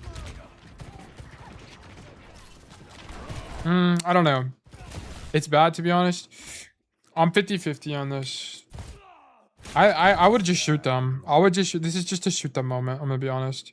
If he had speed, maybe. I also think the boop is a little bit unfortunate, but honestly, I think this is just a 2-tap to Lucio type of situation. Yeah, I think this is just a shoot them moment. I can't really explain why. I'm gonna be honest with you. I think it just feels to me like a shoot them moment. I don't know. I don't know how, and I hate to say that because I just don't know how to explain it.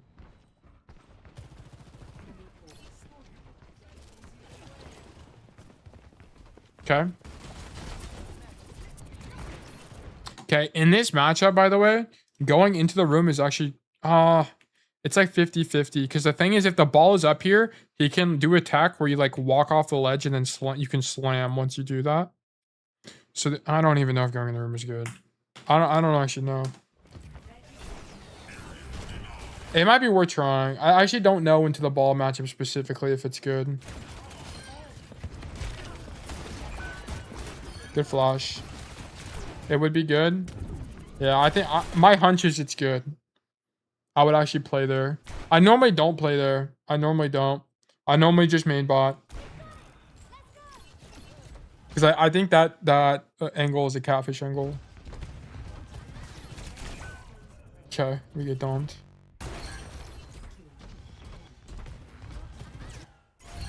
$2% off what?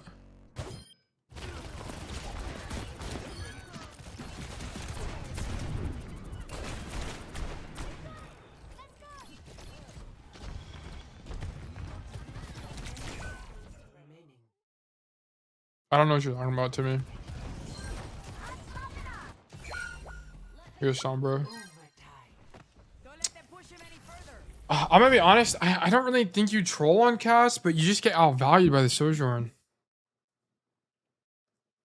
Some random sign said 2% off. Oh, like in the map. Yeah. I think I do think there's some like macro we could have done better, like playing in certain rooms and areas and rotations. Like playing on lower plot here is probably worth trying, and then there were some rotations here, and on the bridge. But this guy just outvalued you because also part of the matchup, especially in coordinated play, is like you have to understand that whenever you play Cassidy in coordinated play, he just demands more resources than something like a Sojourn. And as a result, your flex support and your main support are inherently going to get less value because you're going to demand more peel. So I think it's fine to play Cass as a Cass main, and if your team is agreeing with it. But I don't know if you should play Cass with like your comp. Your comp should probably look different. It should probably be Cass, Lucio. I mean, I actually don't know. I actually just don't know. Maybe you play it with the Lucio and you take harder angles. Ana or Q. I mean, Lucio Kiri is just like the best comp to play, and be honest. It's just really good. Lucio Kiri is really strong. I'm gonna be honest, I don't know the answer. Okay, I don't really know. I recommended some things how you could have played the matchup differently, but I don't know if it's a pure comp issue. Just pick up Genji. Brutal. Just play Genji. Brutal. Actually, I think it's like I don't know. Because the thing is, like, let's say what I'm trying to get at is even if Montana made the plays I recommended, I still don't know if he would have outvalued the Sojourn. Is kind of what I'm saying. I just don't know. And it's not that Montana didn't troll. He didn't troll at all. It's just he didn't get as much value as this guy did. Like this guy was getting picks all the time. And I don't know if that's a mechanical gap. I don't know if that's a hero specific gap. I don't, and that's why I'm saying I don't know. Like, I don't know what the verdict is. More range all game, top. Yeah, like, he can just make rotations freely. And he has more pick potential in the neutral, which Cassidy doesn't against this comp. It's a hero gap. Yeah, I don't know. Like, if I was playing this game, I don't know if I would have been able to win this. And I also don't know if it's a lapse of understanding. Maybe you just need to hard flank with the Lucio the whole time. Like, I don't know the answer in this situation. But I did recommend some macro plays for you on like what things you could have done better here. But I also think playing Cass into this is the worst matchup. The thing that makes this hard as well is this is the literal worst matchup for Cassidy forever. It's the worst matchup. A complete dive team for you and a complete dive team for the enemies. This is the worst situation you can play Cass in, by the way. Like, it does not get worse than this at all. This is the worst. Why? Because it's hard to play. There's no backline for you to play with, and there's no backline for you to flank or shoot effectively, and they're super mobile against you. If y'all had rush, I think it could work. Yeah, if you played like Genji, if it was Cass, Genji, and then like Cass, Genji, Hazard, maybe it's winning with the Lucio Curie. Ryan, I don't think Ryan is good here. I wouldn't play Ryan. This would be a Hazard moment if you were gonna play like a rush like that. It'd be Hazard. But I don't really know for like that's what I'm saying. Junker Queen would also work. I think it'd be good because then you'd have a core. You can play with a core, but in this matchup you don't have a core you can play with, and there's not a core for you to shoot. Really, it's like what this like the issue. So if this feels bad, it really should feel bad to be honest, because this is your worst matchup in the entire game. Like this is literally the worst matchup you can possibly play. Dive versus dive plus like dive plus cast versus dive. And I've talked about that, like I've reviewed codes about this before. These are like the games where you just troll, you just like go for really high risk, high reward angles all the time in solo queue. Speed the Junker Queen all the game with me. Yeah. We had you, yeah, this was your code like a week or two ago. On Samoa, I think, or some other code, I forgot. But yeah, this is some of the hardest stuff if you can win if you can carry games like this, that's like some of the most impressive stuff you can do as Cassidy. My worst games is dive. Yeah, it should be. It really should be. It's really hard to win these. Dive versus dive plus cast is really tough. Playing as Diva as well, yeah, it shuts you down. Diva Hazard, stuff like that. Okay, but with that being said, thank you for the VOD, Montana.